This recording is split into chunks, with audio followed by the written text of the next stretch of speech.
Yo. Hey, brother. Yo, Howard. Yo, I was the girl who grabbed Beth. You were the girl? The girl who grabbed Beth. Yeah. You were the guy who grabbed Beth. Yo, most definitely. Let me tell you something. It ain't right. It ain't right that the white people can get these type of girls, but us, we you know what I'm saying? Yeah, I hear you. I need a piece of the action, too, you know? All right, now I understand. Thank you. You just take it. Thank you, Malcolm. I just take that stuff. You know what I'm saying? I'm going to take it more, kid. You take it for yourself.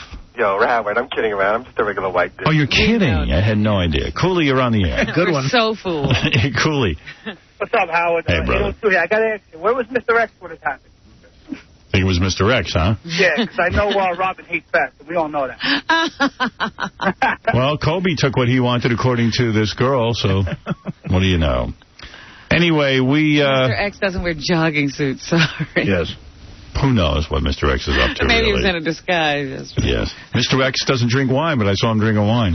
But I've never seen him in a jogging suit. That still hasn't happened. He wouldn't look good in a jogging suit.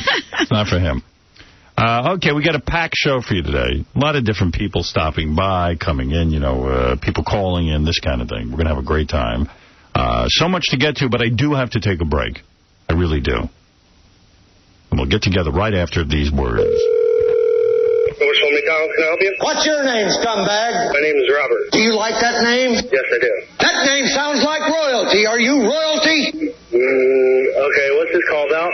Do you suck The Howard Stern Show. This is The Howard Stern Show.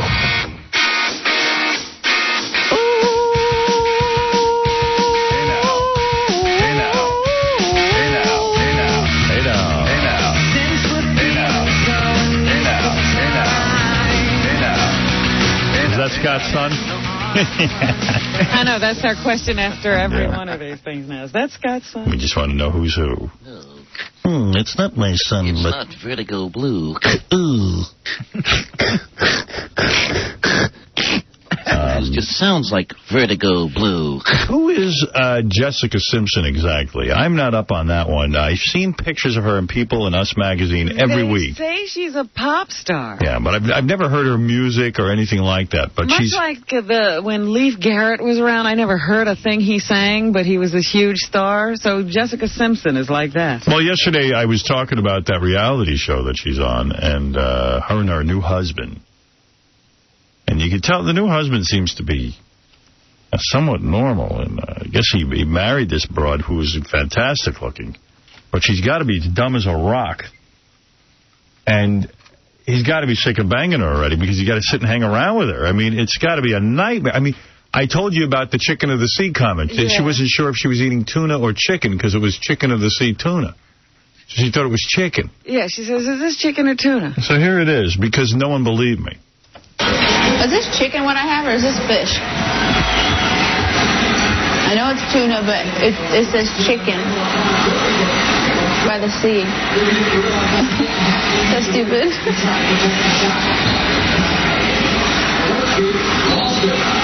What? Don't make fun of me right now. I'm not in the mood. You act like you've never had tuna before. I've had tuna fish, like, sandwiches and stuff like this. Maybe you and I have eaten tuna like this before. Why is it called chicken by the sea or in the sea? Chicken of the Sea is the brand.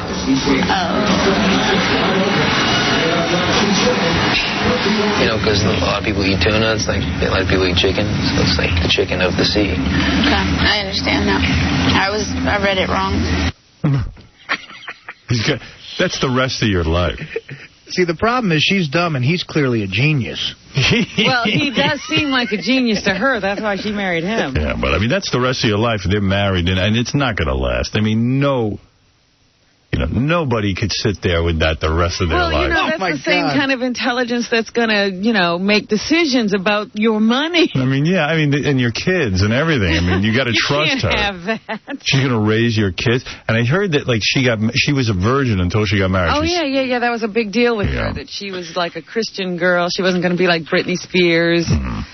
Right. And, show her belly button and dance like a hoochie mama on the stage. She's going to be a virgin until she got married. So that's why they're married at 12. When the looks fade, he's out of there. And maybe even before that. But she's super hot. I've seen pictures of her. Chick's super hot. You know. Right. And she bought into the whole virgin thing. I mean, she's got to be a complete moron. Hey, tonight on E! check out the wild conclusion of the intern beauty pageant. The pageant gets quite revealing as two of the sexy college co-eds battle it out to win the title and show us a lot more than we ever bargained for. Don't miss it tonight on E! We actually see panties. I was shocked. Hey. You seem to be very excited. Shocking. I was excited, but it was shocking. You know what I wanted to tell you? The other night, I couldn't sleep, so I was watching the E! show. And Fruity Nutcake. Oh, God.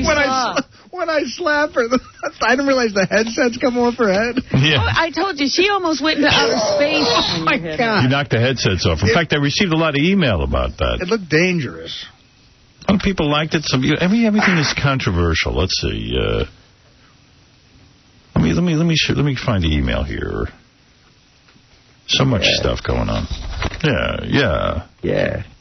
Is this today's email? What's today? Tuesday or Wednesday? Oh, this is yesterday. Today would be Wednesday. All right, then I'm reading the old email. Yeah. All right, here we go. Yeah. Howard, please tone up your ass or keep it private. The hell is that? Message for Casey. Zoloft is a lifesaver. Make him take it in front of you at least 5 days a week. That stuff that doesn't work, supposedly, saved my life. Take it. Try it. Give it an effing chance. Tell Casey to switch from Zoloft to Roloft. Roll his ass off the back of a moving truck. So people are right. By the way, Casey not here today, and I'm afraid to find out why. You know. He's missing a lot of work lately. He is getting to be quite a problem. Well, you said it, not me.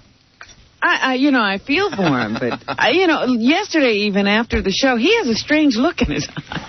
A lot of guys love Nikki A. Cox. Yeah. Chick who was on here yesterday. She was cute. Yeah. Nice boobs. Yeah, here it is. Holy effing crap. Was it funny watching Artie smack rapping Granny? I have never seen anything like that in my life. Between the Queer Eye makeover, smashing the broad with McGriddles, and now whacking an 80-year-old woman on the ass, Artie's becoming the star of the E! show. There you go. And then after you read something so beautiful, then it goes, Howard, why waste our time with that nasty old bitch, the rapping Granny? I mean, you've shown us again how bad your programming is. Give us a show with at least one laugh. The rapping Granny did not provide one laugh. Oh, come on. That's crazy. Now, there you go. Two opposing viewpoints. She's always funny. Mm-hmm. We're going to try and get you a show, sir, that has one laugh. A lot of people wrote me and said the Mel Gibson, Paul Harvey story was a hoax, and I think we figured that out on our own. Just thought it was fun to read it. One listener thinks Artie's drinking problem isn't really funny anymore. Do you think it's constructive or kind to laugh with Artie about his drinking? Queer Eye was a sad debacle.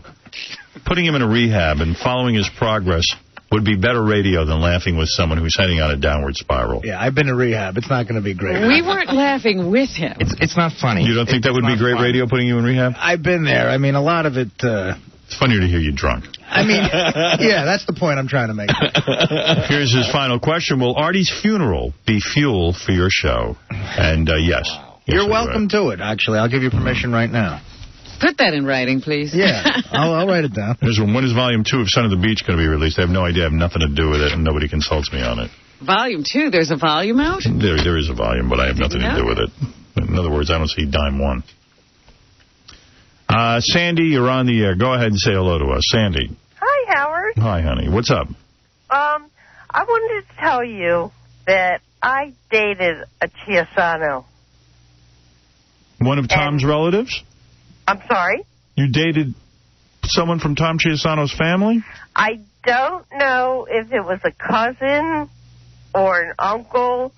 I live in Maryland, and I went up to see my girlfriend in New Jersey. Was he related to Tom Chiasano? No, I didn't date Tom Chiasano, but I got to tell you, they all look alike. They're like... I got oral from a Sandy once. Do you think that means something? Yes. All right. Thank you, Sandy. Who cares? You dated a guy named Chiasano. Jennifer, go ahead. Let's hope you're more intelligent than Sandy. Well, okay. Me and my boyfriend are having a little debate about a couple of things. First thing Chicken of the sea tuna? No. Mm-hmm. It's common amongst young couples. No, absolutely not. What are you and your boyfriend debating? Tell me. A couple of things. Shut up. delis in the city right now, if they sell alcohol, or if there's a law where they can't, I'm saying that they can, and he's saying that they can't. And he's debating that. Yeah. Delis in the city. How long has this been going on? Wouldn't it be simple to just call a deli and ask them if they sell alcohol rather than call me? But we're not in the city. We're in Hoboken. It doesn't matter where you are. You can call. Phones reach. You know, you have a phone there. We've literally been talking about this for like the last hour. Wow, what a horrible relationship. But it sounds like a perfect match. And is that him in the background? He's just really, yeah. He's just really looking for alcohol right now. Would you say you have a full life? What's that? Nothing. What's that? I said, would you? He's drunk. Yeah, boy, how do you put up with that? Yeah, right? You hear him? Sounds like the kind of guy that would beat you. No. Not physically, anyway. Are you hot? Am I hot? Oh, yeah. Am I hot, honey? Very hot. Very hot. Man, what are you doing with him, the drunk? Very hot. He said, what am I doing with you, you drunk? Whatever you want. No, not him. Play by number. Oh, my God. All right. Yes, Gary the retard. Maybe you'll make some sense. Gary? He's asleep. Son Gary of a bitch. fell asleep? Listen to him. Got the radio on. He's having his retarded dreams. I wonder what his dreams are like. Is he normal in his dreams? He dreams about chicken of the sea. Like Jessica Simpson.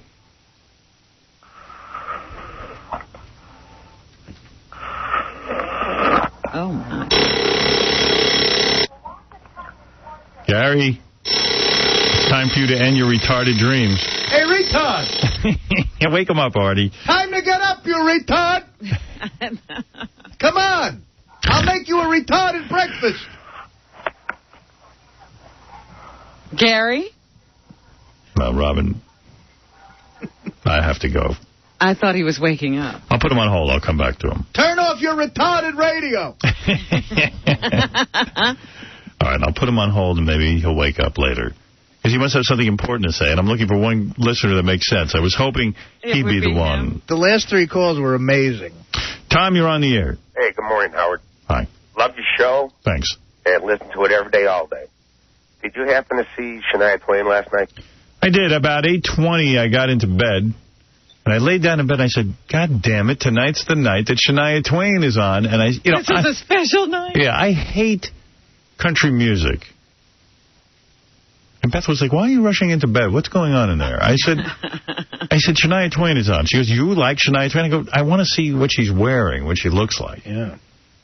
And I put it on, and what'd you think of it, Tom? She was hot.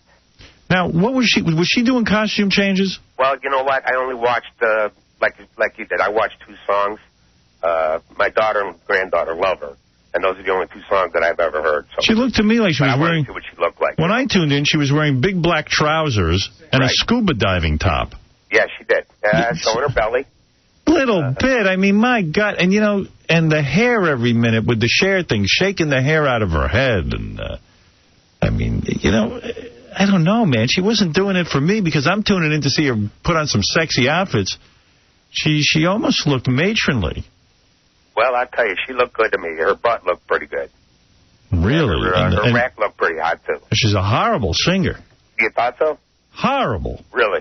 But yeah. Yeah. I mean, she's annoying. And a horrible music that isn't quite country because she's married to one of the most famous producers, Mutt Lange, who gave her kind of a rock sound. So it's not quite country. It's not quite rock. And she got that whining voice. And the outfits were horrible. I give it a D. A D? A D. Really? That's right. Well, we all have opinions, don't we? Well, she should have been showing some leg. Yeah, well, maybe she did later in the show. She cut a hole out of the ass in her pants. Yeah. So I could see some cheek.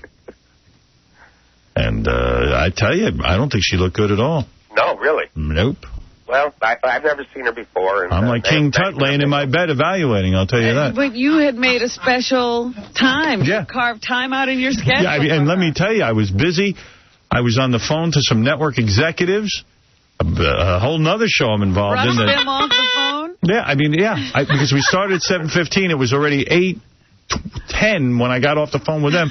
I brushed my teeth, got into my jammies real quick, and ran right into bed to watch Shania Twain. And hopefully I would stay awake to see The O.C. But I fell asleep. Shania didn't help you stay awake. Didn't do it for you, huh? No. Oh, well. Okay, thank you. All right. Have a good day. There's a guy who liked it. What do I know? See, Shania doesn't have to do everything you want her to do to get an audience. Yeah, I guess not. Here's something from our mail. Good morning, Gary. He writes to Gary, not me. I'm Chris. I sent you my headshot and note saying I wanted to play I Want to Date Artie's Sister.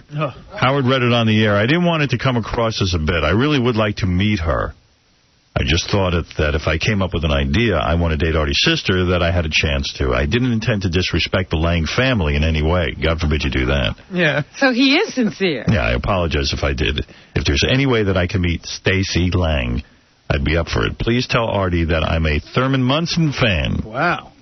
I dropped the vowels off of all Italian words for food, and I play softball. Also, that because he didn't like my picture only proves that he's attracted to homos because I'm not queer. Well, the guy sounds like a comedian. Yeah. He offers his cell number, Artie. Guy sounds exactly like me with one major difference. He's not on this show. I hope this isn't too much of a bother for you. I tape all 4.5 hours of the show every day. Wow. And know that you get swamped. If I don't hear from you, I promise not to bother you again with this. Well, you know what? I'll take it. I'll take it under advisement. Sorry, my writing is so sloppy. It's 4 a.m. That's from Chris again. So here, give it to your sister and let her bang this guy. Yeah, maybe she would like him. Right. Thank you. Thank you.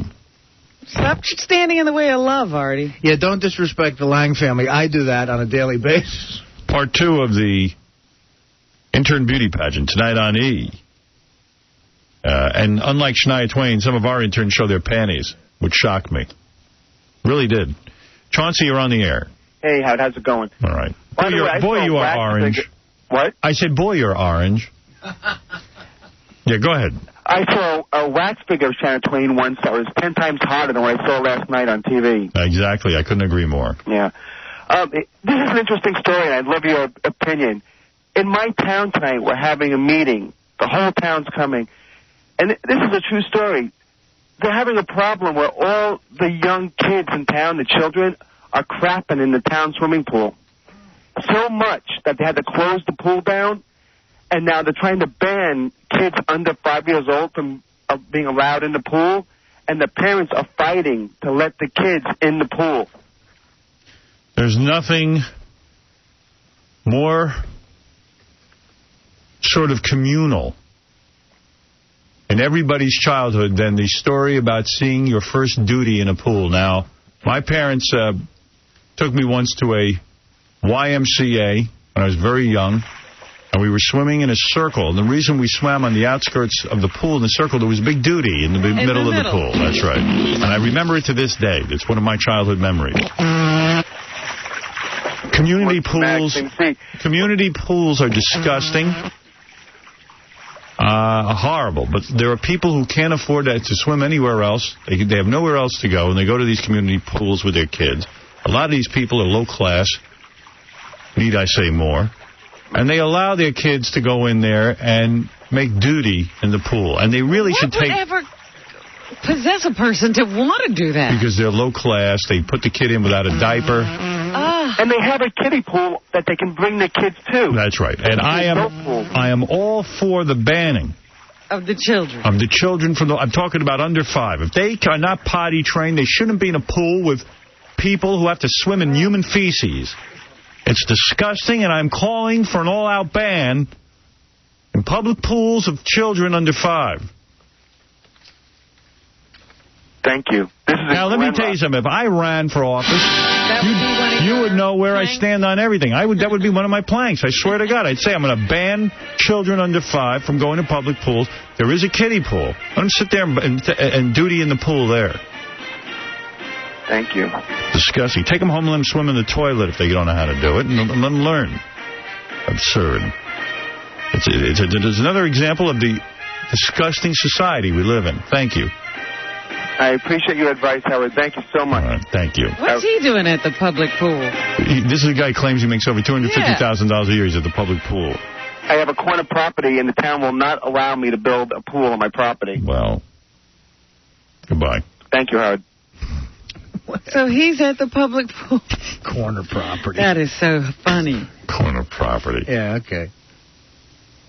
Well, I'll tell you what. If you can avoid a public pool, do it by all means. Because nonsense goes on. Nonsense galore. You end up swimming next to people who don't even know how to behave themselves. If you're a girl, guys end up sticking their fingers where they shouldn't. Don't ask what goes on in these pools. You could see the duty. How much urine do you think is in please. Quartz. You're swimming and swallowing it. Absolutely. I'm going to ask Arnold Schwarzenegger about his stand on public pools tomorrow. All right. Well, for voters in California, Arnold will call in tomorrow to tell me what he's come up with in terms of his policies. Arnold's getting slammed. He is getting slammed. But when he comes on the show and explains himself to everyone, he can turn it all around. Straighten it all out. Huh? Straighten it all out. I'll say to him, okay, public pools, children under 5. What's your stance? What are you talking about? What are you talking about? This is something I love the children. On the script. Yeah, well, if a kid's under 5 making a duty, where do you stand? Yes or no? Well, I love the kids. Children who make duty our greatest resource. How large is the duty? A large, adult-sized duty. You ever see these little kids who have adult-sized duties? Because the parents feed them so much? Oh, yeah. I had those. Fantastic. That's when you definitely need to go to the potty trainer. You don't want to see that in a diaper. They change the diaper. They go, can you believe the size? It's an adult-sized duty. I'm like, I need to know that? Yeah. Like, you're all proud of it. Shut up. Yeah. It's time not to be in a diaper. They're having adult-sized duty. Yeah, I don't need to know everything. I've seen enough of that. Yeah, I tell you. I'm done with raising kids. I have my 3 kids. Those are the 3 I'm raising, and that's it. I'm not having any more kids. Why are you telling me? I haven't asked you. You always ask me. I haven't asked you. Yes, if you want not to have today. a You baby haven't. With me. I'm not having a baby with you. That's for sure. Not the way you are. You're very selfish. Leave me alone. Very selfish. Well, you'd have to raise it. What is it, Stuttering John? Why would you interrupt my show? Oh, no, you're talking about the pools. And one of the things, although Sesame Place is very clean and stuff, there was this one pool where all the little kids were, that my wife was in there. She said you could feel where it got warmer. There was like 100 kids in this little pool. That's gross. Oh, my God. I tell you. That's just wrong. When you see 100 kids, you know it's foul. I've seen some of these pictures of these public pools. You hardly see any water. There's so many people in it. Disgusting. All right, I got to take a break. We'll be back right after these words. A proud black man speaks out. No, I think you're right. I think you've convinced me. I'm asking you out of respect for me, out of respect for all black people who are too dumb and who cannot realize what you're doing, okay? He's the smartest black man on earth. He's the leader of the black people. To stop playing that tape. I'm going to say something.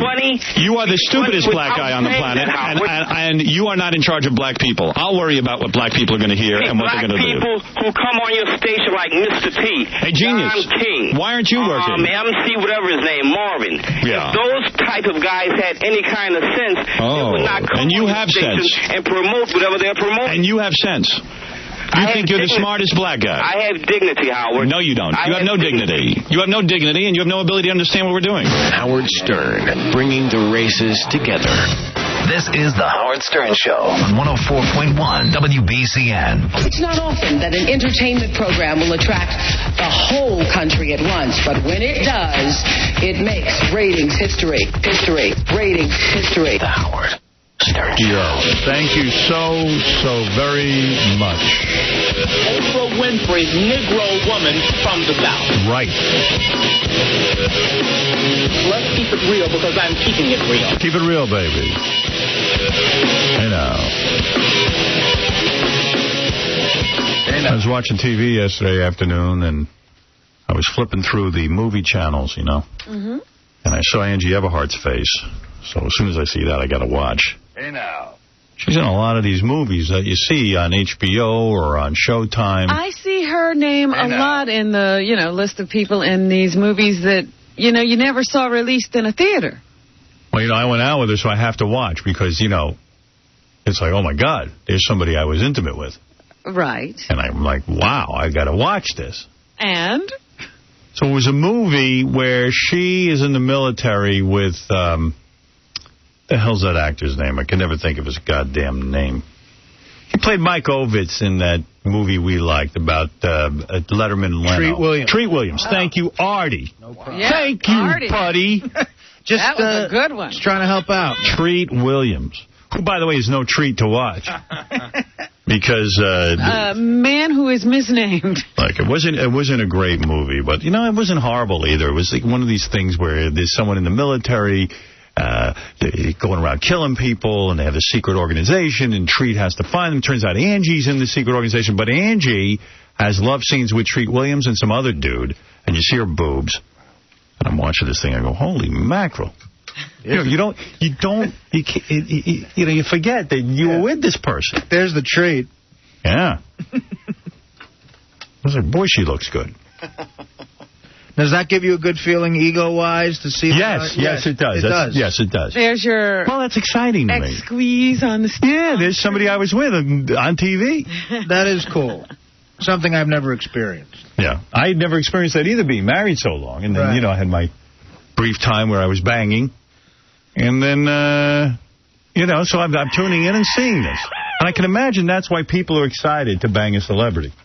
So you can, then say, hey. Yes, it was exciting, I have to admit. I banged the chick that was in a pilot that never got picked up. Do you have the pilot? No, I don't think anybody does. It's too bad, because you could watch the pilot. You never got to see her. You banged the chick in a pilot. See, that's my level. And she only had like 2 lines. She wasn't a regular. She was like an extra. Yeah, well, that's called a featured extra. Yeah, featured. She had 2 lines, Bob. Come on. Well, you're in the business. Artie had a featured extra. With an option to actually go forward and be more. Right. But I told you, I have seen more Angie Everhart movies, but I've never seen them on the screen. I've only seen them on cable. So she's making tons of movies. She does. Beth was saying to me, where does Angie's... how come you never see these movies in the theater? I don't know. I said, but she makes a lot of movies. I've never seen such a list of credits. Well, Baba Booey got pitched a business proposition that's just fascinating to me because I'm doing the math on this. He got a card saying, Gary, let us know if you're interested in this. This is a thing where it's a celebrity cruise. If you're a celebrity, you host the cruise, and they pay you $10,000. But only if you can get 100 cabins sold. Oh, so you got to go out now and sell the cabin. Well, yeah, they use your name. It becomes the Gary Delabate cruise. Oh. But we were doing the math. You got to figure a cabin's about $4,000. At 100 cabins, they're making about $400,000, and they're paying you $10,000 to sucker everybody in. Awful. Yeah, you got to work hard for that $10,000 to make them $400,000. The celebrity host receives a complimentary luxury cruise, so you get a free trip. But you look where you are. You're with your fans. A closer relationship with the fans. That's an interesting way of putting it. $10,000 for each 100 cabins that sail. Oh, $10,000 for each cabin, so you have a chance to make $40,000. $10,000 for each 100 cabins that sail. That's what I'm saying. If you were able to sell the entire ship, you'd make $40,000. I got a feeling 100 you'd be lucky. I bet you mostly dudes do this, because if I'm a guy, if I can get 100 fans, you hope there'd be some girls you could bang on there. Right. Maybe that'd be nice. But it says a celebrity can be anyone with a fan base. An actor, a country western singer, chef of a restaurant, decorator, fitness expert, garden show television host, owner of a fun singles club, soap opera star, or wine connoisseur. Owner of a fun singles club. Just sit yourself a masthead. Yeah. Owner of a miniature golf course. Yeah, why not? That you're a celebrity. Right. Here's a couple of their celebrity cruises currently. You could sail the Western Caribbean with Vaughn Hebron. Who's that? I don't know. I got a feeling he's an owner of a fun singles club. He's former Philadelphia Eagle and Broncos Super Bowl champ. Oh, he's never a heard of him. Player. Really? Is that true? I've never heard of him. Neither have I. I do watch some football. Which is weird. Is he going to be able to sell 100 cabins? Vaughn Hebron. Maybe he's got that many people in his family or something. Family reunion. Yeah. Rusty Wallace. Who's that? He's a NASCAR guy. He's doing a Western Caribbean for 7 nights. He's going to visit Cozumel, Mexico, Grand Cayman, and Ocho Rios, Jamaica. Wow. Then the star of Battlestar Galactica and the A-Team, Dirk Benedict. He wasn't even the main guy in Battlestar Galactica. He's like the blonde guy, right? Yeah. Like a poor man. Right, he was the good-looking guy on the A-Team. He's a poor man's Don Johnson. Exactly. Exactly right. Then you got 9-day trip with London and English Gardens. I don't even know what that is. See, I was right. These are all guys mostly, except for London and English Gardens. Well, what's that? London and English Gardens? And then you can go with Peter Marshall, star of the original Hollywood Squares. Is he still alive? Yeah. He's a 7-night Alaskan cruise on a boat with Peter Marshall. I'm stuck with Peter Marshall. Yeah. Hey, Peter, X gets the square. You're stuck going to Alaska with Peter Marshall. That's ridiculous. How's that for a nightmare? Hey, Pete, I'll take Paul Lynn to Block. Why don't we go on this? Sailing August 9th through the 16th. Oh, we missed it. God damn, I see. These are just like... That's right. They already happened. Let's see if there's any that didn't happen yet. August 23rd through the 30th. We could be on Vaughn... we could do that. We could be on Vaughn Hebron's boat. You know... Artie, you could go up to him drunk and go, I never heard of you. I never heard of you, Vaughn. Tell me again who you are. You hit the nail on the head. A guy like Dirk Benedict is doing this to get laid. Well, we could go on January 18th through the 24th. We could do the show from there. Who do we get on that wonderful Dirk Benedict. That's the Dirk Benedict cruise? Yeah. I think we should do the show from there. Let's go. Mr. Benedict, can we have an interview now? Not now, goddammit. You're goofing on me. How about the fact that you'd be the reason he sells out all his cabins? Oh, my God. Yeah, now the boat's going to sink. It's got so many people on it. And now we're on the... Yeah, they're coming on with us, and we're there to just hassle Dirk Benedict.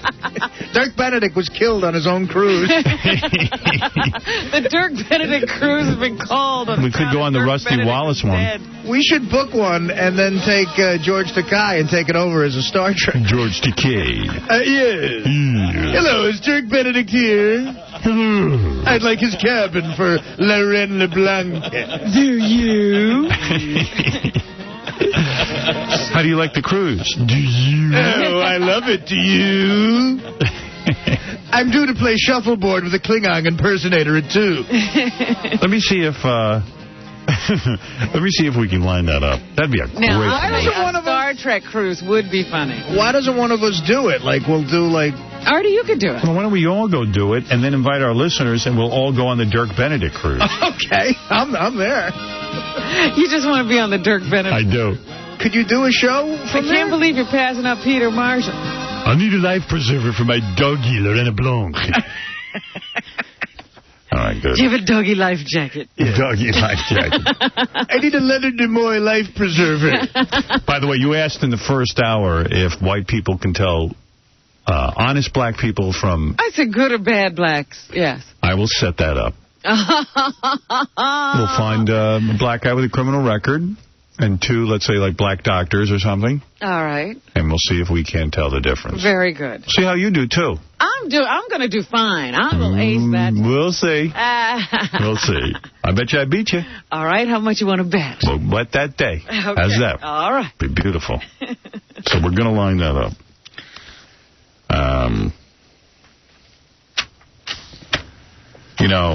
The cover of the Post on the Daily News is sickening for anybody who's a human being. It is just horrible to see the horrible death and destruction in Iraq, the UN bombing, and 18 people killed in Israel, where there will never be any peace. And because most of the, I don't want to say most, but a lot of people on the Palestinian side do want to see Israel driven into the sea. They don't want any kind of, truce. It's just not going to happen.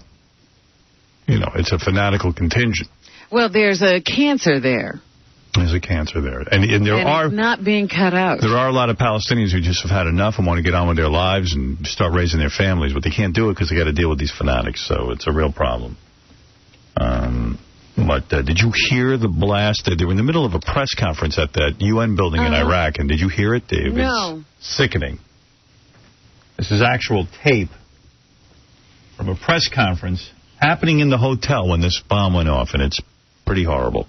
Hope our troops can hang in there and straighten out that situation, but it's almost impossible dealing with maniacs in that part of the world. Maniacs. fanatics. Did you see that 3,000 people are missing in Saudi Arabia because they believe they've already come into Iraq to help fight the Americans? Yes, well, they're saying this is organized and it's outside of Iraq, and it's all in an effort to undermine the U.S. intervention in that country. So that those people who have already been tortured during the Saddam Hussein administration for many, many years will still not be able to get their lives back. Yeah, it's an impossible task. Really is. Don't say it's an impossible task. No. It's just going to be a long one. It's real hard. Let's put it that way. An article in the paper said that blast was Al-Qaeda getting with Saddam holdouts. Yeah, well, so there is a connection there, I guess. There is one now. Yeah. A lot of the Al-Qaeda dudes couldn't formally stomach Saddam Hussein. But now they want this country. But now they want the country, so they've joined with the Bath Party, because a lot of them need a bath. Yeah, I thought that name was interesting. Yeah. What can I tell you? It's a real friggin' nightmare. What about this? Needs to be rooted out. I finally we don't have internet here at the radio station. We're the only one in the chain that can't get internet. But, and by the way, that's not Jeff Schick's fault. No, it's the line that comes in, right? You can't do anything without an internet connection. Jeff Schick is a genius, let's be honest. You know that. But anyway, I finally got in the newspaper this bizarre story about the bass player from Phish. And the reason I say it's bizarre is, who the hell is into Phish? This is another one of those groups that percolates under the surface. Well, and you have you ever heard a Phish song? No, and I hate them just because they spell their name P-H-I-S-H. Yeah. It's like, you know, how pretentious. It's F-I-S-H, okay? You know, they've been around for a while, and they're considered like the new Grateful Dead. Right, yeah, they have that sort of following. Yeah. People follow them from place to place. Well, here's the story in case you haven't heard it. Phish bassist Mike Gordon, who's really bizarre looking, has been arrested in New York and charged with both endangering the welfare of a child and trespassing in a closed area. And I really don't know anything about Phish except that they're kind of like a Grateful Dead type band that has fans that follow them everywhere. And guess what? He was at a Grateful Dead concert. Yeah, he was even playing with Phish. He was at the Dead concert, which there's like one guy left who was in the original Dead. Was he there to take notes? And then he found the guy with a 9-year-old girl in what they're calling a secluded area. Yeah, it was backstage somewhere or off stage somewhere. It was nighttime, alone. And the first thing the guy says is he's taking art pictures of her. All of a sudden, everyone's an artist. Woody Allen did the same thing with Mia Farrow's daughter. And then he married her. Art Polaroids. Art Polaroids. Right? Yeah. Roman Polanski wanted to take art pictures of that girl he was with, right. The 13-year-old. He was being an artist. Apparently, anytime you have an underage child and you're taking pictures of them, it's art. Yeah. If these guys were artists, Vincent Van Gogh's house must have looked like a Girl Scout meeting. And Andy Warhol's loft must have looked like a Boy Scout meeting. People think if you call something art, you can get away with anything. And regular guys, not just pedophiles, should use this excuse when they get caught cheating. I was just doing some art here. I don't think it's going to work. But tell the whole story. All right. I'm going to tell you the whole story. Because it gets more bizarre. Story Road. It turns out that the 9-year-old was the child of a Hell's Angel. Oh, yes. And let me tell you something.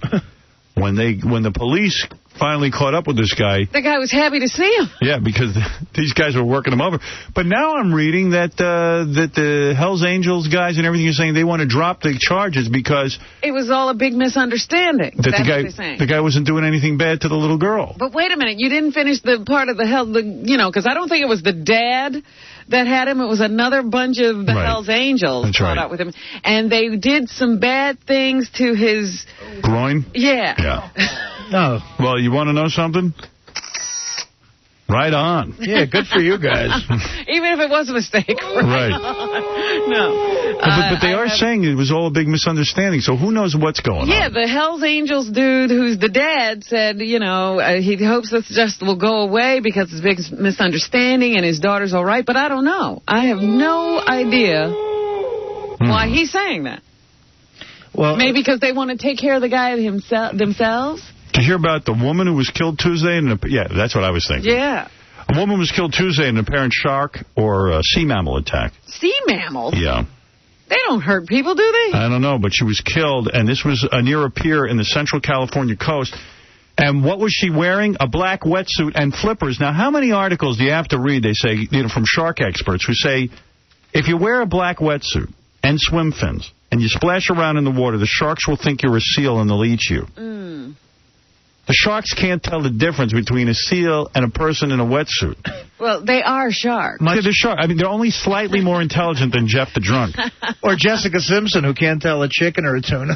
I wonder who's smarter. We should have a Jessica Simpson, Jeff Currow versus a shark in an intelligence test. Jessica couldn't tell the difference between a guy and an wait a outfit. minute. Now you can't wear a wetsuit? And by the way, I think a shark would beat Jeff Currow because at least a shark isn't an alcoholic. Yeah, Hey, it is depends that on a- what shape Jeff is in. Is that a baby seal?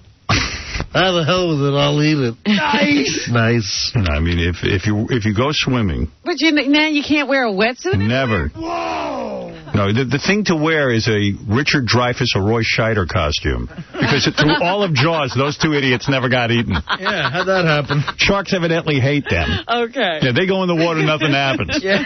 Don't put on your Robert Shaw mask. Yeah, what are you wearing over there? My Roy Scheider scuba gear.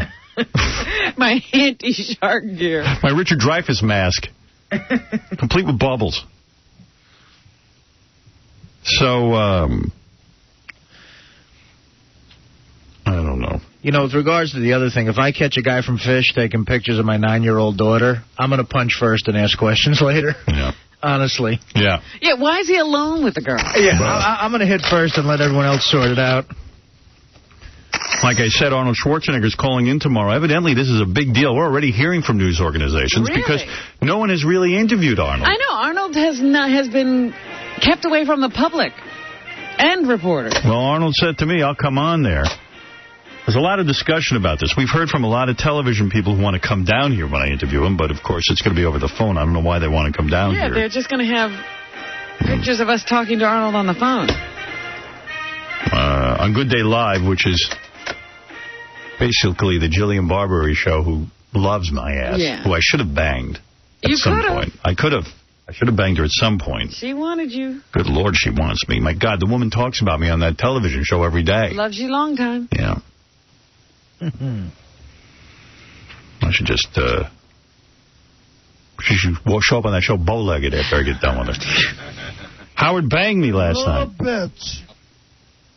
Be all cross-eyed. Right. Oh, I don't care what you're talking about today, Steve. Howard banged me. Yeah. Howard banged me last night. She could barely get out her I can even stomach you, Lucy Lou. Lucy, whatever your name is. Lucy Loudmouth. Dorothy Lucy. Dorothy Lucy said on Good Day Live that it wasn't a good idea that Arnold Schwarzenegger does my show. And I'm like, well, why not? You know what? We got Governor Pataki elected. We got Christy Todd Whitman elected. And let me tell you something. Oh, I'm sure it would be a better idea for Arnold to do their show. Oh, yeah, that would be good.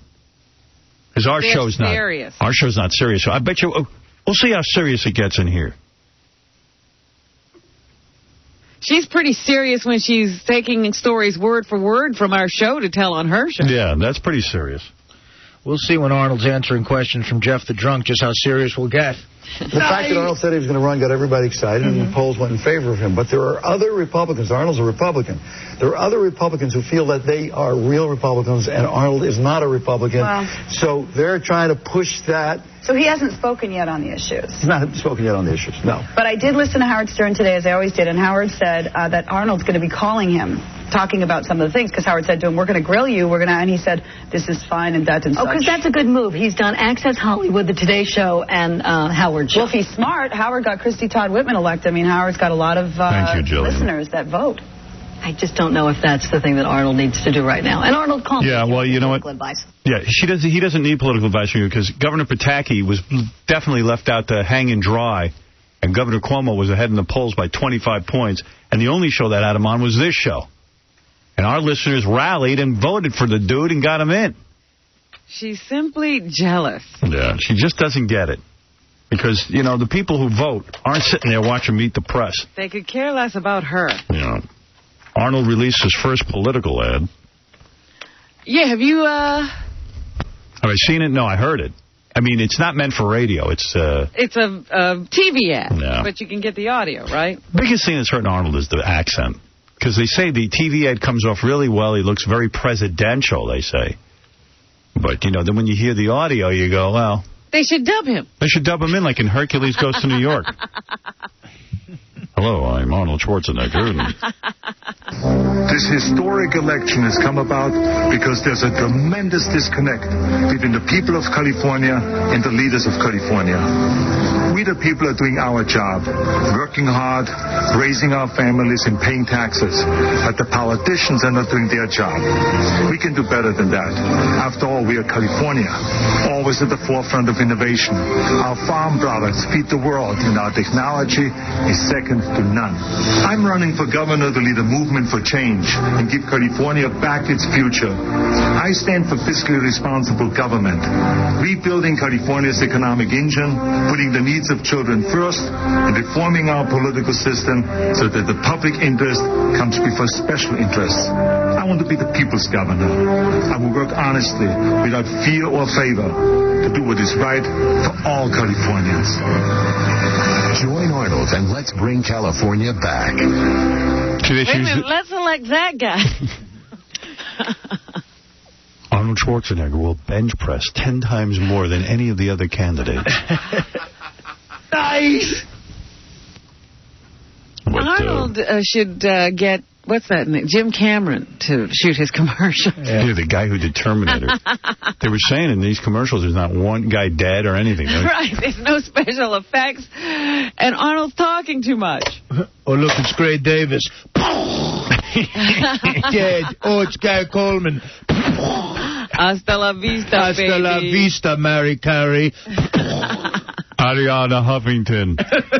I'll see you later. Consider that a divorce. Ariana.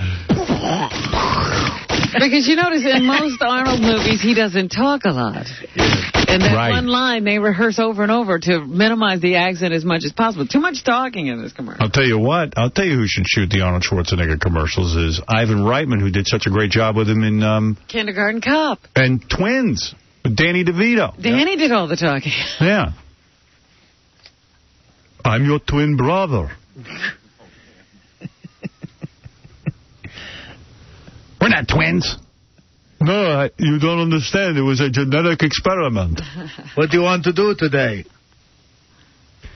Anyway, we're going to back Arnold. We're going to get our asses over there to California. California. California. Yeah.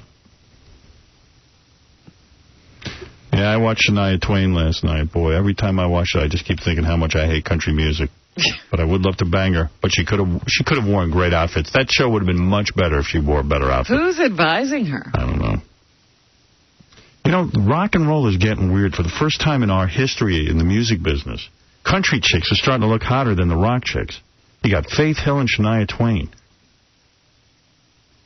You know, a lot of the rock chicks aren't looking that good. Christina Aguilera's getting fat. Mm-hmm. She's not even a rock act. That's true. Yeah, what are the rock chicks nowadays? I don't know.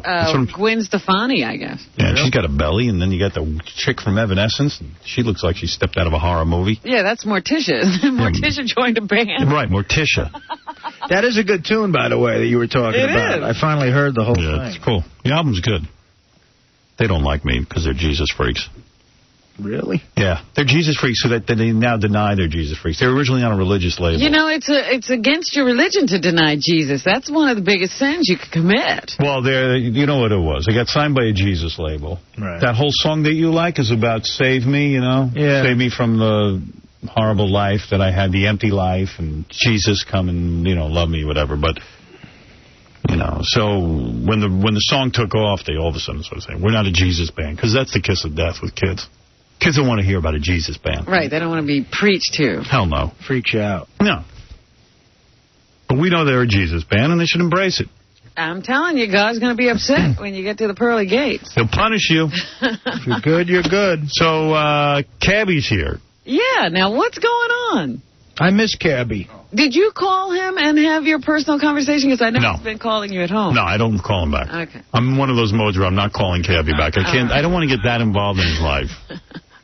You know, he always says, well, you've done it all. I want your advice. And that's very complimentary. But, there he is. 100 pounds lighter. Oh, he's walking him backwards like Tom. Walks backwards like Tom.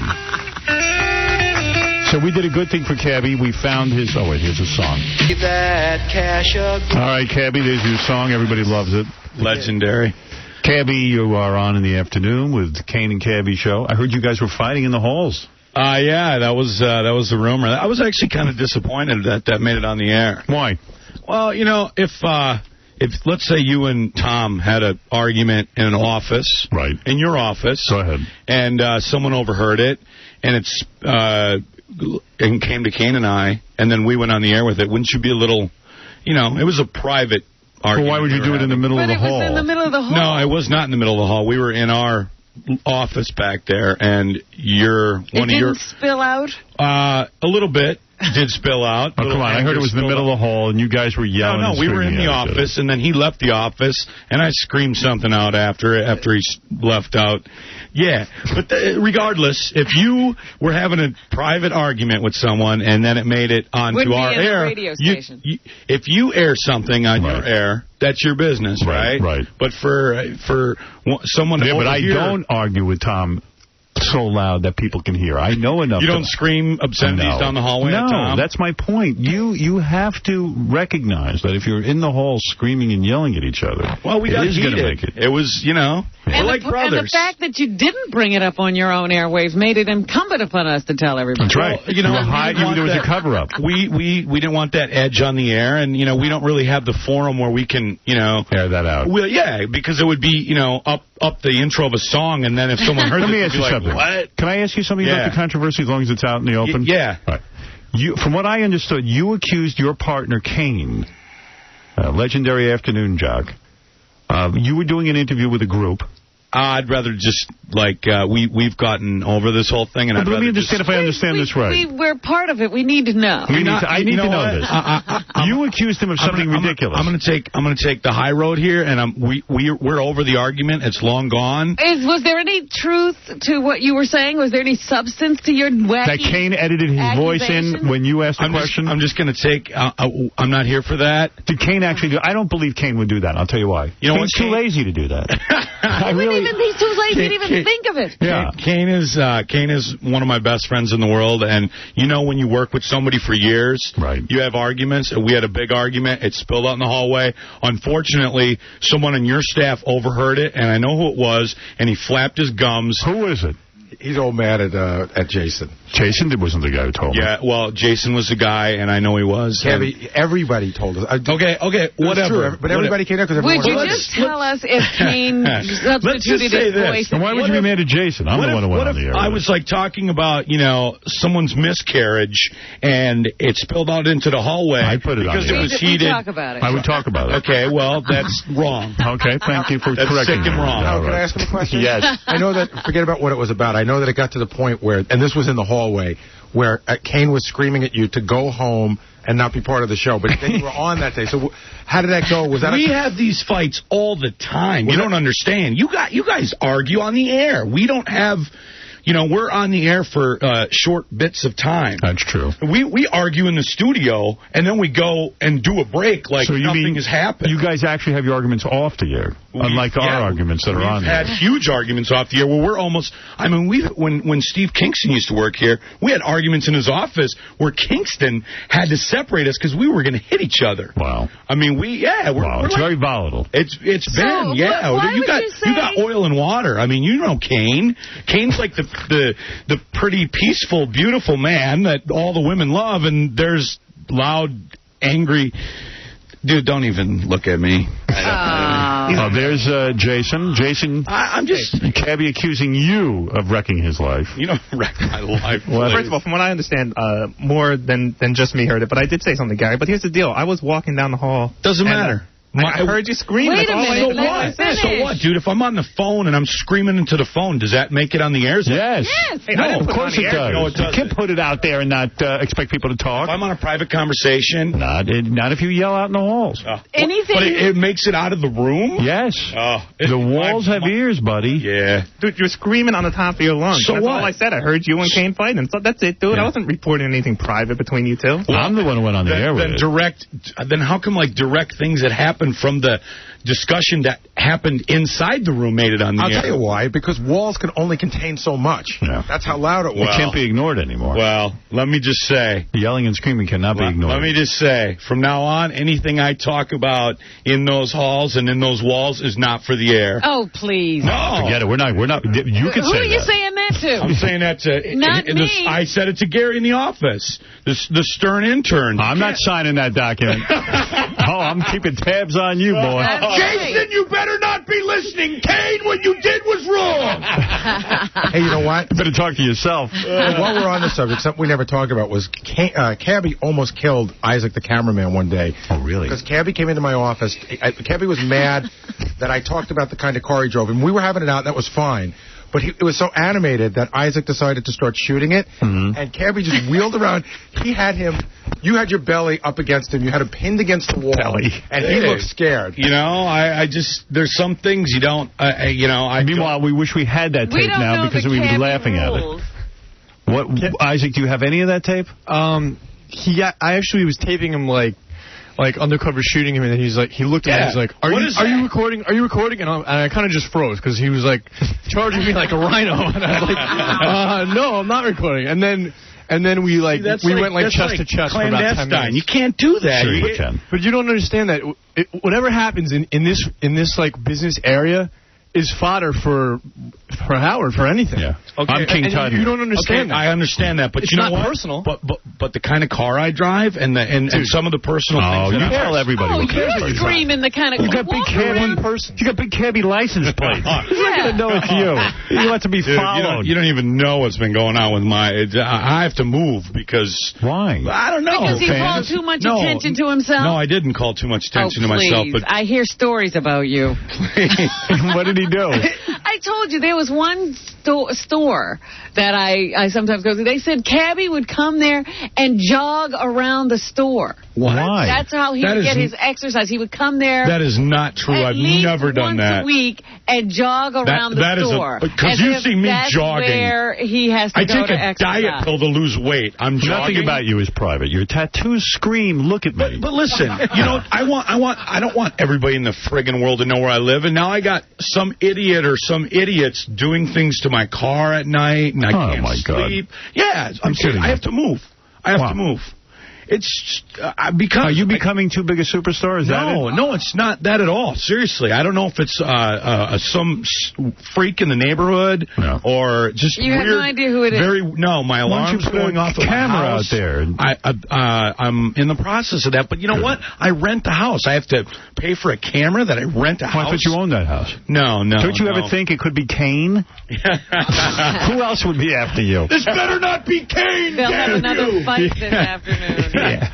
No. Let me listen. Let me find out. I still would love to know if Kane actually removed his voice from tape. Tell me the truth. I don't understand what happened between you and Kane. Listen. You're telling me Kane went in a studio and took out your voice and put in his voice? No, I'm that's what you accused him of. I didn't accuse you guys. Yes, you did. No, we had an argument. We heard it. We had a private argument. So Kane did not do that. We had a private argument. Did Kane do that or not? Kane is my friend, and I respect him and my coworker, and I love him. Something happened with a tape. And I'm just going to take the high road, and I'm going to move on past that. We're all past that. All right, Dominic Barber, you're on the air. Go ahead. Just try to understand something. He doesn't want us to know what car he drives, but we know he had anal sex.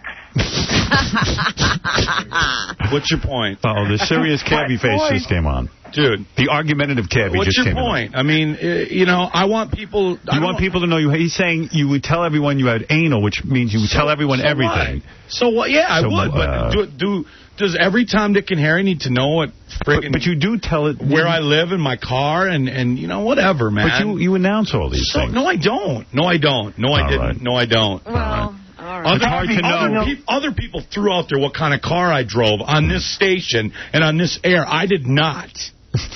Cabby, we found your mother.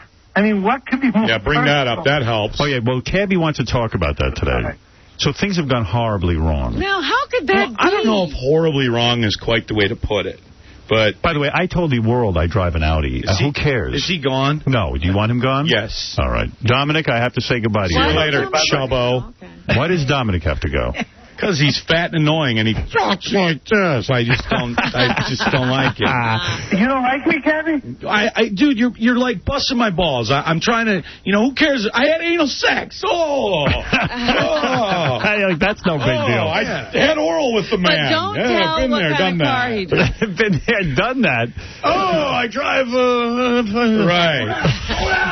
Who cares what kind of car? I had sex with a guy. I roll him in. I drive.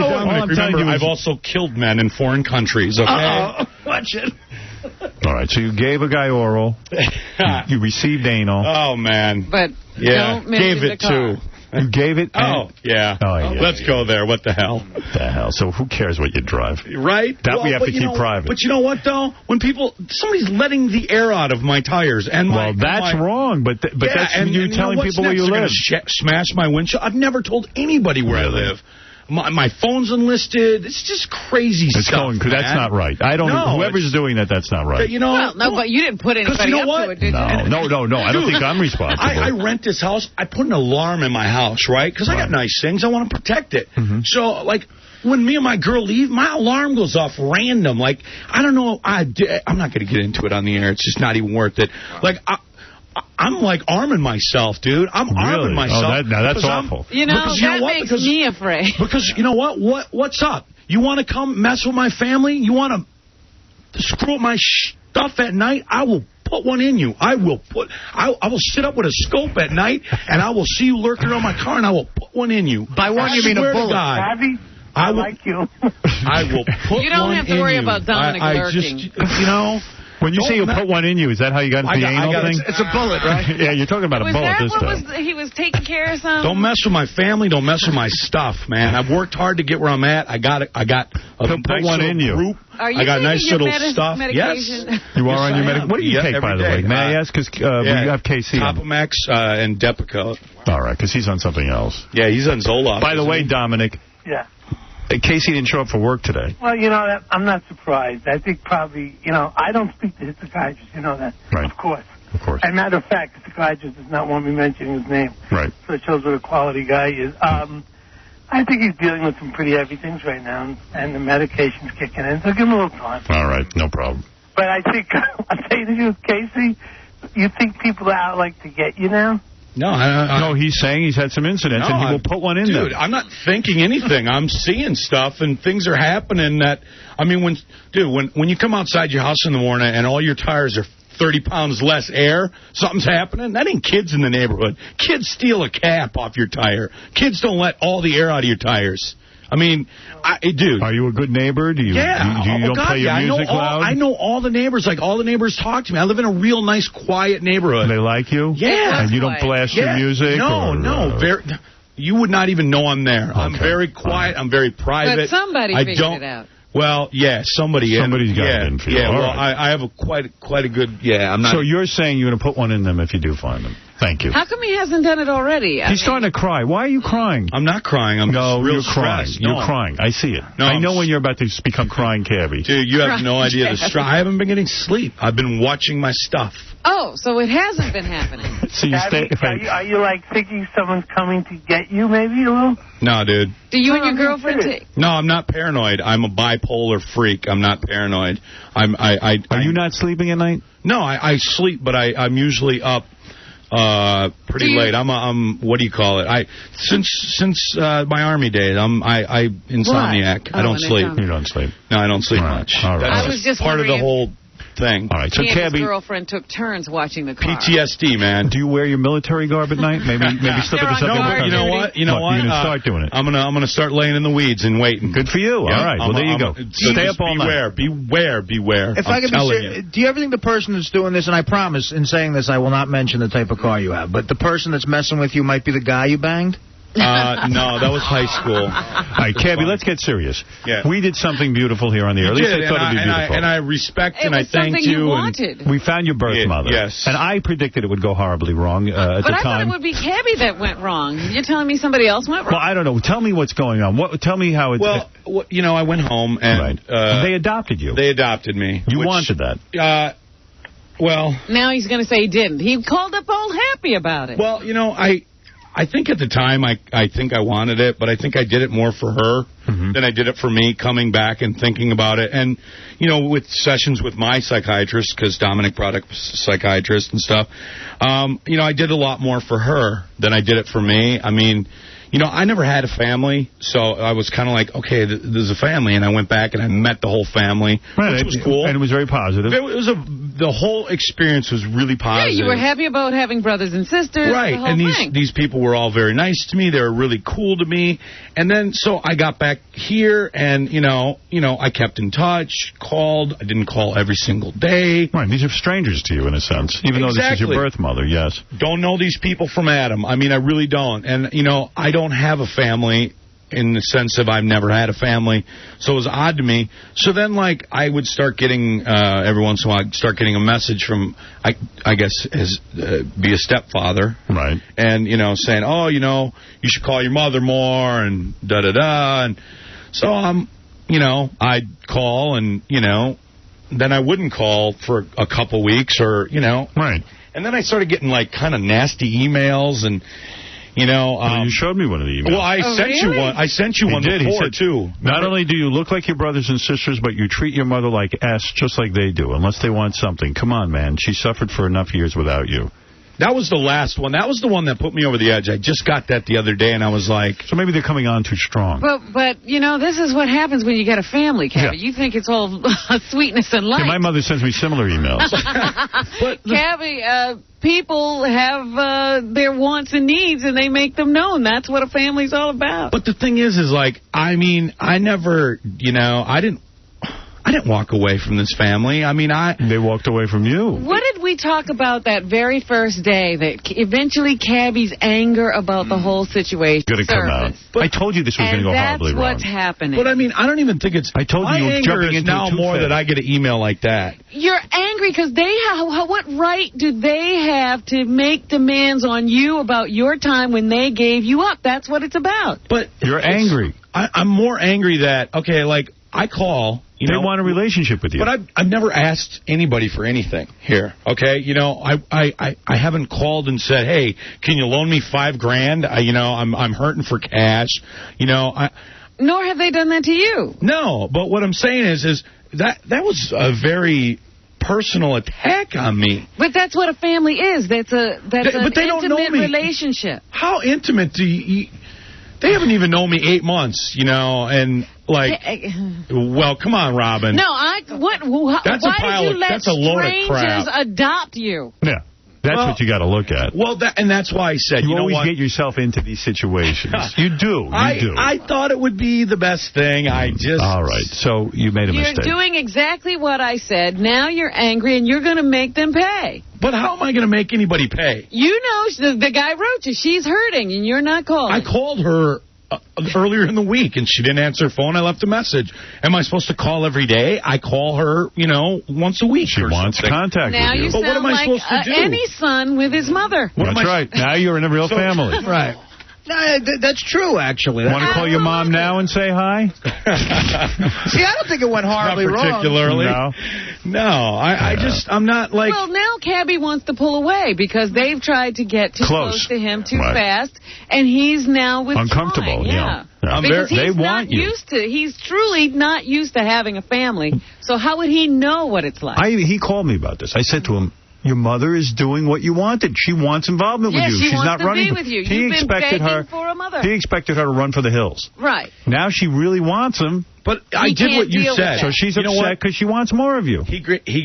Howard gave me great advice. You always give me great advice. Do you follow it? Yes, no. I followed it to a T. I said, don't be mad at her. I said, this is a woman who wants you. Let me say what you said. You said, call them and say, look, you know, I understand that, you know, what you want, and you've got to understand that this is all new to me, and I have to just take this at my own pace. This is all emotional. You can't have rational conversations with emotional We had a great conversation, though. I told him, I'm like, look, I want to be a part of this, and I love you guys, and you guys are the only family I'm going to ever know from here on forward, but you have to understand that I've never had a family that actually cared about me. Yes, so this is new to me, so let me just take it at my own pace. I think that's good. Don't start sending me I can't even say it. Right. Antagonistical, if that's even a word, emails. They're clearly antagonistical. You're right.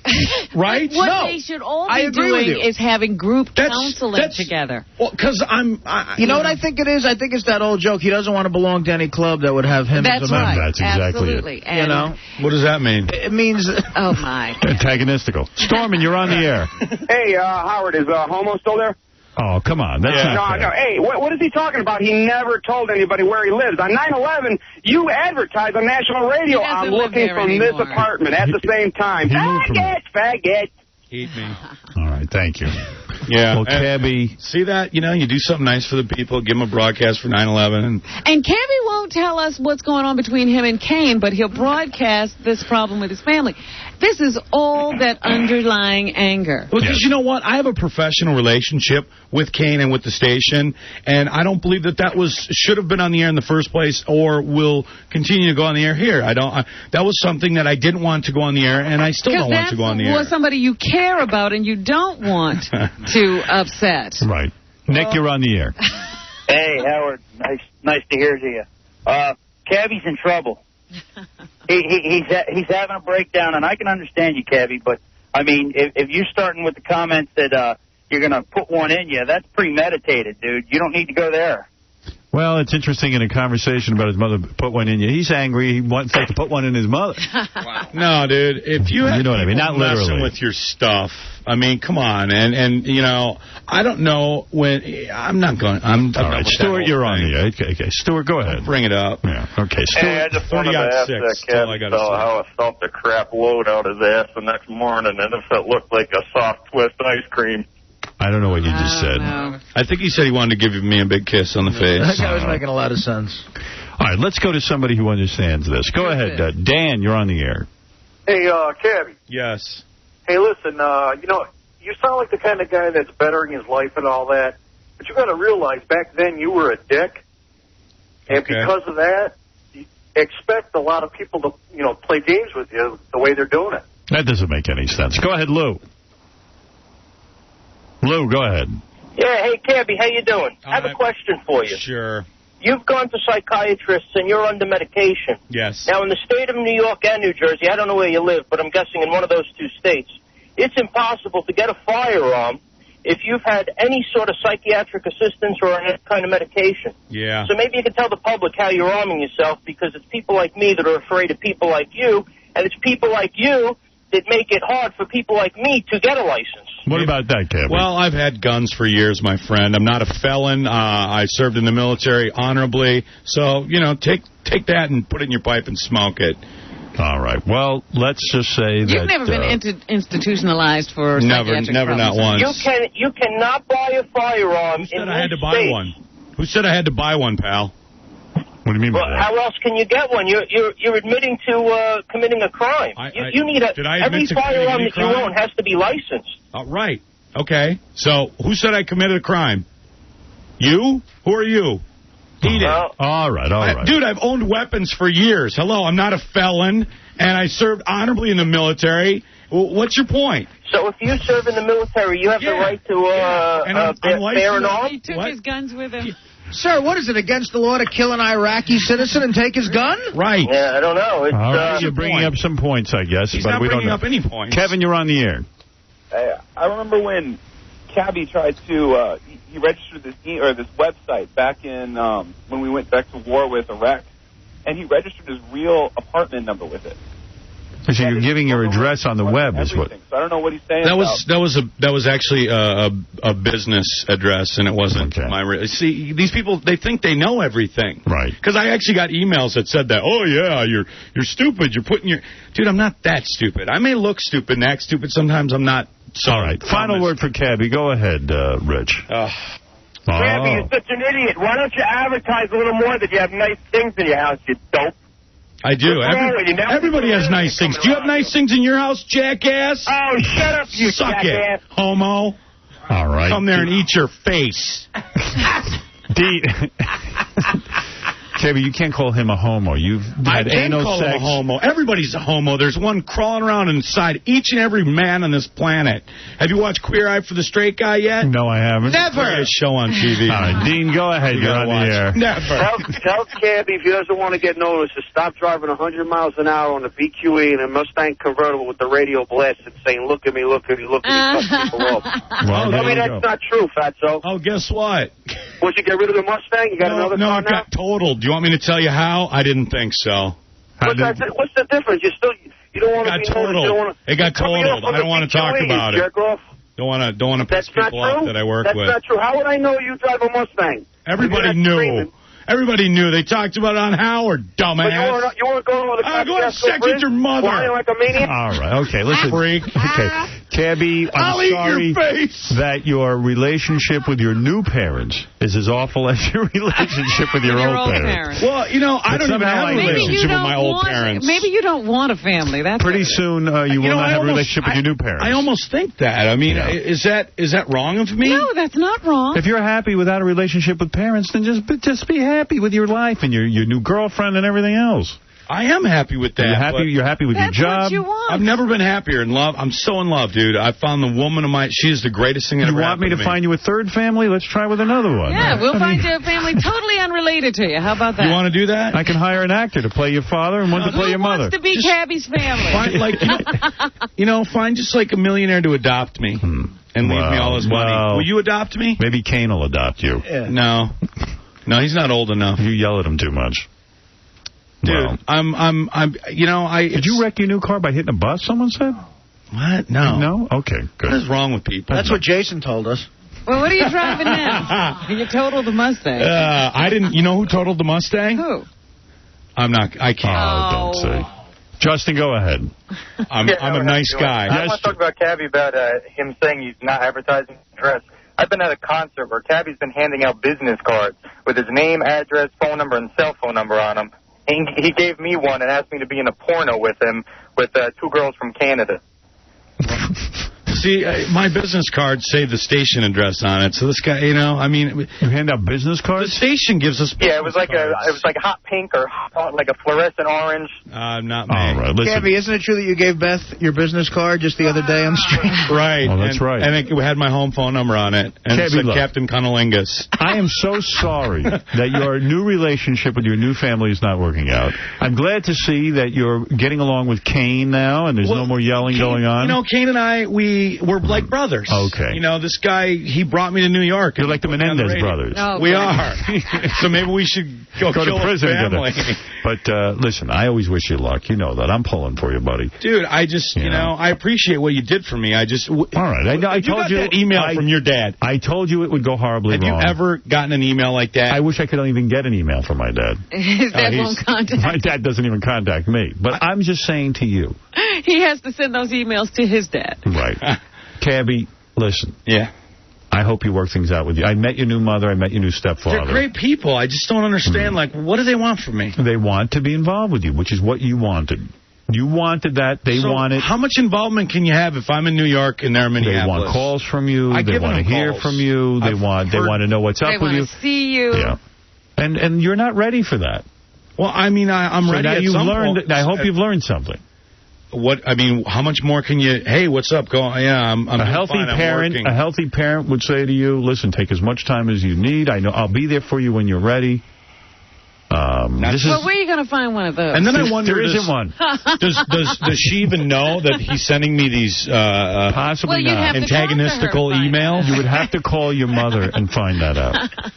And I know he's probably coming from a good place. He's saying, hey, I love my wife. And she's suffering. He got a tattoo on the side of his neck, That's right. He wants to be like you. He wants to be like his son. It's about the size of your pinky fingernail, but all right. God bless him. It's all right. Listen to you. Well, if you're going to go all the way. And good luck with everything. Thank you. Can I just say how great Robin looks? Yes, you can say that. Robin, you look so amazing. Well, thank you. Robin lost 70 pounds. You lost 100 pounds. I did look. You know what? And Anna Nicole Smith now is on Trim Spa. Dude, 1-800-TRIM-SPA. It works. I heard you were mad at Trim Spa. No, not at all. You wanted money from finding Anna Nicole Smith, I heard. Is that true? No, that's not true. What happened there? Is there anybody you get along with? You know what? Can't we all just get along? Well, you felt you made the approach to Anna Nicole Smith. Is that right? They owed you some kind of finder's fee? No, I just wanted to thank you more than anything. You wanted money. You can tell the truth. Did I kind of help land that fish? I don't know. Did you? I don't know anything about it. You remember when she was in here and I came in? And what did you do? He talked to her about Trimspot. I remember him saying this. Yeah. So you feel they should pay you for that? I more wanted a thank you. Seriously? Right. More just a respect thank you. But you know what? They got 100 pounds off of you. Dude, 100 pounds. And I started taking the completely offender-free now. Yes. It's really good. Okay. I'm losing more weight. Yeah, he's smaller. There is no problem. All right. Okay. All right. And they actually did thank me. And they got me on the completely offender-free like Anna Nicole Smith. All right, that's good. If she can lose weight, dude. Anyone can. All right. One more thing. Honest to God, this afternoon on the Kane Show in New York City, K-Rock, 2 to 6, we had the biggest concert announcement in 20 years. Tell me it. I can't on the air. I can't do it. I really can't. All right, well, the only way that there could be a big announcement, it would have to be, is it a current band? I would imagine somebody It's a current band. Pearl Jam? No. I can't. I'm not. Jason, what is it? I'm sure Cabby yelled it out in the hall. They will cut my. But listen. Is it? I think I know what it is. What? Fish is playing a daycare center. No, Fish is playing a Grateful Dead show. Now, what is the... Fish is playing the Hells Angels picnic. You're damn right, for the rest of their lives. Oh, man. What is the announcement? I can't imagine. A very big band? Remember we did, K-Rock did U2 at Irving Plaza? Yes. Yeah. This is bigger. Really? Who could it be? I can't. They'll cut my nuggets off and throw them down the steps. Well, all 14 flights that Tom walked up backwards. It would have to be... I can't go. I can't even imagine. I can't. Yeah, who's bigger? It is so... Ricky Martin at Hooters? Why would he go there? I think that's where he's now playing. Anyway, all right. So. Okay, listen. So listen to the Kane Show, 2 to 6. I'll find out before you announce it. I'm going to scoop you. No. All right, you're my friend. Dude, all right. I thank you for the love, and thanks for reuniting me with my parents. All right, we'll be back right after these. Where, somebody please help me.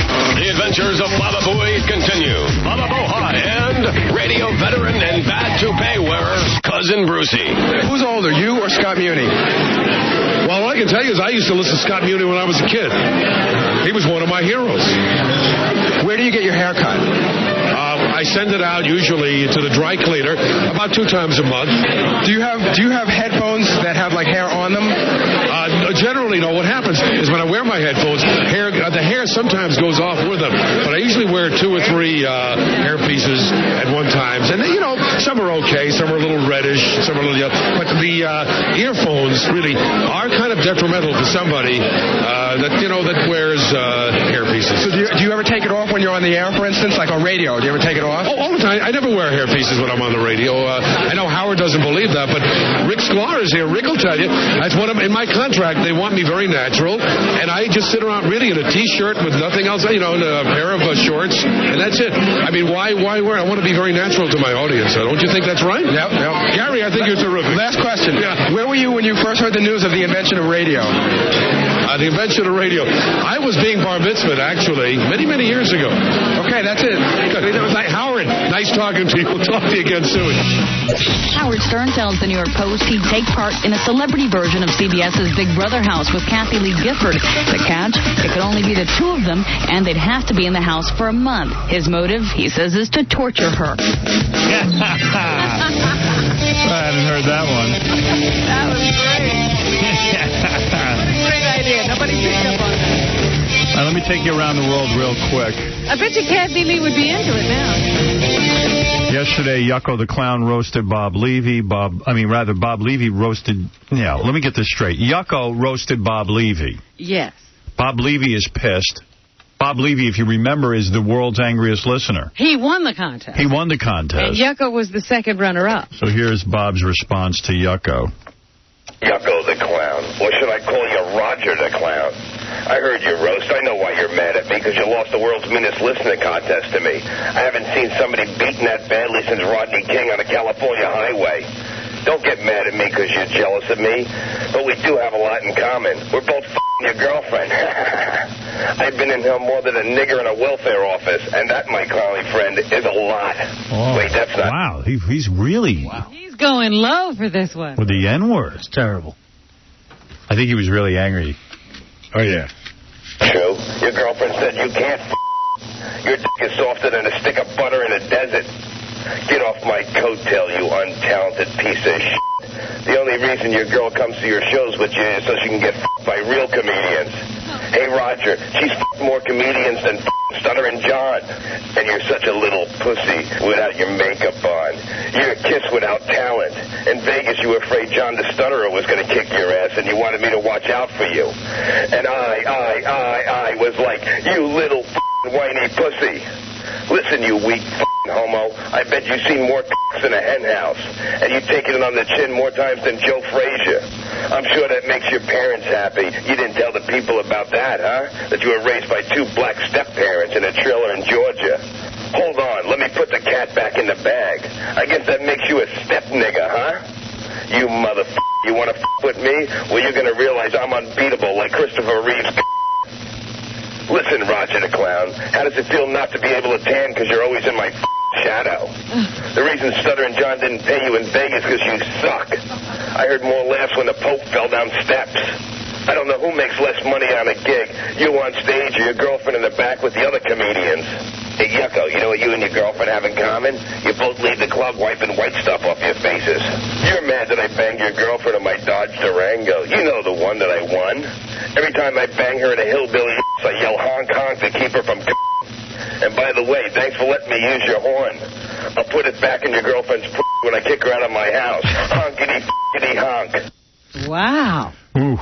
Now, this is going to start some kind of a feud, isn't it? Yeah. Do you think there's any... What was the reference about him being raised by black step-parents? Step-parents, yeah. That wasn't a joke. No, I think it's real. And I didn't know Yucko's real name is Roger, even. Yeah, that I knew. Yeah, I didn't know that. So and what happened? A lot of that is true, When we were in Vegas, Yucko freaked out because John the Stutterer wanted to kick his ass? Well, it's old news to me. See? It was supposedly there was some sort of fight at the Circle Bar at the Hard Rock between the two. Yeah. And I was drunk at the time. I couldn't help. Yucko is like Kiss. You only see him in that clown makeup. You've seen him without the makeup. Several times. It's disturbing because he's a very normal-looking guy. When he was trying to check in, Howard, with the security guard downstairs for the world's meanest listener, I saw the funniest thing. He went up to the security guard and said, "I'm Yucko!" And the guy went, "I don't have that on the list." He goes, "I'm Yucko!" He goes, "I don't have it. I'm Yucko! I don't have that." And he leans in and real quiet. He goes, "Roger Smith?" Wow, we got to ask him about being raised by black people. Yeah, you know, that why has he been keeping that from us all this time? That would be controversial. Real quick, okay, let's see. They're mentioning the show on Good Morning America. Evidently, it is a big deal that Arnold Schwarzenegger is calling in tomorrow because it's his first interview anywhere. Really. Yeah, none of the other people can get him. So, I guess George Stephanopoulos, who used to be an advisor to President Clinton, was on Good Morning America, and they were discussing... Is it Stephanopoulos? Stephanopoulos. Okay. It's Stephanopoulos. Like...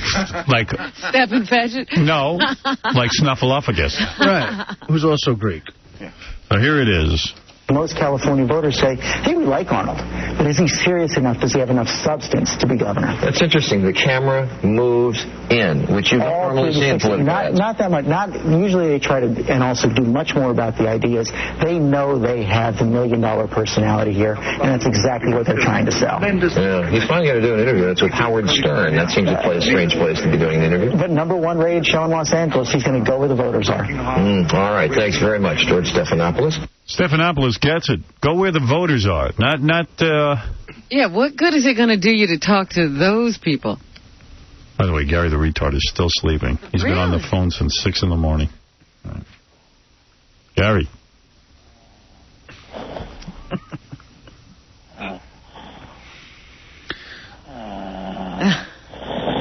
That's a retarded snore if I ever heard one. Wouldn't you kill to have a solid 8 hours of retard sleep? Yep. Hey, retard! Wake him up, Artie. Wake up from your retarded pillow! He's sitting in his chair with the phone in his hand. Maybe he's in bed. Didn't you set your retard alarm? Hey! What did you hit, the retarded snooze button? A retard! Yoo-hoo! The school bus is here, retard! Gary, are you there? No, you haven't budged him. That's a retarded snore. And he's got to be close to the phone because we can hear the snore so well. What's with that retarded snore? Gary, this is God. I just called to apologize. Gary, this is God. I'm sorry I made you a retard.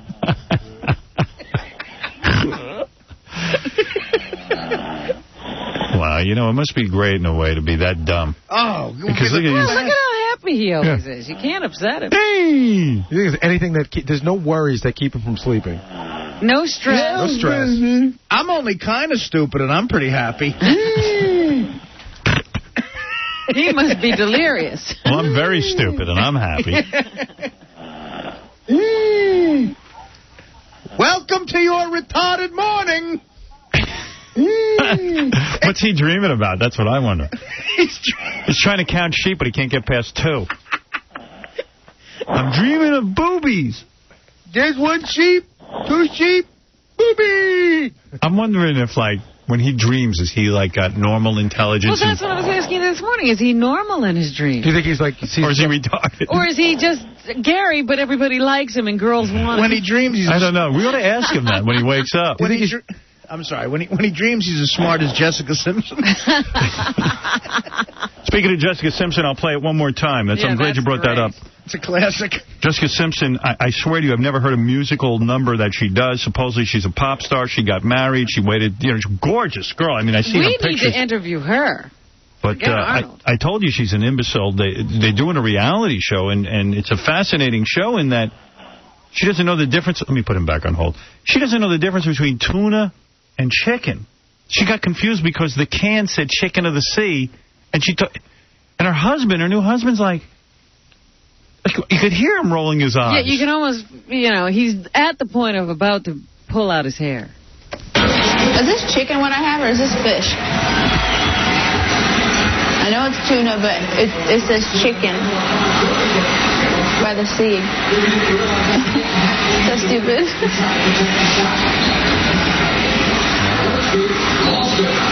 What?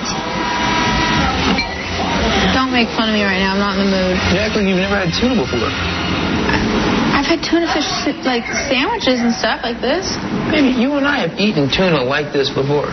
Why is it called chicken by the sea or in the sea? Chicken of the Sea is the brand.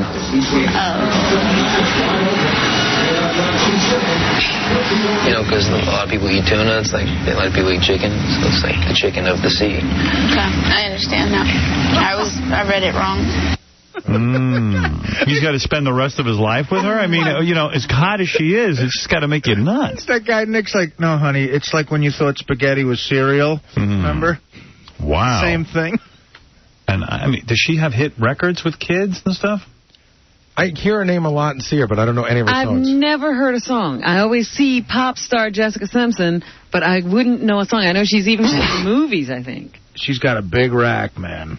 Oh, she's gorgeous. Yeah. But she's a moron. Yes. How do people get inside the television? Yeah, baby. What do you mean, honey? And the guy's like, oh, my God, you're an imbecile. I'm smarter than you, and I'm the dumbest guy in the group 98 degrees. And you can tell they've had this conversation about her being stupid before. Yeah, this is not news. Yeah, here comes your stupidity again. Every time. This isn't a first. But she never even gets the title right. She chicken in the sea, by the sea. She can't even read. Yeah. On The View, those 4 idiot women love to always mention me somehow as being the scumbag of society. And they were discussing Jenna Jameson and Jenna Jameson's E! True Hollywood Story. And so you could hear one of them muttering under their breath, it's Howard Stern's fault. It used to be when we were kids, our parents knew the enemy. It was rock and roll, it was Elvis, it was everybody knew what it was. Now, teenagers tend to be more omnivores. They find stuff that we never know exists. There's this new Jenna Jameson. She's a porn star. I had never heard of her until I started hearing teenagers talk about her. Sure, dude. Over and over and over again. Ask a group of teens, they all know who she is. And, of course, it's the Internet, the heart of darkness, which they can enter into. Are young teens watching? She's a regular on that show. But are young teens... Who is that? I don't know, one of those slobs. And Howard Stern. That might be the tryout girl. You know, they're trying out people. Watching pornography?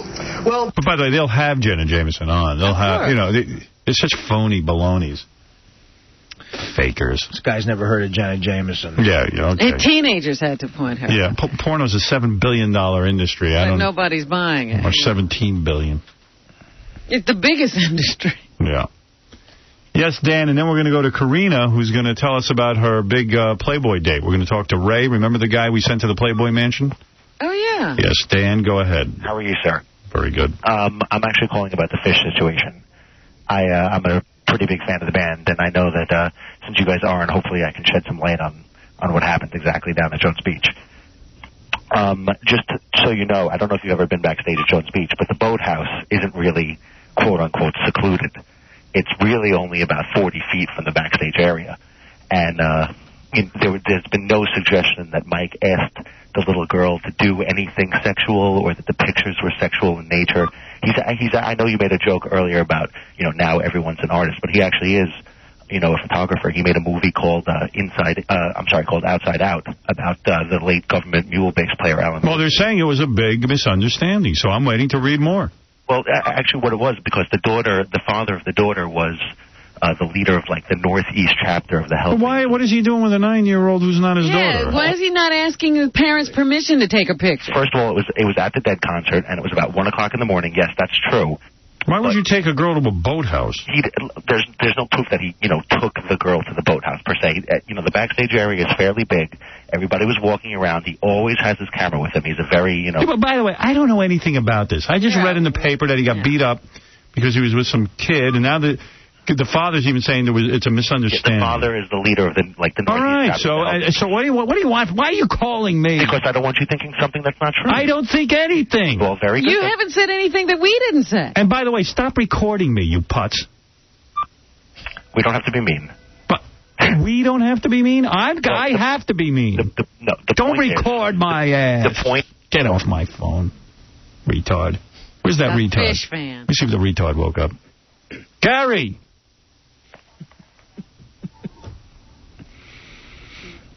Gary! Awfully quiet. He's not even breathing. I think he died. It's retard radio. No, he's gone. Suppose Gary had a heart attack and we were just listening to the death rattle. All right, the other day, Ray came on my show. Ray won a date with Karina. Remember the porn star, the beautiful blonde? I vaguely remember. He's the guy that we paintballed in the butt. Right. And he took a paintball in the ass. I do remember that. And he had a big red welt on his ass. And blood. Ooh. Oh, it was gross. But he did this so he could go to the Playboy Mansion with Karina. Let's find out how the date went. Okay. I want an update. Ray, is that you? Yeah, I'm here. How's your ass, Ray? I got a little scar on my ass. How long did it take you before you could sit down? Like a couple days. Casey nailed you right in the butt. I know. Which sounds wrong. Like point blank range. Let me get Karina on the phone as well. Is that you, Karina? Hey, it's me. Good morning, guys. Good morning, Howard, Robin. Hi. What are you wearing? Ray. What are you wearing, Dollface? I'm sitting in my backyard. I have a little short top. I mean, shorts and a top. Always dressed hot. I know, even in the middle of the night. As far as the mansion. Do you know her bio says she has a master's degree?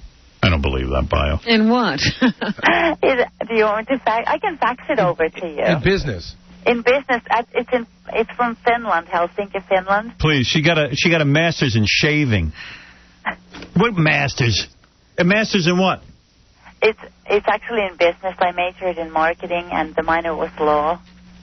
You're kidding me. Yeah, I know. It's kind I know you have your Ph.D. in anal. Yeah, I could say that. But, you know, actually, it kind of works out well because I'm my own product as of now, so it works out perfectly. Tell me about the date, though. This is exciting. Ray took a paintball in the ass, and it was really violent. I mean, there was blood. He wanted to go to the Playboy Mansion with you. Ray, was it everything you imagined? Oh, and more. And more? Really? Definitely. The best time of my life. Ray, tell us what we did in the pool. Oh, you mean we got naked in the grotto? Yeah. Naked, got swimming around in front of everybody. Ray, I'm having trouble hearing you. Can you speak louder? Yeah, is this better? You're annoying me. I'm sorry. Yeah, we were naked in the grotto. All right, so what happened? You went, you flew out with Karina. Tell me, Gary, what do you know about this? Okay, so it starts out they get there, and they get naked in the grotto, and Ray makes out with Karina. So no. You made out with Karina? Yeah, we did. Were you attracted to Ray? It was all for the show. It's all for the show, right? So no, it was fun. We first of all, the party was classy in the beginning, and then we had to, because it was kind of not going anywhere, so Ray and I had to spice it up a little bit, so we got naked in the pool. So Ray and you, in the middle of this Playboy party, get naked, you get in the pool, and you start making out. Yes, and we. Ray, were you out of your mind? Yes, I'm nuts. I'm naughty nuts, and you know what? No, Ray, was this the most exciting thing ever happened to you? Yeah, definitely. Howard, 7 other women got naked with Karina. Oh. Wow. Well, 7 other women? Yeah. And did you start to get it on with the other women, Karina? I wasn't. My friend did. I was strictly concentrating on Ray. We're in the corner of the pool, and all of a sudden we turn around, and there's like 2 girls going at it on the side of the pool. Ray, did you get aroused when Karina was kissing you? A little, yeah. Did she touch you below your waist? No. No. Why not? The pool was cold. It was a all right, go ahead. So you think the Playboy Mansion will be enough? You know, he's naked swimming in the grotto, but now they got to leave because the party's over, so they're going to go out to a club, and they get in the car. Karina takes her top off in the car. That's good. Now, We're driving down Sunset Boulevard. She's topless, hanging out the window. Guys are going crazy. Is she drunk? Yeah, we're all pretty drunk. Okay. But Karina got so drunk that she had to stick her head out the window so she could puke. Oh, no. Oh, my God. And that's when the police pulled them over. Did you puke out the window? I didn't think that. Ray, I don't think I puked, actually. A little bit. I called it getting fresh air. All right, so she pukes and the cops pull her over. Right. So she has to tell them who she is, and the way she tells the cops who she is she pulls out her video so she could show them on the cover that she's the porn star. Right. Signed a video for me. Oh, my gosh. So then what happened? So the cops let them go with no ticket. Yeah. It says, according to this, even though the driver didn't have a license and there were bottles of liquor scattered all over the car. Yeah, LAPD, right on. We love you. Those are good guys. All right, they see there's a party going on. They're not going to interrupt the fun. All right, that's decent of them. Yes. They open up the windows, and all of a sudden there's like 3 girls naked in the back, and they're like, You know what? The cops have a sense of humor, too. Yes, go ahead. All right, so now they're moving along. Right. And Karina starts to give her... Oh, they go to a club and they're dancing, and Karina starts to digitally manipulate her friend. No, at the club. On the dance floor. Which friend was that? A girlfriend? You tell us. It was one of the girlfriends, wasn't it, Ray? Yeah. Which one go was ahead. Okay, so Ray's friend is with him. Somewhere along the line, one of Karina's friends gives him oral. Oh. Goodness. What a night. In the bathroom of the hotel, yeah, I think it was, yeah. Hey, Ray, were you freaking out? I mean, your friend was getting oral in the bathroom? You didn't get anything. I was just having a good time. Then what happened to Ray? Well, nothing to Ray so far, but then his friend got to double team one of Karina's friends. Now, I don't know if that means with another chick or another guy. But, Ray, why is your friend... It wasn't me. I think at that point I was sleeping in my car at the church parking lot. Well, we're going to get to the parking lot in a second. But wait a second, Ray. Why is your friend double teaming all these chicks and you're not getting anything? I don't know. You know what? There's only so much porn I can take, I guess. It wasn't, I don't know. But why does he have to be with you? I don't understand. Well, Ray's going to get some later on. Oh, he does? Yeah. All right, go ahead. So now they're still driving around drunk with whiskey bottles or whatever all over the car. They get to a parking lot. By the way, I don't approve of drunk driving. Well, the driver's not drinking, right? The driver is sober. Okay, good. Karina offers to give the parking lot attendant oral if they can park for free. No. Right. Did I? Yeah, he turns down the oral, but he does let them park for free. Oh, my God. What kind of an idiot is that guy? So it pays off to have a pair of TNA, right? It's really weird. I've offered guys oral to park for free, and it never works. And then this is the part where... I just get beat up. You pay. You park, but you pay. Yeah, they make me pay double. This is the part where it finally pays off for Ray. Not with Karina, but Ray's walking down Sunset Boulevard. Wait a second, Karina, that's true? You offer the parking lot attendant oral? I mean, I'm sure it's true. I don't think, I Karina. can see that. I can see that coming from my mouth. And do you ever pay for parking? I guess not. No. You've done it a lot? I took off her top and was like, can we park here, please? But the question is, what other services do you get for giving oral? Like if a guy comes over your house and he has to fix your TV and it's going to be $500, do you offer him oral? No, not in my personal life. No, I don't think. It was kind of, the Karina takes over. It was come on, Ray, were you shocked when she did this? I was just taking pictures and amused. Yeah. How much is parking? $30 tops? Not even. $40. That's cheap. I'm not that cheap. That is so funny. That is so cheap. That is so. $40? Funny. All right, so then what happens? Does Ray get laid? Ray gets laid. Ray had a threesome with 2 women he met on Sunset Boulevard. He was so drunk he doesn't remember having sex with them and he doesn't remember their names, but he had a threesome. He just met these women and they had a threesome. Wow. Ray, what happened? Wow. No, that was before the Playboy Mansion. It was a Friday night. It wasn't even... So you didn't end up getting laid the night with Karina? No, not Saturday. No. Karina, why didn't you do Ray? Ray, tell me what happened. How did I end up sleeping in my car? On the way back, after we got pulled over, you were naked and you're just passed out. So Ray, oh my gosh, that sounds so bad. Howard, if you were with Karina, she passed out, wouldn't you just take over? No, I'm not Kobe Bryant, allegedly. I guess Gary is, allegedly. Yeah. Gary, you shouldn't be with... You would bang a passed-out naked chick? It's a joke. I was trying to see what Ray would do. Sure. I would nudge her a couple of times. Yeah, now it's a joke. You've banged I've actually been in that chick. situation. I've done nothing. All right. I try to help her give me release with, digitally. Digital release. Exactly. We're in the digital age. Everything's going good. Well, Ray, congratulations. I guess you should thank me profusely. I am. Thank you so much. I had the best time of my life. All because of you guys. Yeah, you took the paintball in the ass, and look at you now. I'm shocked that Karina is such a... A whore? No.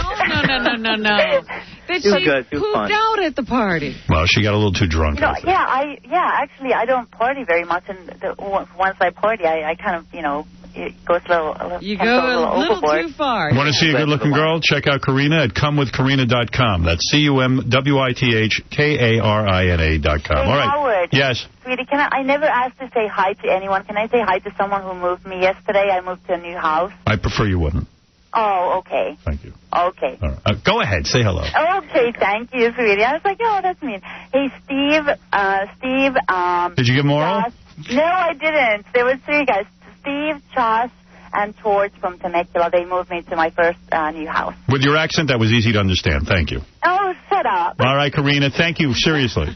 Okay, thanks, guys. All right, Ray. Thank you. Ray. Bye-bye. Yes? Bye. Can I give a shout out to Fox and KCBS? No.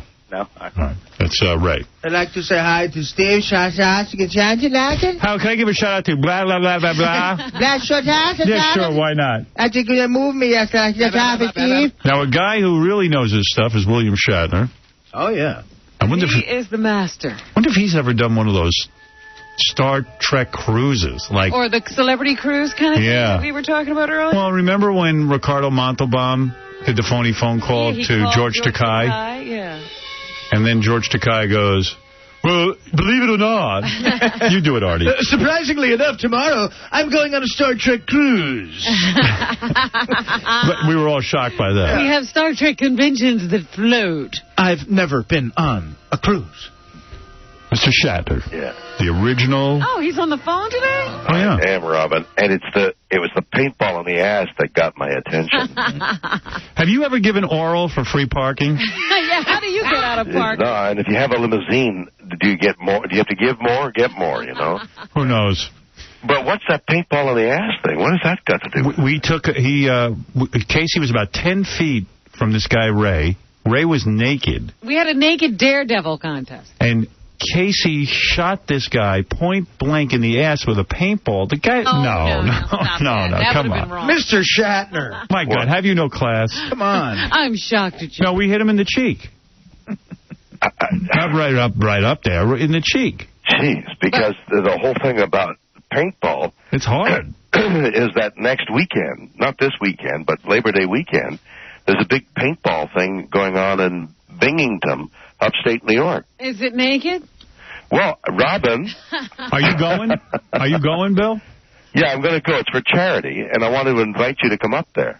You know, I wanted to always do paintball, and then I'm talking to my friend Greg, who's a football player. He weighs about 250 pounds, this guy. He got sucked into one of these paintball things. He said these little kids show up. They're playing. Him and his buddies are playing against them. They've got full-out commando gear. They've got special guns that are like machine guns. Really? He said they hammered him. He was sure he had scars all over his body. Well, no, you don't run around with your ass sticking. No, but this guy had clothes on, and I'm telling you, he's got like marks all over his skin. Have you ever played? No, I'm afraid now. No. Well, you got to dress properly. You don't shoot point blank paintball at somebody's ass, for God's sakes. At least ask them to turn around. That was naked paintball. This guy played regular paintball, and I'm telling you, he got all scarred up. No, that's crazy. What is he stuttering properly. Howard, I used to play in Long Island and Coram all the time. Paintball. It's the greatest game in the world, but it's true. I had fully clothed, got shot in the chest, a huge welt on it for like 3 weeks. Well, but you didn't have enough clothing on, Gary. No, I did have enough clothing. I mean, those things hurt, but it's fun as hell, man. That's Stuttering John. How can you not tell the difference? Well, Stuttering John's sounding more and more like Gary, or Gary's really, or Gary's beginning to stutter. One or the other. Are you supporting Schwarzenegger in his gubernatorial run? Or are you going to run? Jeez, is that awful? What's going on there, man? I got to move. You don't want to be in a state run like this? Well, it's 120 people running for. It's a mockery of democracy. Aren't you surprised some of those ex-Star Trek people aren't running? Like Sulu or... Maybe secretly they are running, and they'll be on the ballot. We don't know yet. Can you believe Uhura is not on the ballot? I'd like to introduce That's Uhura, not Uhura.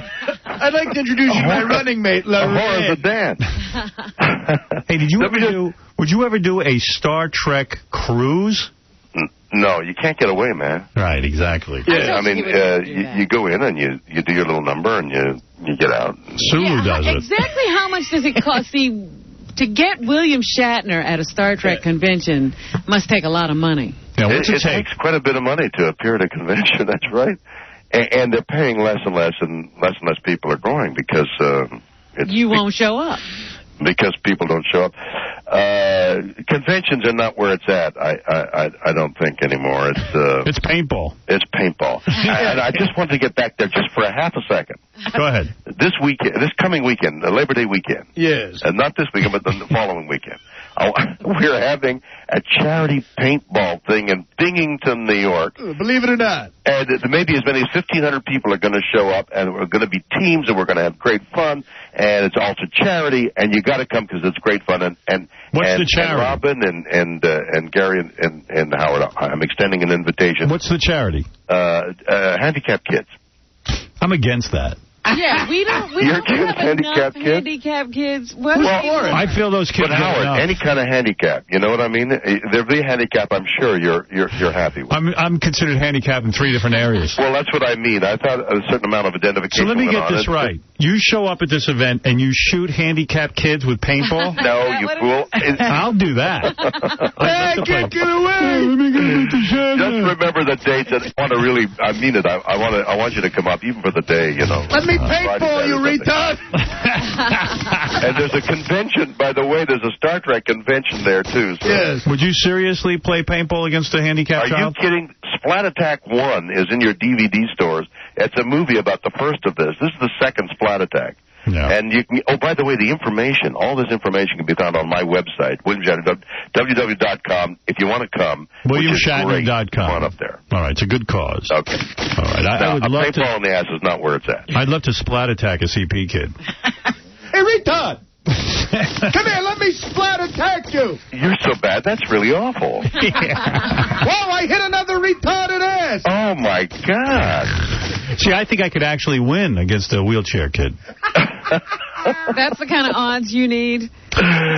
Howard's in such great shape. Are you still working out? Oh, yes. Yes, I am. Yes, I am. Thank you for asking. The cruises get a little overwhelming. You can't get away, and before you know it, you're giving oral to your poodle on the private. I got to play you a phony phone call. Can you imagine this kid is in a limousine and this girl is vomiting? I know. Hey, and he's going to try and get oral? I mean, what is that? Sounds like fun. You've never seen that? To me, it's kind of a turnoff. You never saw that in the early days of Star Trek? No, nor in the late days, come to think of it. Not everybody gets your kind of action. What is it, JR? You're on the air. Hi, I'll take a paintball in the nuts.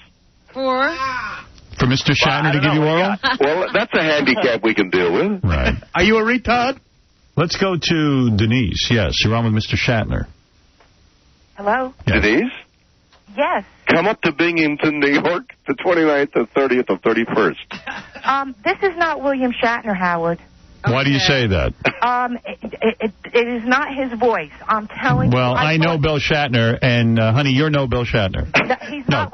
You're being fooled, Howard. No, it's Bill Shatner. It is not Bill Shatner. Yes, it is. All right, I'll ask him a Star Trek question. You'll see if he'll know. Star Trek question. If I don't answer it, then you know it's me. All right, Mr. Shatner. If I don't know the answer, you'll know it's me. Right. It is not Bill Shatner. Mr. Shatner, who is the biggest pain in the ass on Star Trek? There were so many. Listen to him. It is not Bill Shatner. That's it. I cannot believe you didn't catch this. This is George Takei. That's Bill Shatner, miss. No, it is not, Artie. I'm telling you, it's not Bill Shatner. This isn't Denise. What kind of a charity is handicapped kids? No, that's a group of charities. Say he doesn't know the name of the charity. He doesn't know the name of the charity. He could care less. And it's therapeutic riding for handicapped kids. That is not how. It's not him, Howard. How much you want to bet?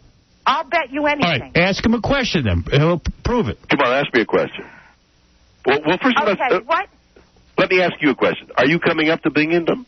No way. You're not William Shatner. How come you're having trouble saying Binghamton? I know. Can you say Binghamton? Listen to me. Listen to me.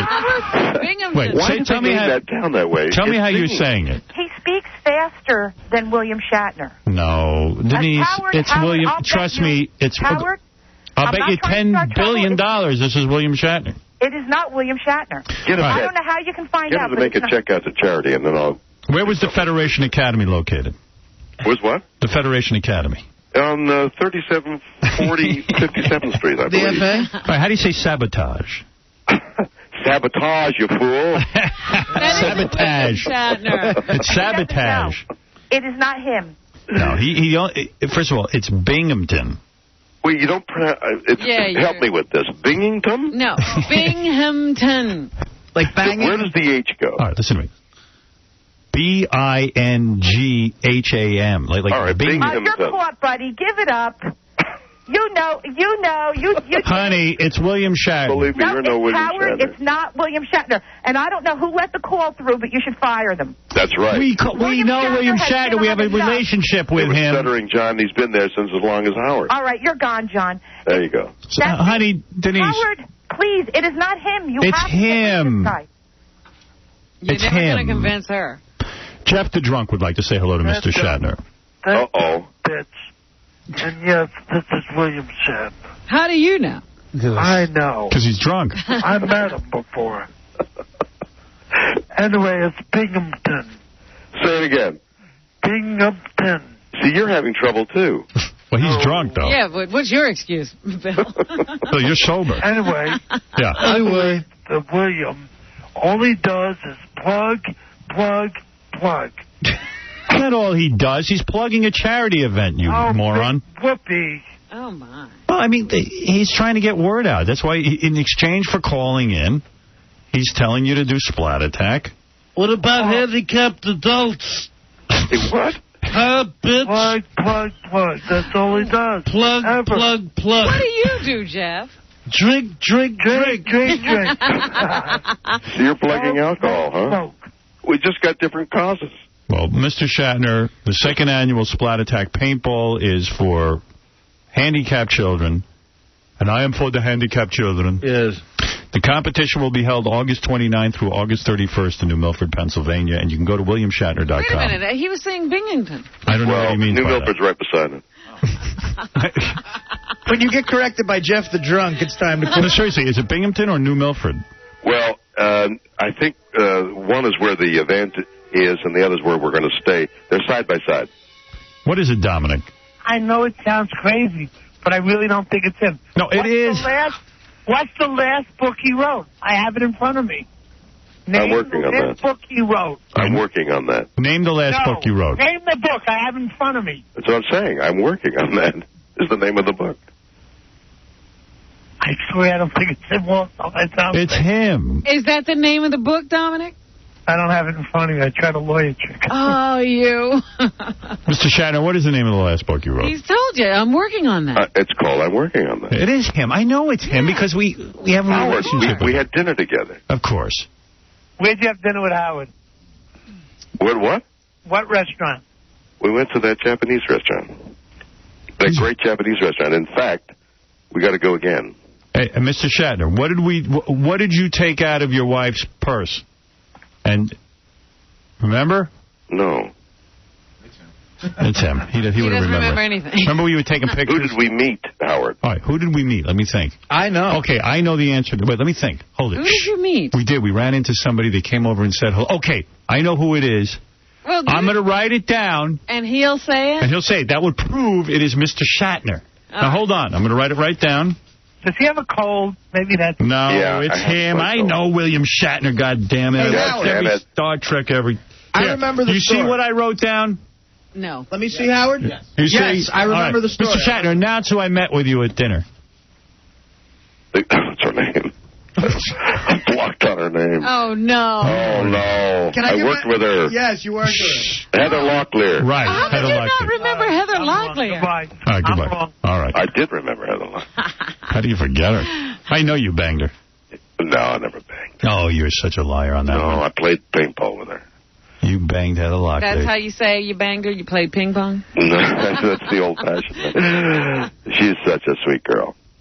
And so are you, baby. Well, so are you. I know that you've now worked out your thing with your ex-wife about the horses, right? Was that funny? Yeah, remember he wanted to give her some frozen semen? No. She sued me. I'd like a frozen semen pop. She sued me. My ex-wife sued me. I couldn't believe it. She sued you because she's entitled to the semen from your horse. Can you believe she wanted this? fresh semen. I mean, this got outside the telephone call. I'm sending frozen. No, you're not. I'm going to sue you. Yeah. What's wrong with frozen semen? There's actually nothing wrong with frozen semen. You should just send her your semen. It's just where you stick your thing, isn't it? Right. If you want to come over, I'm defrosting some semen. Why should she object to something cold? I don't know. George Takei? It might be, yes. I'm defrosting some semen. Mr. Shatner, I got to play you a phony phone call when you come in here. It is the funniest thing. You'll love it. This guy calls George Takei as Ricardo Montalban. You mean it really was George? It's the real George, It was really George, yeah. Or is one of your guys? No, it's one of... George doing Ricardo? No. A guy pretending to be Ricardo gets a hold of George Takei's phone number. Oh, no. And it's funny as hell. Oh, no. You'll love it. Die. Ricardo! He goes, believe it or not, this weekend I'm doing a Star Trek convention. We leave from San Pedro. We're going sailing through the Panama Canal. But believe it or not, of course we believe it. And then after that, yes, I actually am going on a Star Trek hayride. Funny. Oh, my God. Imagine if you were in that hell. Oh, jeez, I was for a while, wasn't I? Yeah, well. Next weekend will be at a carnival at the Star Trek dunking machine. Dunk Sulu. Robin, would you come up and play paintball? I'm not going to be around. No, honey, you're going to be around. No, I'm not. She's going away. Where are you going? We're on vacation that week, so I'll be out of town. She'll be in L.A. Yeah, I'll actually be where you usually are. Really? Yeah. She'd like to go to Binghamton. I can't say that damn thing. Maybe I should say New Milford. I can get that out. Believe it or not, I'll be in Binghamton. Yes, believe it or not, I'll be in Binghamton. And we'll be taking a Star Trek plane ride. It's called Flying Sulu. Anyone who wants to fly Sulu. Zulu Airlines. Fly Sulu and Lorraine. He has a dog named Lorraine LeBlanche. No, come on. As a matter of fact, it's a papillon. How do you find these things out? I should play it for you right now. You should. Can he hear it? You want to hear this? Yeah, I'd love to hear it. You got it, Fred, or do I? You have it. I have it? Uh-oh. Hold it on. We may not be able to hear it. Wait a second. Where would I have that?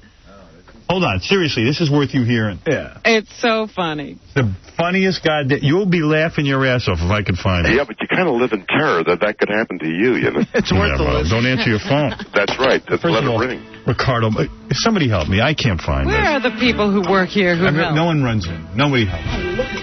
You're looking. You disgust me. There it is. I learned that from you. All right, here we go. I'll play it for you. Okay. You got to hear this, because you'll appreciate it. You work with the guy. Can you hear that? The phone rings. Yeah, okay, all right. Hello. Hi, George. This is Ricardo Montalban. Ricardo. Yes. How are you? How are you?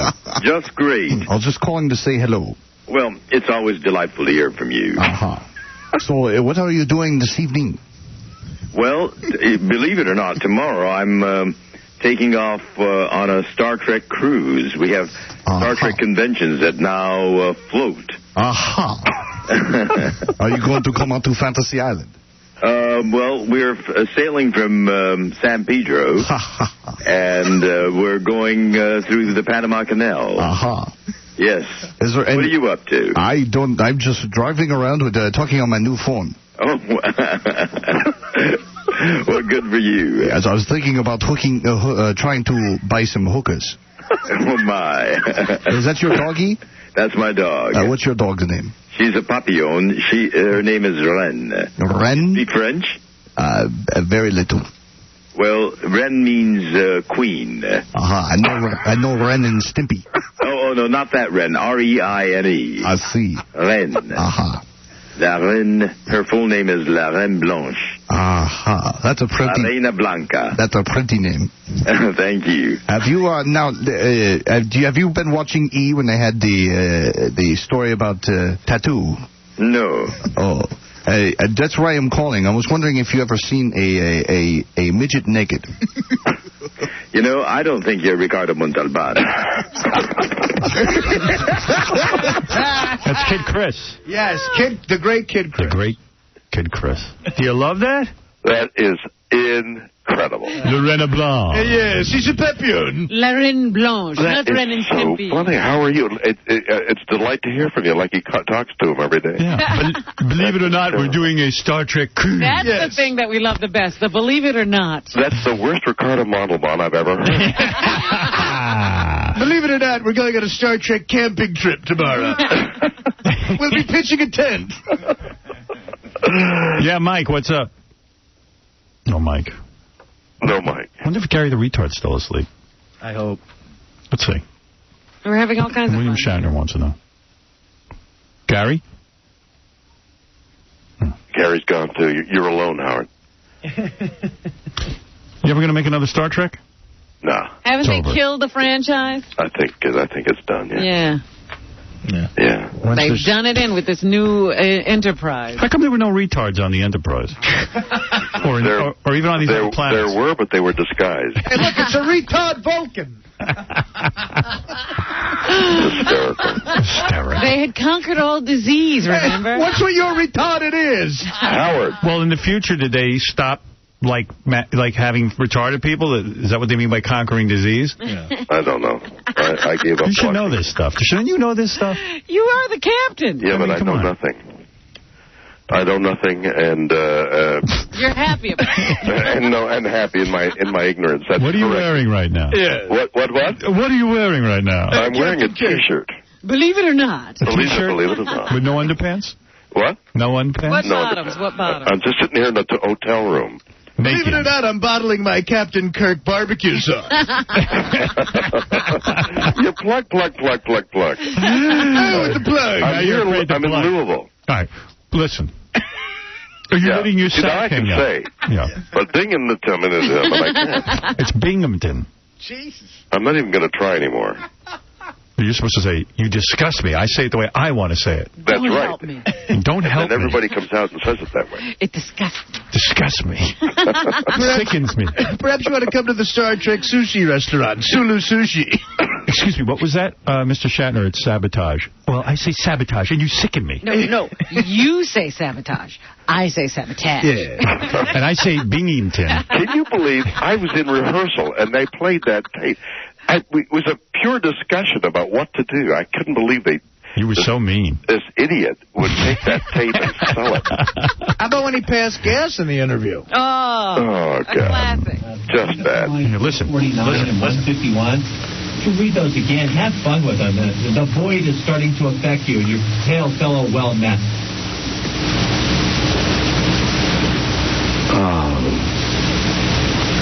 Please don't tell me how to do it. It's sick of me. Sulu, check him. It's like 4 in the morning, and this guy's giving me a hard time. Well, don't you hate when the guy goes, have fun with it? Meanwhile, you're doing like a Star Trek cartoon. Yeah, Right. so I'm supposed to dance for you like a monkey? Have some fun. On this one, Bill, try to have some fun. I want to tell you the character of the guy who takes a piece of tape and promotes it. I mean, sells it. I mean, couldn't believe it. That's the way it goes, man. You got to be careful. Try to have some fun with this one. Pay no attention to me creepily petting my poodle.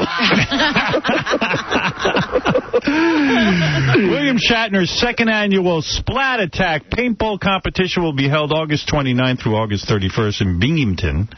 Actually, New Milford, Pennsylvania, it says on my plug. For more information, go to WilliamShatner.com. We love William Shatner. Hope to see you soon. I'll see you soon. We'll go to dinner. All right. That's a date. Bye-bye. So long, my captain. Thank you. My captain, oh captain. Spock, sabotage the system. Spock, restore the atmosphere. Spock, sabotage the system. I wish I knew what to do. Observations, Mr. Spock. Okay, so that line's 193 again with sabotage, pronounced sabotage. I don't say sabotage. You say sabotage. I say sabotage. I love that. Later, Bill. See you at the Live Long and Prosper brunch. All right, we got to take a break. We'll be back with the news. Nick DiPaolo's going to sit in. There's more fun.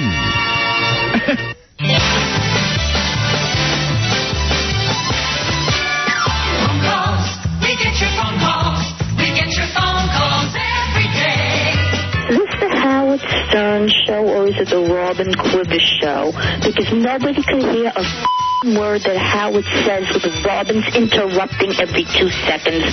Shut up, Robin, and let Howard talk. No one wants to hear you, and no one can hear Howard. The Howard Stern Show.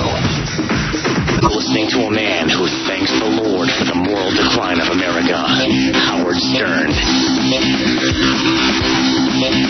Nick DiPaolo is a comedian. He's on a career roll. He's on a career high. Nick DiPaolo was just on the Dennis Leary roast. Was he? Oh, yes. On Comedy Central. He was one of the comedians sitting apart from Dennis Leary's Hollywood friends. Yeah, Nick got to sit off in Siberia, but he came on, he killed, you know. The overall roast was only funny with a few guys. They had a lot of celebrities, like, doing shtick, you know, reading stuff prepared for them. It wasn't funny. But I enjoyed it when Nick came on. Nick will be at Caroline. Where is Nick? Why am I vamping? Bring him in. There he is. What's going on out there? You're standing out there. Nobody wants to bring Nobody in. will tell him to come in. I got some team out there. Oh, you're standing out there, no one brings you in. I'm looking through the window. My turn? I apologize to you. Oh, please. I really do. I mean, I'm embarrassed by my organization. Or the lack thereof. I said, I saw you on the Dennis Leary roast. You got up there in a professional manner, and you went and you delivered your lines like a professional. Professional with notes and papers in front of me. Yeah, what was that all about? I never saw a roast where everybody had their notes in front of them. We have no capacity to remember anything. You know what it was? That was an open bar on the set. As is we that were what that was? shooting that, we were drinking. Who's the big fat guy drinking? Lenny Clark? Yeah, is that him? Yeah. No. He's got a series coming out on ABC. He's very funny. Is he? Yeah. He's great, man. Lenny Clark is... You'd love Is he the guy with awesome. that rough voice? Yeah. Of course, they'll ruin him in Hollywood. Yeah. Colin Quinn was funny on there. Right, he was very funny. But I don't understand. You know, and I think Colin pointed this out. All of his comedian friends sit off in Siberia. And then all of his Hollywood friends, Dennis Leary, all get like Elizabeth Hurley and Kiefer Sutherland. Right. And who cares? I mean, what does that mean, that they're over there and you're... Like, why are you guys like such pariah that you're off in Siberia? I know, it's what Colin said. Well, you know, Dennis chose to sit with his Hollywood friends. Hey, were you hurt by that? No. A little bit? I mean, no, do you feel like a second-class citizen? No, I was happy to pick up the $5,000, you know. What, Elizabeth Hurley is more important than you? Well, with that body, yeah, I'd say so. She looked good, huh? Up close? My God. Yeah. She was with that guy who, I don't know. What was his deal? What was that I'm guy's assuming that Dennis Leary banged Elizabeth Hurley. I read between the line at these roasts. If he gets celebrities to show up, it's probably because he's banged them. Did he bang Gina Gershon? I really don't know. I sniffed his fingers for the first 10 minutes behind. Do you think he did Elizabeth Hurley?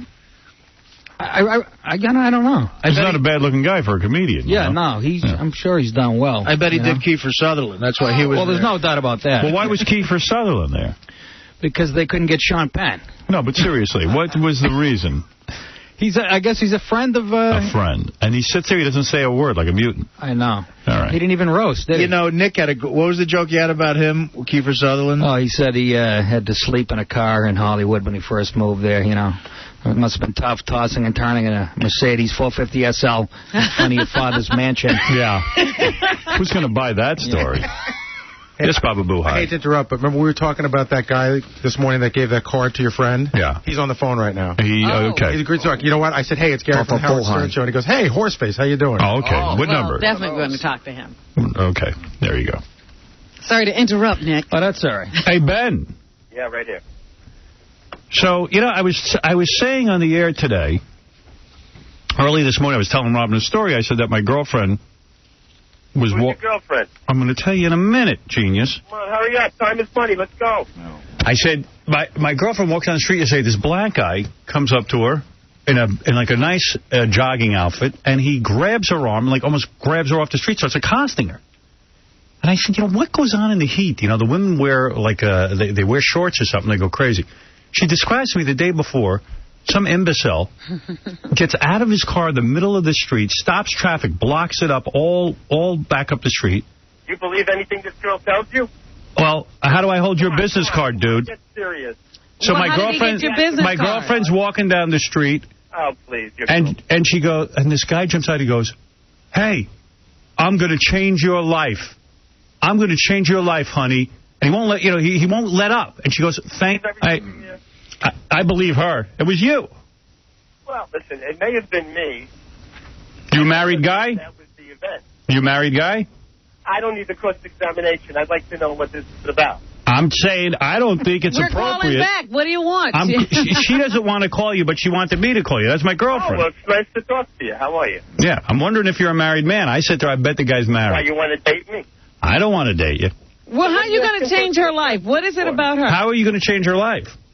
It depends what she needs changing. But does that ever work for you? Be honest with me. I mean, I'm all for picking up chicks and everything else, but when you jump out of... Listen, wait a minute. You think my girlfriend's lying? Pause and let somebody answer you. Okay. Now, if you need lessons in negotiating with women in New York, I'd be happy to contribute something to you, but I think you do all right. That is not the issue. We wondered what your proposition is. What's the problem? When the chick calls you back and goes, okay, how are you going to change my life? What do you tell them? Well, so far I haven't spoken to her. In fact, I don't even remember which one this is. Oh, you do this all the time. Does it ever work for you? Darling, I do well. Does it ever work for you where girls call you and go, please change my life? Well, let's put it this way. If she was adventurous, she would call by herself and say she had to run home to Daddy and tell her what happened. No, come on. That just seems what happened. You know, this guy... Dude, you're a frightening man. I mean, and the card and the plastic, you're frightening women. With the laminated card, so if you spill, you can wipe it off.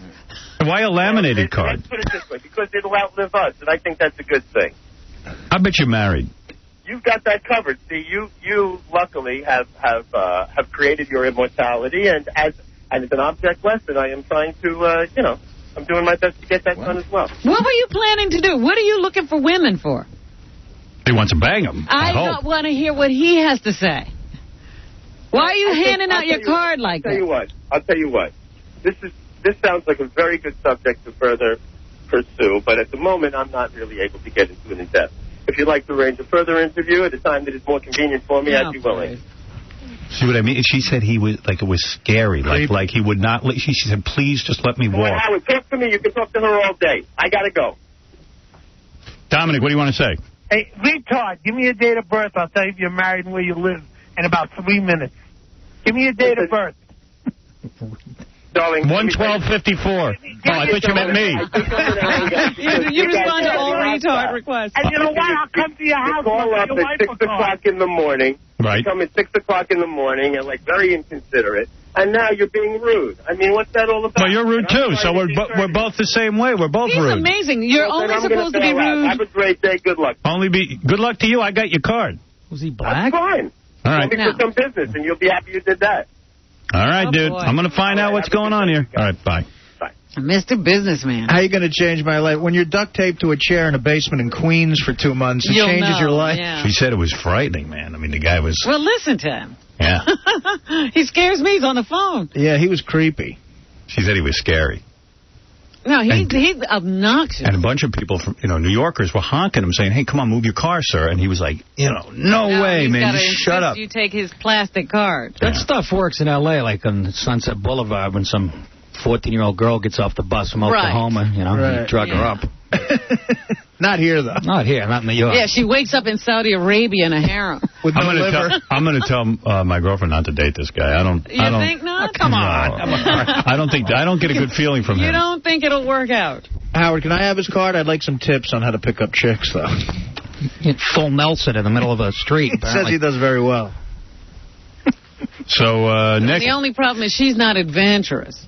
Yeah. Yeah, it's her fault. Got to run home to Daddy. Daddy. Oh, my goodness. So, Nick, this is a big deal for you, Caroline's. Did you ever get booked at Caroline's before? Of course. Oh, my God. Baba Booey told me, because Baba Booey said this is like a big deal for Nick. Oh, Baba Booey, please. Baba Booey. Oh, dear. No, I've been there many times, but I haven't been there on the weekends in a while, But that kid, Dat Van, was supposed to be with me, the little chink that won the Comics Come Home. Oh, yeah? Yeah. Really? Apparently he's like warming up the crowd for the Iron Chef on the Food Network. They couldn't make it. Was he really supposed to be with you? Yeah. I requested him. So you're going to be at Caroline's in Manhattan tonight through Sunday. Tonight through Sunday, yes. Ticket reservation, carolines.com or 212-757-4100. And see Nick on Tough Crowd with Colin Quinn tonight at 11:30 on Comedy Central. Look at you, man. Yeah, I'm all over Comedy Central. I've been, my career's been stuck between, the Food Network and the History Channel. I'm starting to smell like Emerald's Kitchen. I'm starting to feel like you're getting really popular. I am. Yeah. But it's Comedy Central. It's like a comedy sweatshop over there. You're a real comedian now. Now, what about your marriage? Is that going okay, or is it over? It's going fine. Really? I mean, give it a chance, Howard. Yeah. No, it's the right move, Howard. Yeah, it was a good move, huh? Oh, beautiful. Have you cheated yet, or what? No. Oh, come on. No, I haven't, really. Don't you hand out business cards on the street? Huh? Don't you hand out plastic business cards? I just knock him out with a pipe. And his wife gets half of what he makes. She's making $300 a week off the Colin Quinn show. That's like $100 too much, Artie. But well, it is. Yes. It's hard to get. I was in Pittsburgh with Beetlejuice. Were you really? He's the one getting all the broads. I'm like, what do I got to do? Drop an anvil on my head and lay in a tanning bed for 6 months? Beetlejuice did a gig with you?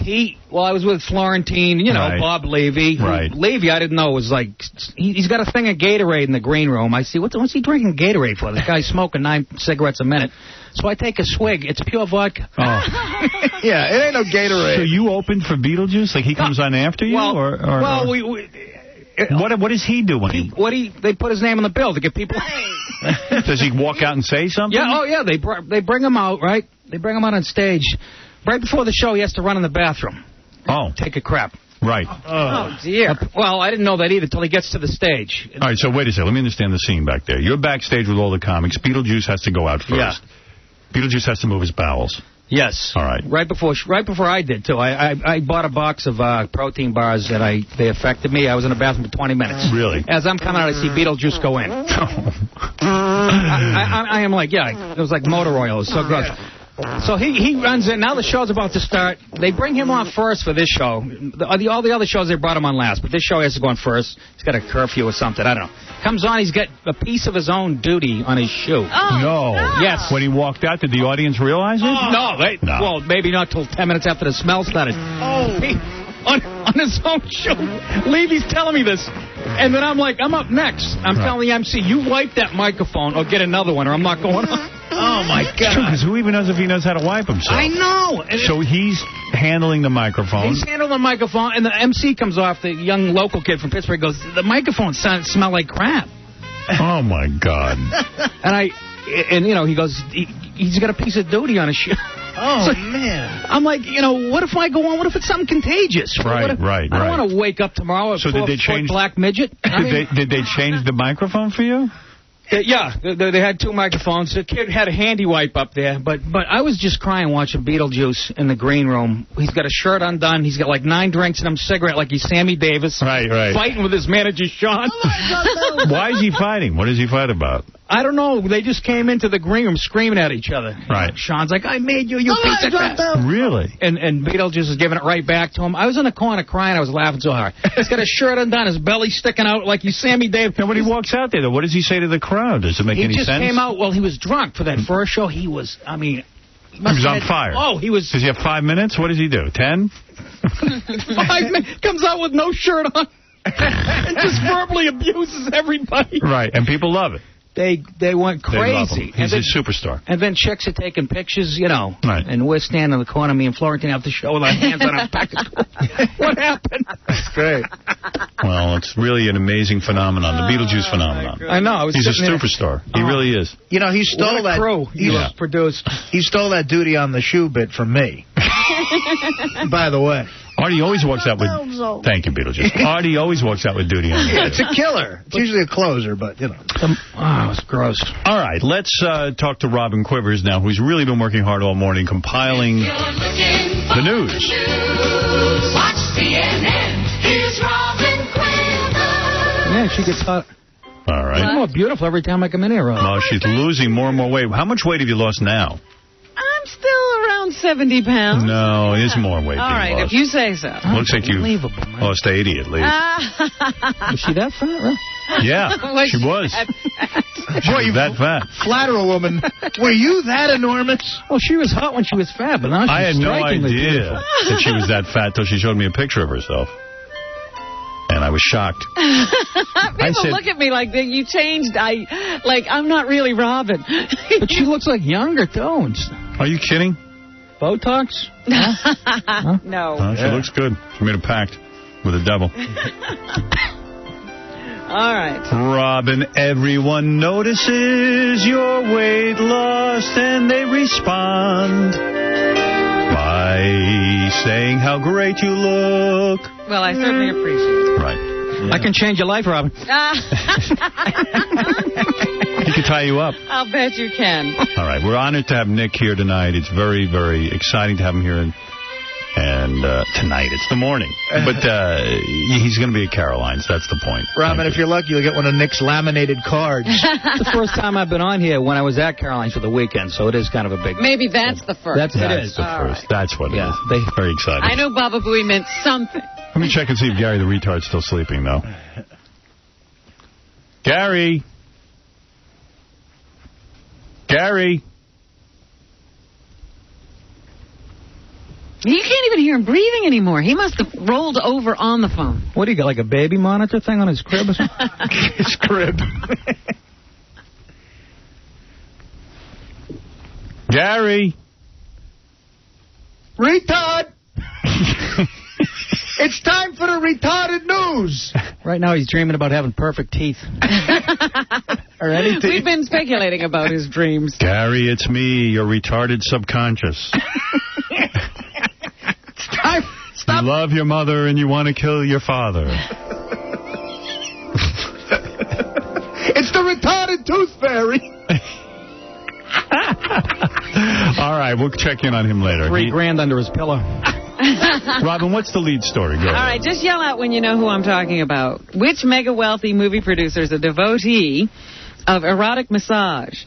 The former wonderkin never goes to massage parlors, but has one of several regular masseurs meet him at a hotel room where he gets a treatment.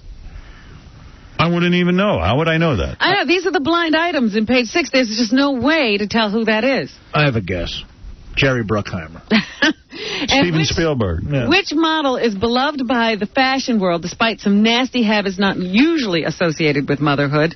Though she has a baby at home, this skinny icon smokes, drinks, and snorts cocaine like a rock star. I would have no idea. How would I know who that is? I don't know how I'm supposed That would be to Bianca Jagger. Yeah. figure out who that is. Right? Next item, Bianca Jagger. Is that a model? I don't know. I hate blind items where there's just no hope of your ever being. There's no way you'd ever know. That's not fair. Right. That's not a fair thing. Yeah. But I'd like to meet her. Right. You want to hang with her. One phone call to mine and Nick's manager. We'll find out who that is. All right, we talked about this earlier, the California recall. Give me your birthday. I'll know where you are. Yeah, right now. You retard. Come on. Give me your birthday. Like the guy wants to be looked up. Yeah, he's looking for Dominic. I just want to know if you hand your card to girls, if they ever go out with you.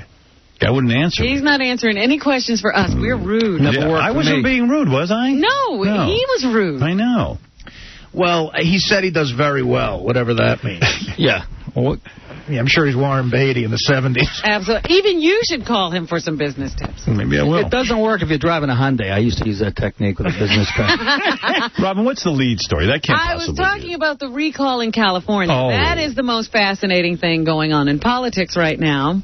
Arnold Schwarzenegger is calling you tomorrow. That's right. And yesterday, the governor who is being tested, Gray Davis, started to speak out about this whole thing. He says he's ready to take on the right-wing effort to recall him from office. D1. Oh, he's ready now? Now he's ready. All right. Well, that's good. He better be All ready. hell is broken loose. Now he's ready. All right. Let's see what he has to say. I may not be the warmest TV personality in politics, but I am warming to this fight. Hey now. Yay. Ooh. Well, that's a dynamic guy. Hey now. I am going to take care of you. Great Davis.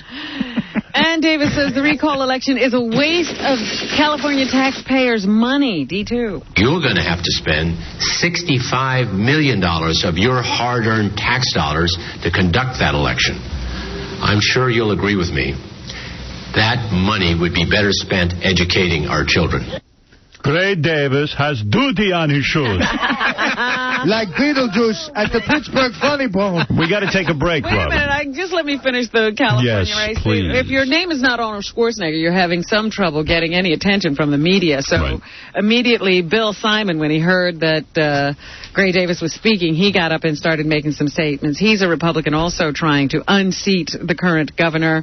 And he says that Gray Davis in his speech didn't show any acknowledgement of responsibility for California's woes. D3. When someone gets up and says, I'm going to take responsibility, and then during the course of the rest of his speech says, the national economy is to blame, President Bush is to blame, the right-wingers are to blame, the Republican Party is to blame, I think people get mad. So he doesn't feel the governor's doing the right thing. Gray Davis has no pectoral definition. He's a fruit.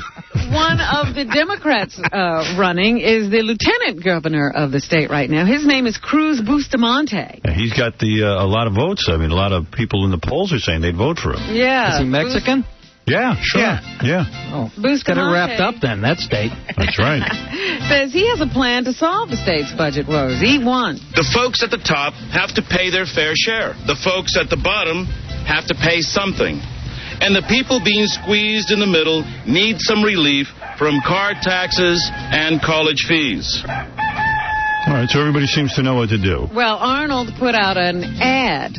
He started airing his first television ad yesterday. He's spending $1 million on advertising so far. He's going to be running this campaign out of his own pocket. Here's a little bit of that ad. D5. This historic election has come about because there's a tremendous disconnect between the people of California and the leaders of California. We the people are doing our job, working hard, raising our families, and paying taxes. So that's what's going on in the race right now. Working.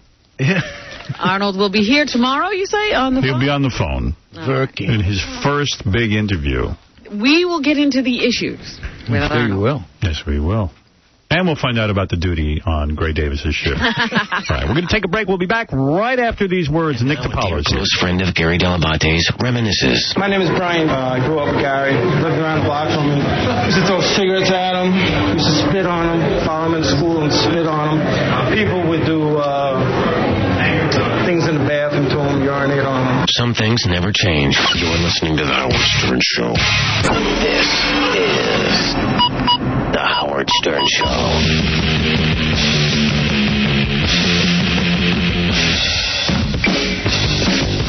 Yeah, the Nick DiPaolo band we're listening to in the background. Stop.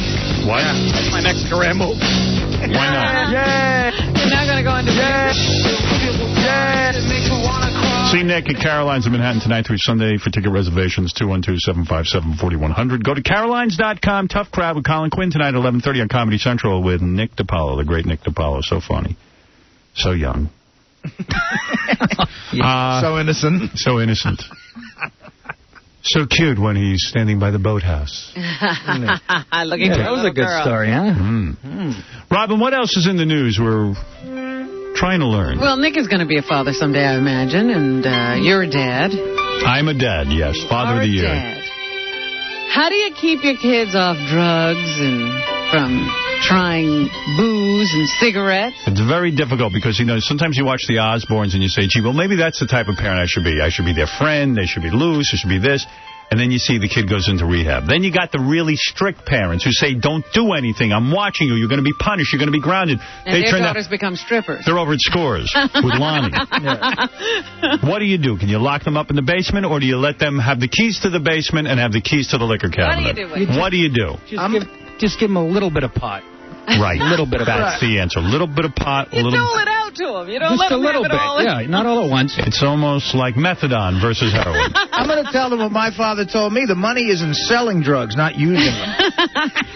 Your father was a great man. Yes. Here's the deal. They've done some research, and they have discovered if you don't want your kids to try this stuff, don't give them money. It's the money. Whether the kid gets a big allowance or has a job and makes money, the more money they have, the more likely they are to try all of the things you're trying to keep them away from. I don't believe that. I don't believe in that because I know that the kids, the teens, have parties and there are drugs there and alcohol. Yeah, but those kids have money. See, if they have friends who have money, then they can get it too. Oh, that's what I'm saying. So how do you Everybody's got to cut off the money. Everyone at once now has to cut off the money. Everybody's got to stop giving those kids money. They said $25 or more in spending, your kid is twice as likely to have tried marijuana than kids who have less.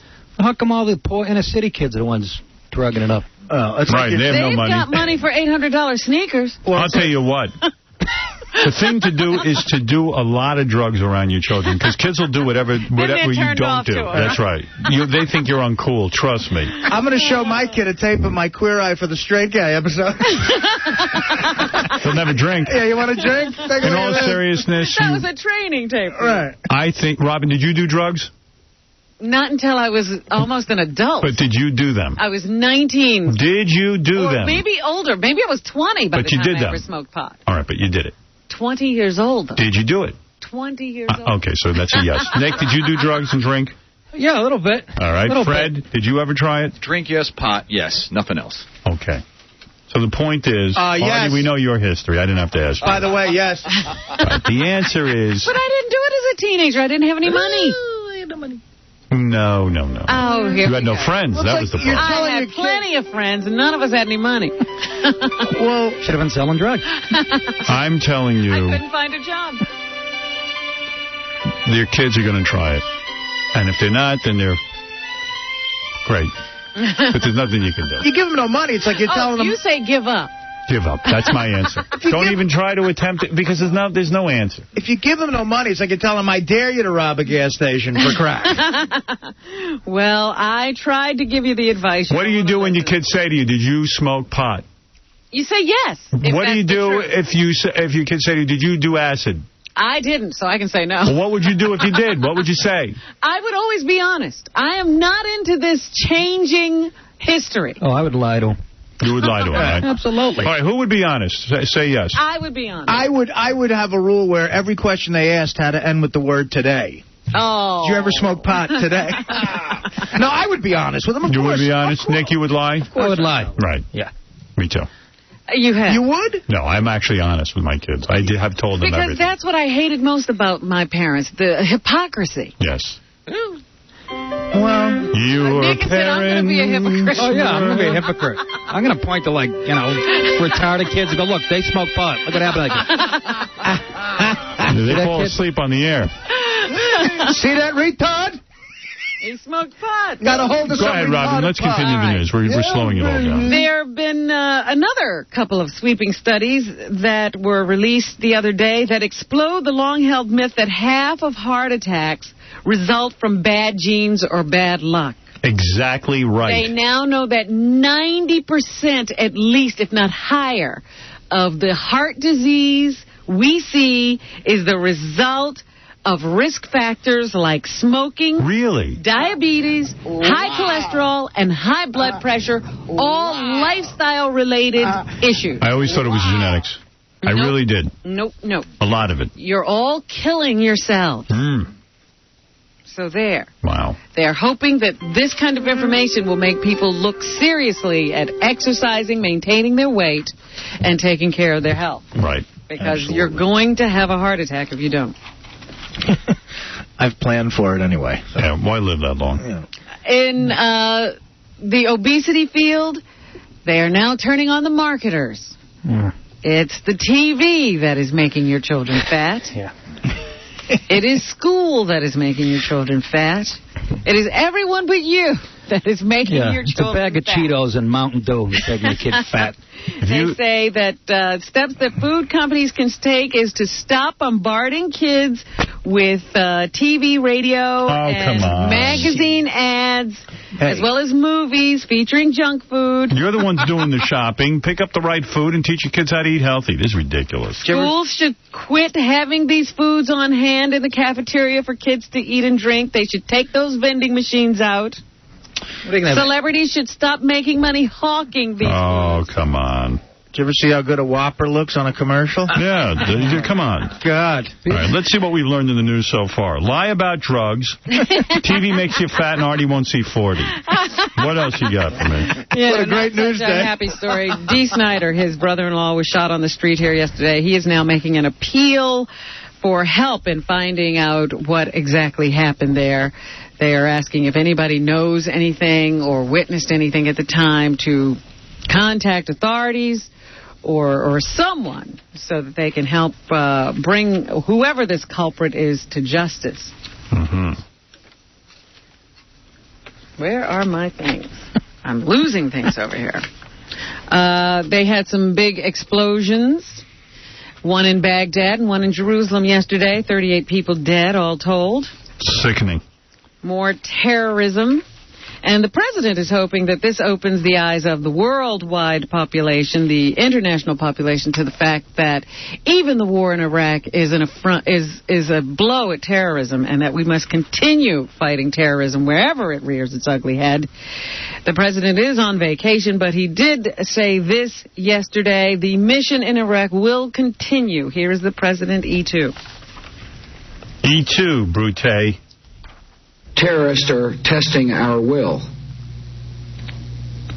Across the world, they're finding that our will cannot be shaken. So he is saying, get on the stick. Everybody better start fighting terrorism, because yesterday, bombing that UN mission, those were people who were just there to help the Iraqi people. They weren't making war. I always wonder if English is his first language.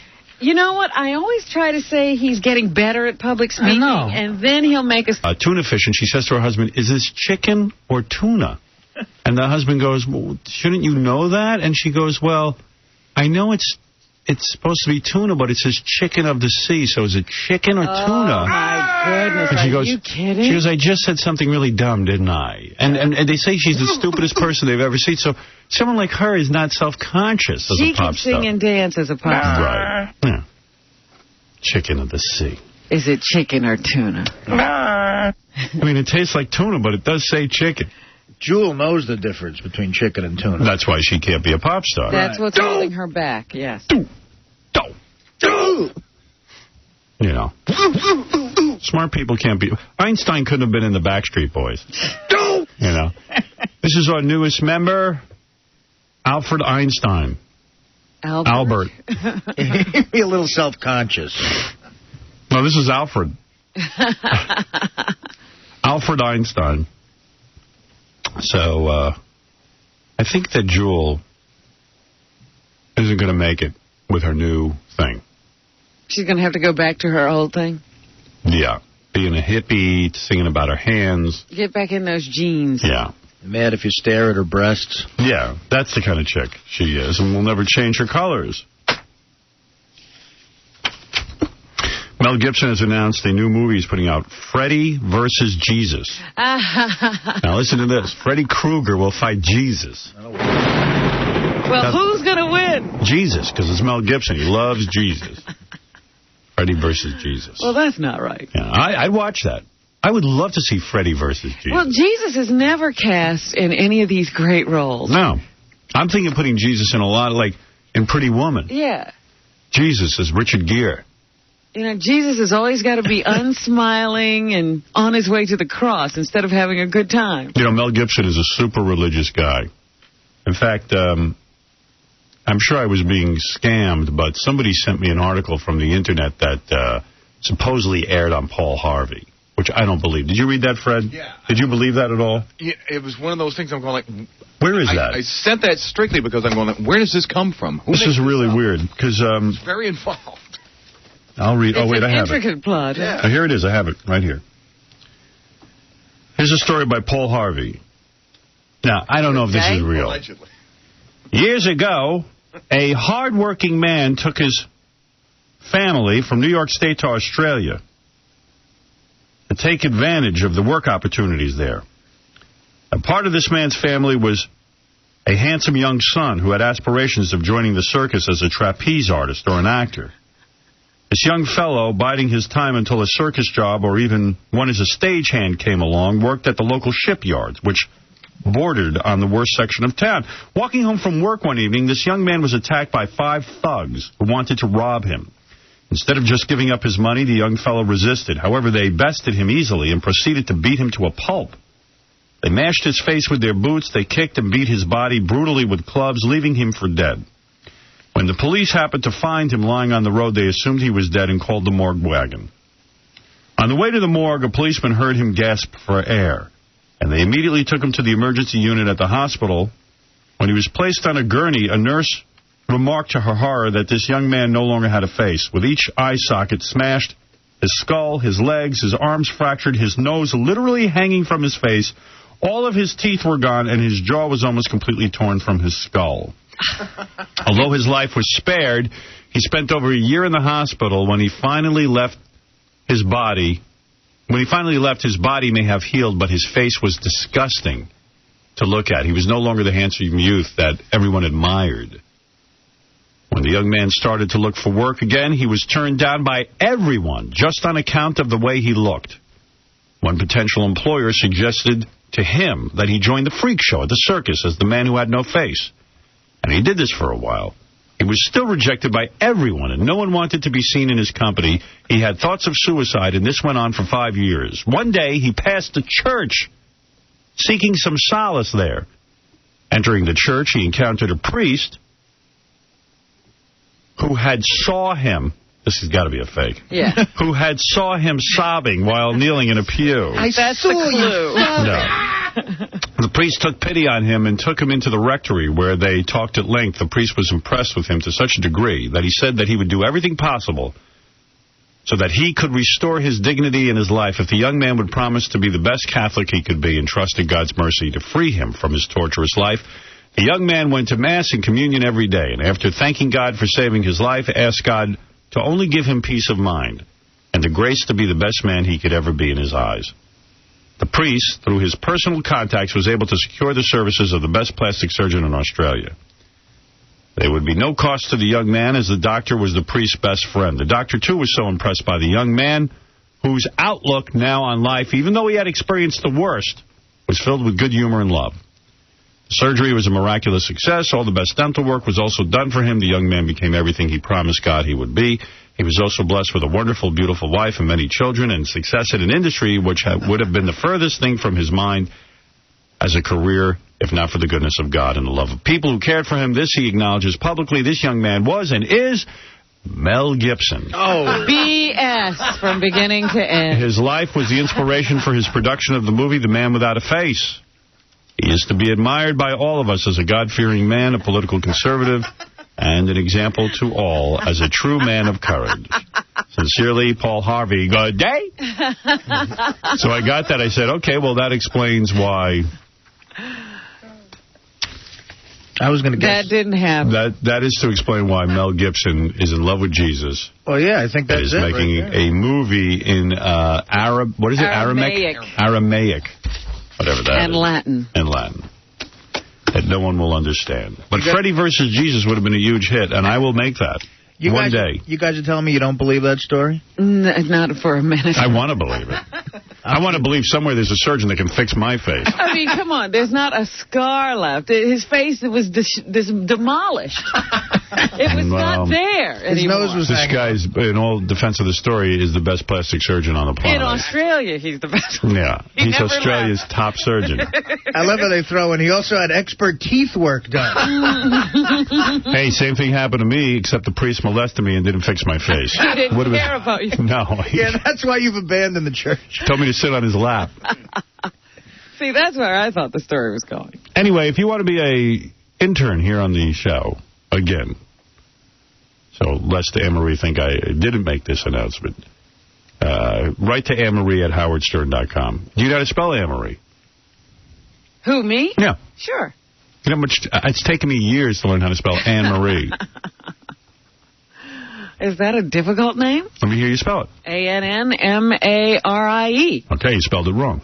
I think I got it. Anne-Marie is not spelled that way? No, you see, that's my point. You don't know how to spell Anne-Marie, and you don't know how to fix Mel Gibson's face. How do you spell Anne-Marie? Go ahead, Artie. Anneemarie. Oh, she adds that E. Anne. E. E.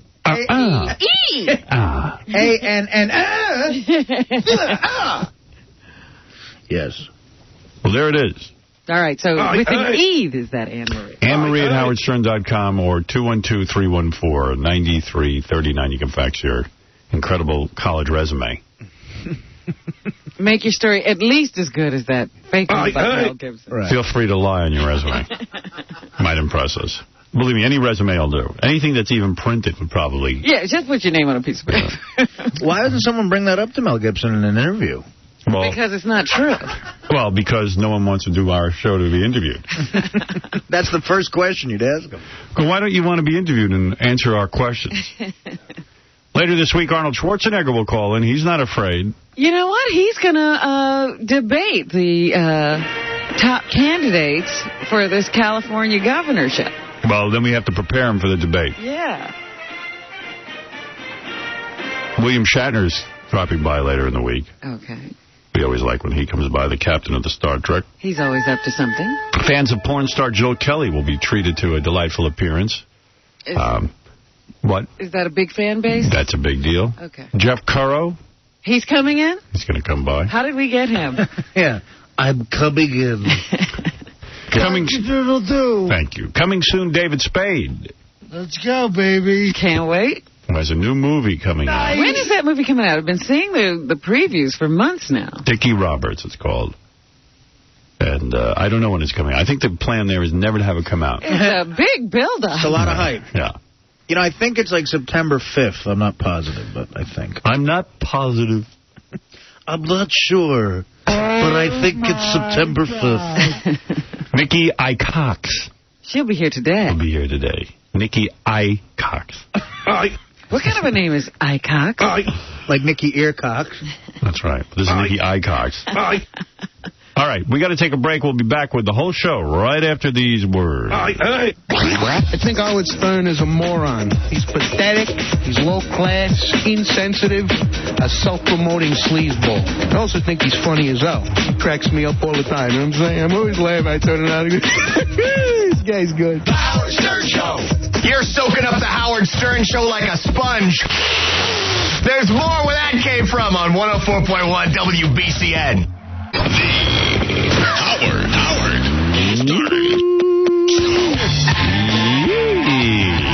Doggy.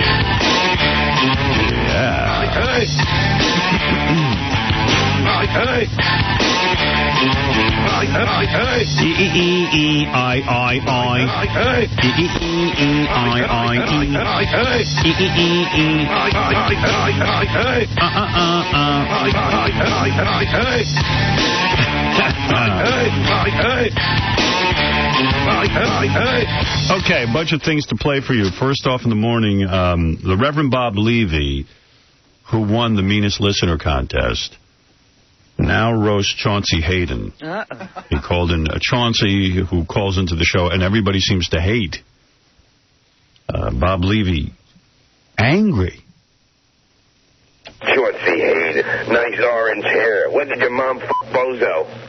Your magazine is called Steppin' Out. It should be called Throwing Out, because that's what everybody does with it. Now you got Botox injections. Now you're just a younger version of somebody that no woman would You think every woman wants you. Your has seen less action than Bill Clinton and Nam. Nice tattoo, too. I've seen people walking out of concentration camps with better tattoos. I've never seen anyone that orange before. It looks like you fell into a bag of cheese doodles, and from looking at your body, it looks like you ate your way out, you fat And you think you're a gossip columnist. Well, here's some gossip on the street. You're a douchebag. Wow. Chauncey Hayden getting it from the world's meanest listener. Some exclusive gossip. You know, I don't know if you remember the contest. Often you forget, but Yucko the Clown came in second in that contest. Yes. So Yucko roasted Reverend Bob Levy. Oh, you're kidding. Reverend Bob Hebe, you creepy, washed-up, wrinkled, impotent, illiterate, no-talent, kike-he bastard. You like to roast people, huh? I'm Bob Levy. I'm the world's meanest listener. Blah, blah, blah. I'm the world's meanest listener. Shut the up. You think you're mean? Let's talk about those fake teeth in your head. Looks like pre-chewed chiclets stuck in those rotten black gums. With that widow's peak, hooked nose, and fake fangs, you look like Count Chocula. Maybe that's why you suck. And you are the dumbest prick I've ever met. 65 years old, and you can't even read or write. Your son has a higher reading level, and he's retarded.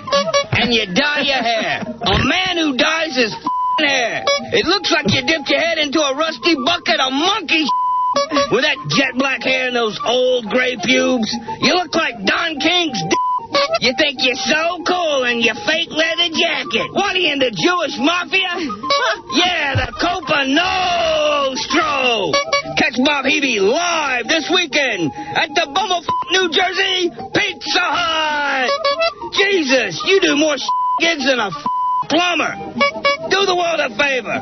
Park your new Durango in the garage, turn on the engine, and take a nap, you creepy, kikey jerk-off. Oh, yeah, by the way, I f***ed your wife.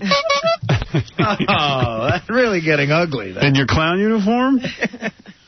Well, Reverend Bob Levy, the world's meanest listener, then getting roasted by Yucko, the runner-up in the world's meanest listener contest. They're still going at it. Oh, yeah. There's a lot going on. I thought I'd make you aware of that. Well, I see our technical problems are worked out. The blackout affected our radio station more so than any radio station on the planet. We barely could recover. The blackout lasted 5 days here at this radio station. Yeah. Still going on. Our general manager, as we reported yesterday, slept over the first night of the blackout and did absolutely nothing. Did absolutely no good. Right. Did absolutely nothing. Did no good. Oh, absolutely. We still have no internet service here. The rest, I mean, everyone I know in the world has their internet service. Yeah, everybody else is back on. In fact, I heard a report about the bass player in Fish, the group Fish, and I can't get it. I heard it, too, and I'm like, that's a great story. We won't have it. I can't get a hold of it. I don't have internet service.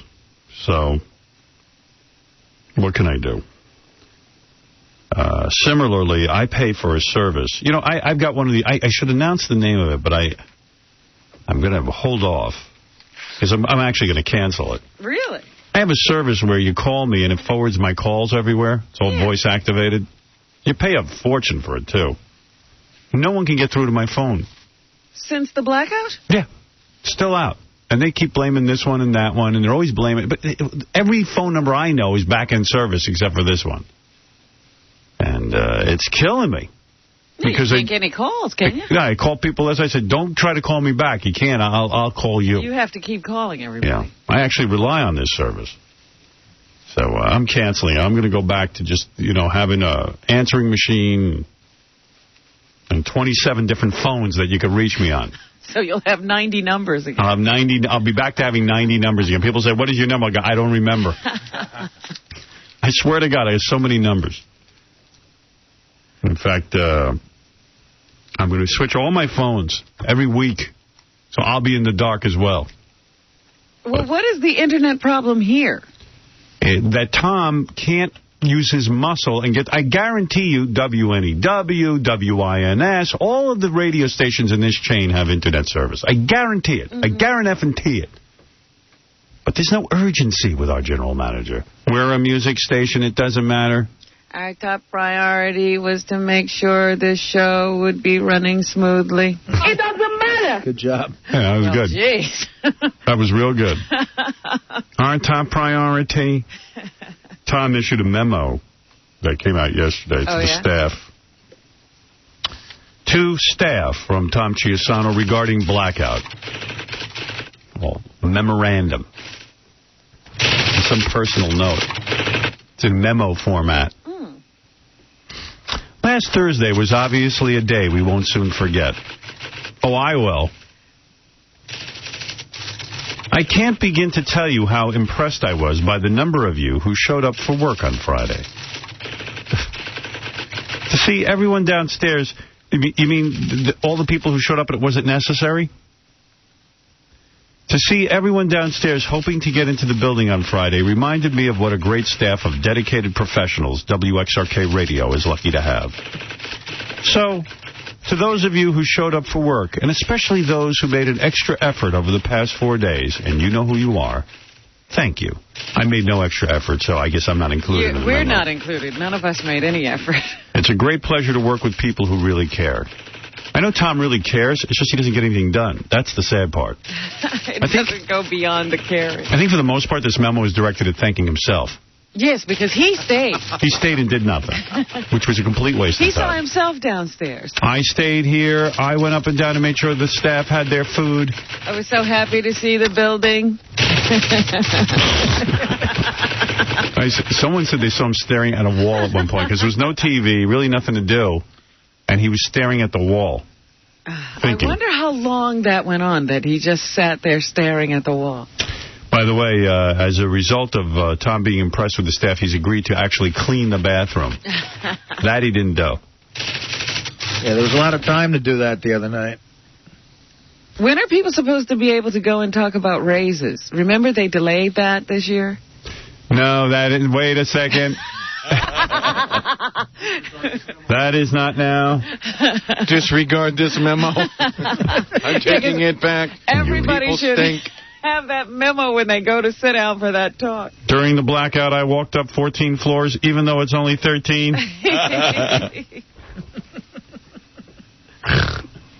I did an extra floor.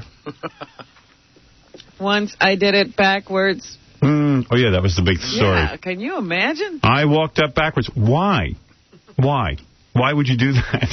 Why would you walk up backwards? That means you really had nothing to do. It doesn't make any sense. No urgency there. Yesterday he came in and said, I walked up the steps backward. I was like, okay. And what? I thought I was going, but I was coming. Yeah. Once I did it sideways. Once I blindfolded myself. But why? I don't know. Then I hopped on one leg. Then I counted to 100 by threes. 3, 6, 9, 12, 15, etc. Then I broke it up by staring at the wall. He walked up backwards. What was that all about? He never said that, you know, what that was all about. He was just making so many trips, I guess, to make it a little more interesting. He decided to do it backwards once. Our general manager walked up backwards. One time I skipped to my Lou, my darling. I want to break the Guinness record for backward walking. Have you seen my calves? Very developed. Yes. Captain Jenks, you're on the air. Go ahead. Hey, good morning, Howard. Good morning. I had a call yesterday and through the night from somebody from CNN Security, and I couldn't make out what his name was. But he asked me, he wasn't nasty. He was quite nice, and he asked me to please stop making calls and that he was going to contact the Howard Stern Show and ask you to stop putting me on. Well, number one, I would never stop putting you on. Anything that goes on over the air is of interest to my audience. So as far as you stopping making phony phone calls, that's your own deal. I read an interesting article today in the paper about all of these phony phone calls, and they mentioned Captain Jenks and others. Yeah. And they really do say that, in a sense, Captain Jenks is doing a service. Absolutely. And I'll tell you why. Think about this. So Captain Jenks gets on CNN during a crisis, and he goes, okay, stupid, or whatever he says, you know, hey, listen to Howard Stern Show, whatever. Okay. Ha, ha, ha. Some people think it's funny. Some people think it's obnoxious, whatever. Here's the reality. They don't check their sources one bit. So that means during a real crisis, if somebody wants to just call in and give out false information and not let you in on the joke, they can do it. They can do it easily. You have to wonder, how many times has it already happened? Yeah. How many times do you think you're listening to someone and it's not? And this is the news. And all they're saying in this article is these guys could easily check their sources and they don't. So as far as I'm concerned, you know, there's nothing wrong with what Jenks is doing. There's something to what he's doing, even though he's not doing it for that reason. I mean, he's doing it just to be a goofball. But no, you know what, Howard? I've been doing it for 15 years now. All right, but I'm saying you're not some great crusader. You're trying to prove a point. Maybe initially it wasn't that way, but almost nowadays it's like you cannot believe what you hear on the news, and the news media runs this country. All right. Don't get all full of yourself. Jenks! Don't get all full of yourself. I can finally justify myself with that article. But why is it that a news organization, like, we check our sources better than a news organization? Absolutely. Do you think that a Howard Stern call would ever slip through to this show? In other words, how do I know when, you know, Mr. X, right, not your boyfriend, but Mr. X is calling in? How do I know?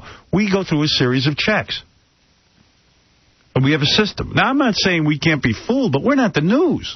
But not only that, if we're sitting here taking the eyewitness account of just some caller, we say, this is just some caller. We can't verify whether this is true or not. The news presents whoever they put on as an authority. Like during 9/11, we at least made all of the callers swear on their mother's life. That's right. To Stuttering John that they were really who they said they were. Absolutely. They had to raise a hand, even though he couldn't see it. So there you go, Captain Jenks. Thank you. City Hall. Finally, we got the Con Ed man back. Joe Petta with Con Ed. Joe, are you there? Joe? Yes, hello. Oh, thank goodness. I thought I lost you thank again. goodness. Joe Petta, do you have good news for us out of New York City? Yes, they're saying that slowly but surely all the power should be coming back on very, very soon. Do you have a time? Like within the next 2-3 hours, everything should be back on in New York City, and it'll take a little bit longer for further north there, but within the next 2 or 3 hours. Well, I don't mean to doubt you, but yesterday we heard all of the power would be restored by 1 a.m. Eastern time. It wasn't. So how sure are you that the power will be back on in a couple hours? Would you bang Howard Stern? Pardon? Would you bang Howard Stern? Oh, my goodness. Pardon? You know, that's not even funny. It's disgusting. And I don't know why people call television stations like that, because it just makes you sound stupid. Makes you sound stupid. Yeah, what's disgusting about it? Yeah, We don't know Jenks, but you sound stupid. That said, sometimes it can be pleasant banging Howard Stern. Come on, honey, lighten up. That's just disgusting. Jesus. It's gross. He's big, he's lanky, gawky. My God. Who would ever think of doing that? Yeah, and he can't smell good. Who does do screen those calls? It's so ridiculous. I don't know, but as far as banging me being disgusting, I mean, yeah. Angie Everhart, the supermodel, said I was her best. So there. Na. Whatever your name is, woman reporter. Woman, female reporter. I find you highly disgusting. Generic female reporter. Maybe you're disgusting. Yeah. Maybe I don't want to bang you. You ever think of that just because you're hot? Although probably I would bang you. Yeah, I heard that chick was hot that he was talking Like the fact that you're disgusted by me makes me want to bang you more. That's all. Simone, go ahead. You're on the air. Go ahead.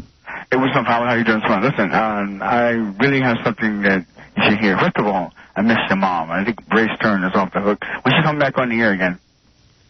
Wow, you talk mumbly and fast. No, I'm sorry. I miss Ray Stern coming on the air. No, I know. I heard you. Okay? Yes, my mom is on the air once in a while. Not as much anymore, but she will come on. Okay, so I have a F Mary Kill. Can I ask a question of you first, sir? I'm sorry? Is there some kind of problem Where? with you? No, I just like the show, and I like listening to your mom. I think she's cool people. Are you in lockdown? I'm sorry? No, you speak fast or something. No, I'm sorry. I'm just, you know what it is? I talk fast. You have a job? You're not a high-powered guy, are you? No, I'm that's a long story. Listen, let's play F. Mary Kill. Robin Quivers. Go ahead. Beth. Go ahead. And Ray Stern. Oh, jeez. Now, listen, here's the deal, okay? Man. The deal is this. F, marry, or kill. Okay, Robin Quivers. Well, I'd have to kill my mother. No, see, hold on. I wanted to put the answer in for you, because I need $600 a movie. And what is this guy saying? I don't know, but he couldn't be. I'd have to kill my mother because I'm not going to F her and I'm not going to marry her. Okay. All right? Robin. Are you serious? You're not going to. He can't marry or F his mother. I'm going to F Robin. I'm going to F Beth. I ain't marrying anybody. No. Get out of the phone. Marriage doesn't even exist for me. I got another chance. F. Mary Kill. I got to go Mrs. Ray Stern. I've got $600 I got to see you. What you said before, but that drug thing, and on kids, I don't know why you want to put it back in that game in there. Right. Hi, where's Ray Stern? Yeah, surely. Hey, how you doing, Howard? Wonderful. Hurry up, Howard. Hey, Howard, the guy called in yesterday about Robin being hooked up to the lie detector. Yes. And so when are we doing that? Guy said he's convinced that Robin doesn't like Beth, and Robin will be hooked up to the lie detector, and they will ask her, do you like Beth? And then we'll settle this once and for all. Right. Yeah. Could we hook Tom up, too, and ask him a couple questions? What would you like to ask him? Like, has he masturbated since his no spanking edict? Okay. This is a good one. If he had the chance, would he have hired you? He absolutely would not have, and I know he'll flunk that because he'll say he would have. Okay, that's good. Those are good questions. How about, does he think he's actually contributed anything to the show over the years? Oh, he has. Ajda. Mine. Right. Thank you. I will hook him up. Okay. Thank you. I have a couple more for Robin, though. Oh, go ahead. While she's hooked up, ask her if you were divorced, after your divorce, if you had asked her seriously, would she have gone on a date with you? The answer is yes. Go ahead. All right. You don't even need a lie detector for that. Right. She wants it so bad for me. Okay, how about this? He asked and I said no, and he doesn't want to tell you. Yeah. I said, go bang Shuli. That's one of my questions. Is she into Shuli? Yeah. I'll ask her that. I can guarantee you I know the answer, but let's see what she says. Yeah, we'll waste a lie detector question on that. On Shuli? What are you talking about, dude? I've seen her look at me, man, when I'm in there. She's all over me, dude. Yeah. Does she care about that stupid horse anymore? That's a good one. I love my horse. Well, we'll find out, won't we? Yeah. How come I'm under suspicion? Yeah. Yeah, Robin. Everything's under suspicion. No one believes you. Oh, do you love that How many horse? years ago did that horse die, Robin? Blaze. Shuli's with the FBI. I didn't want to tell you. I guess. I'm with the Mossad. Anything else, Shuli? Yeah, I got something really good for you, Howard. Do you know what the dumbest question Gary ever asked on the show is?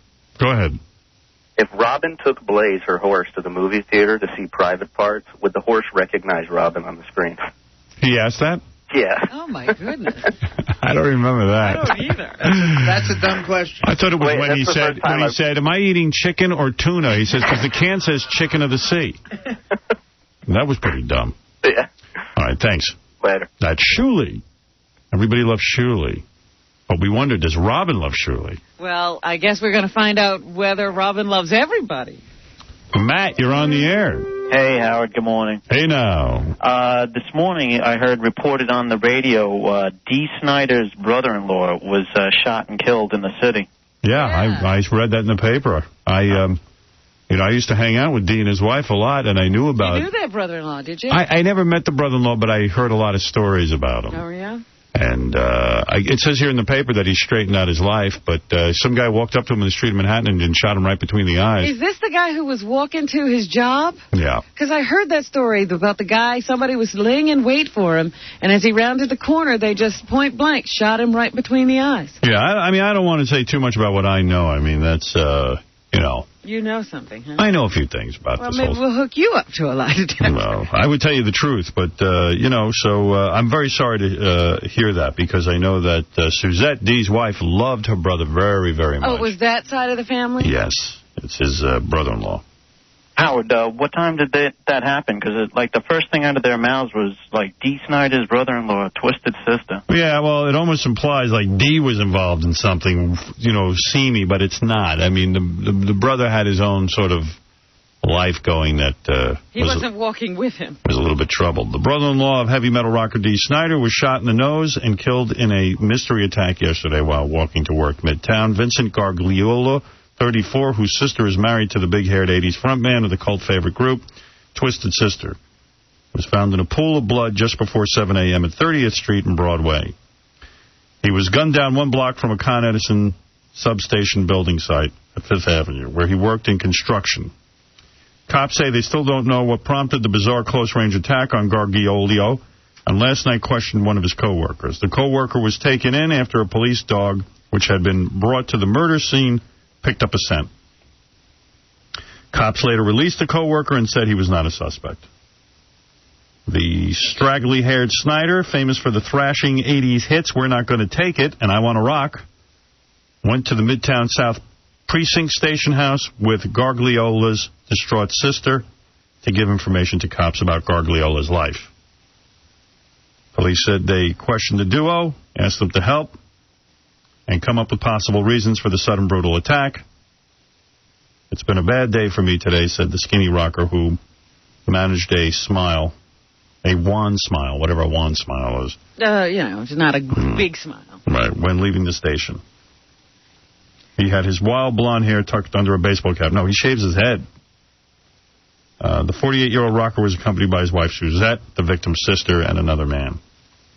So, there it is. But the thing that bothers me is the descriptions of Dee during this story. The straggly-haired Snider. What did he do wrong? He's just a guy trying to help out when his brother-in-law gets killed.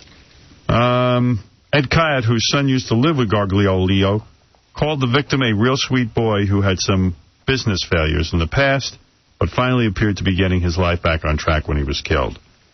I was shocked to hear about this. These must be some real bad dudes he was involved with, because they did it right on the street in front of everyone. And, it's obviously execution style. Yeah. This is a payback for something, it seems.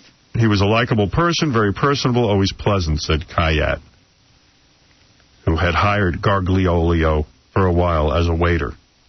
He was always there to help us when he could. I wish you knew his name. Co-worker said Gargiulo. Gargiulo. Gargiulo is probably... Is it Gargiulo? Or Gargiulo. Or Gargiulo. Gargancho. Co-worker said Gargiulo was married. Cops said the dead man was related to the family that founded Gargiulo as a famous Coney Island Italian eatery. Snider lost a job last year as a morning radio jock in Hartford, but he's still got a weekly syndicated radio show feature, whatever. So, sorry to hear that. I know Suzette was close to her brother. Very close. And, but I'm sure we'll hear more about it. And it's a sad story. Hey, Howard. Yep. I just want to, thank you for, years of great radio, man. You really make my mornings worthwhile. Well, thank you. Thank you for saying that. Many times I get email and things, people put me down and say I suck. But to hear a compliment once in a while helps. Your hero, Howard Stern. Thank you. Well, God bless you. Thanks. God bless you.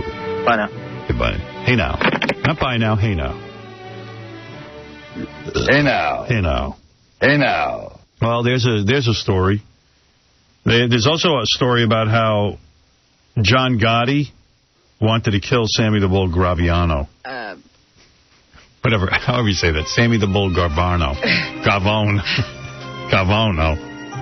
Gravano? I don't know. Gravano. I'm having trouble with a lot of these names. A lot of the vowels are throwing you today. A lot of these crazy tie names. Right, you can throw me off. Anyway, so, yeah, he wanted to kill him. Well, why not? He had ratted out everybody in the I don't know how they family. couldn't. I figured a mob can kill anybody. But you see, did you? From what I hear, Sammy the Bull said, "Come get me, I'll kill you first," and they both missed. Yeah. Well, supposedly Sammy got arrested before they could kill him. Well, no, they said that they actually sent some dude with a bomb to Arizona at one point. They didn't find him. They're saying there's all kinds of problems with the Man Show. I think those guys are coming in soon. What kind of problems could there be with that? I don't know. It's, Adam and Jimmy Kimmel used to do that show called The Man Show on Comedy Central. Mm-hmm. And The Man Show is geared toward men that, are horny, like our show. And they have chicks on there called the Juggies. Right. Chicks who just, hot chicks who bounce up and down on trampolines. Right, like stripper It's a jiggle kind of event. Yeah. So now the Juggies are complaining because they don't like the new hosts, Doug Stanhope and Joe Rogan. They don't. No. Because evidently Joe, according to the article, fired one of the Juggies and brought in one of his own chicks who he knew, who was a friend. And evidently she was no good at jumping up and down on the trampoline, so they got rid of her. And how could they make this a problem? I don't know, but But according to page 6, there's all kinds of problems with the Juggies. Those Juggies. Yeah. And I know the other guy, the Stanhope guy was coming in, right? But what, Joe Rogan wasn't? I don't know. Joe had one Juggie fired so he could hire some girl he liked, says a source close to one of the busty beauties, but it didn't work out. She wasn't any good, and they had to let her go. She wasn't any good. How does that not work out? I'd love to see how she failed. None of the Juggies, the girls, think the new hosts are as funny as Jimmy Kimmel and Adam Carolla. Oh, dear. News of the jilted Juggies is just the latest in a beehive's worth of bad buzz surrounding the new Man Show. Epitomized by a scathing 0-star review by the Post's Adam Buckman. Yeah. Well, I think it's kind of funny. Well, this story certainly is funny. The chicks on the show are revolting. Yeah, what are they, comedy critics, the Juggies? You guys aren't as funny. Yeah. You suck. You're not as silly. It can't be. So anyway, that's going on in the world of Comedy Central. I watched Comedy Central the other night because I wanted to watch the roast of Dennis Leary. Yes. And it was odd to me. On the one side of the roast, like of the dais, if you will, is all the comedians who know how to roast. Funny guys like Mario Cantone and Nick DiPaolo, these kind of guys. And then on the other side, Dennis Leary sits with all his celebrity friends like Kiefer Sutherland, Elizabeth Hurley. The unfunny people. All the unfunny people, but he sits there with them. The unfunny, famous people don't say a word. Yeah. They just sit there for no reason. And he kind of sits apart from the comedians. Huh. Like the comedians are some kind of scumbags. Right. And then, but the comedians are the only ones who get up and are funny. The rest of these people aren't funny. They don't do anything. They're like court jesters to this royal family. It's not funny. It's not fun. Yeah, but I'll tell you, a lot of the comedians were funny. Mario Cantone was funny. Right. This guy who comes on our show, Nick DiPaolo, is funny. Always funny. Always funny. Colin Quinn was great on that. Colin Quinn was funny as hell. Yeah, he was great. And even he said, you're sitting with your friends, and you're sitting with your new Hollywood friends and not the comedians. He pointed it out? He pointed it out. You know what I liked? I liked when they kept calling the guy with Elizabeth Hurley, like He looked like a little fruity or something. Yeah, that was good. So I was watching this, but there's a lot of, like, celebrity drop-ins, and it was very unfunny, that part. You could have whittled this show down to about 20 minutes. Gina Gershon got up and did a song, which was unintelligible. But, boy, she looked good. Yeah, she looked sexy. Can she sing? Who cares is the proper comment. I don't know. It was like one of these goofy songs, and I didn't understand the words. Oh. Man, that outfit was hot. She was wearing. But she looked great. Yeah. I thought she was coming in, Gary. What happened to her? I remember you promoting it for her. But she's coming in like in October. October? I can't wait. This is like that Spade movie. You don't start promoting it in the summer. Yeah, October. What month is this? Well, no, she's got 2 movies coming out, and one's coming out soon, but the one she really wants to promote, she wants to promote both, but the one she really wants to come in for is coming out in October. All right. You better hurry up. October. But she looked good. But I don't know about the song. I didn't understand one of the words. I had the mute on for it. There you go. I watched it, though, because she looked good. Yeah. I got to take a break. We'll be back right after these words.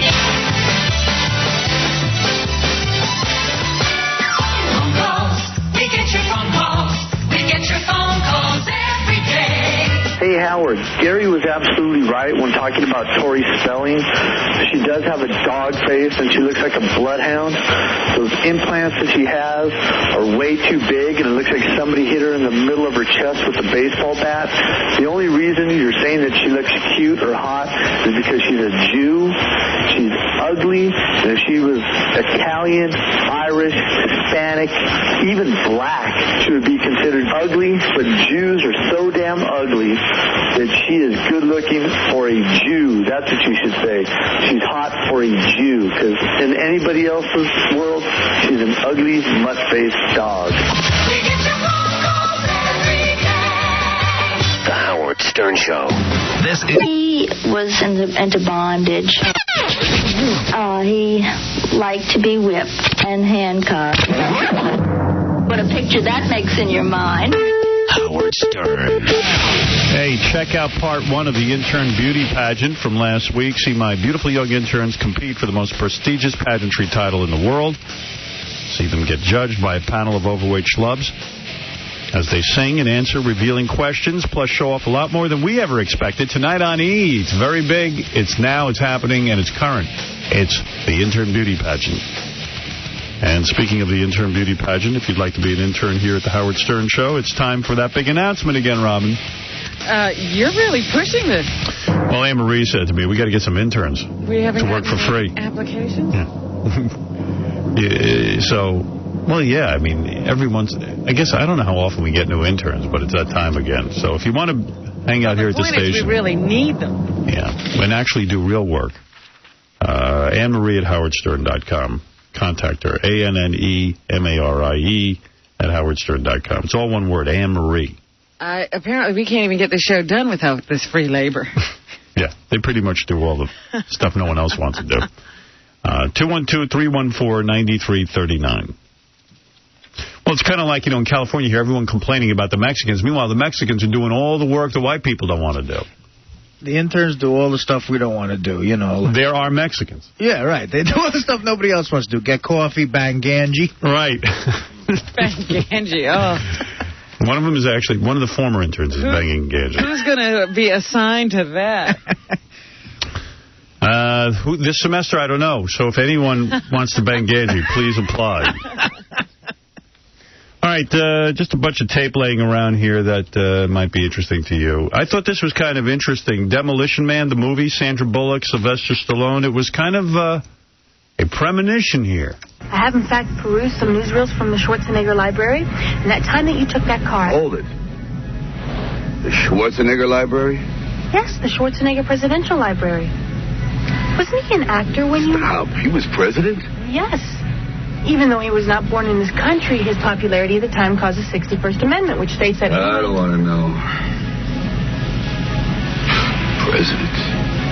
Okay. I read about that, yeah. There you go. I read about it, too. I'll tell you, that is some witty banter between Stallone and Bullock. I wonder why that movie didn't do well. They're pretty amazing together, the chemistry. You know, they talk about chemistry. McCall and Bogey. And it leaped right off the screen. Why not more movies from those two? They're snappy. Yeah. They never made another movie together. I wonder why. We played this yesterday, but it's worth one last shot. Ozzy singing Take Me Out to the Ball Game, even though I think it was a setup. I still think it's funny. 1, 2, 3. Let's go out to the ball game. Let's go out to the river. Take me anywhere, nothing new. I don't remember what happened.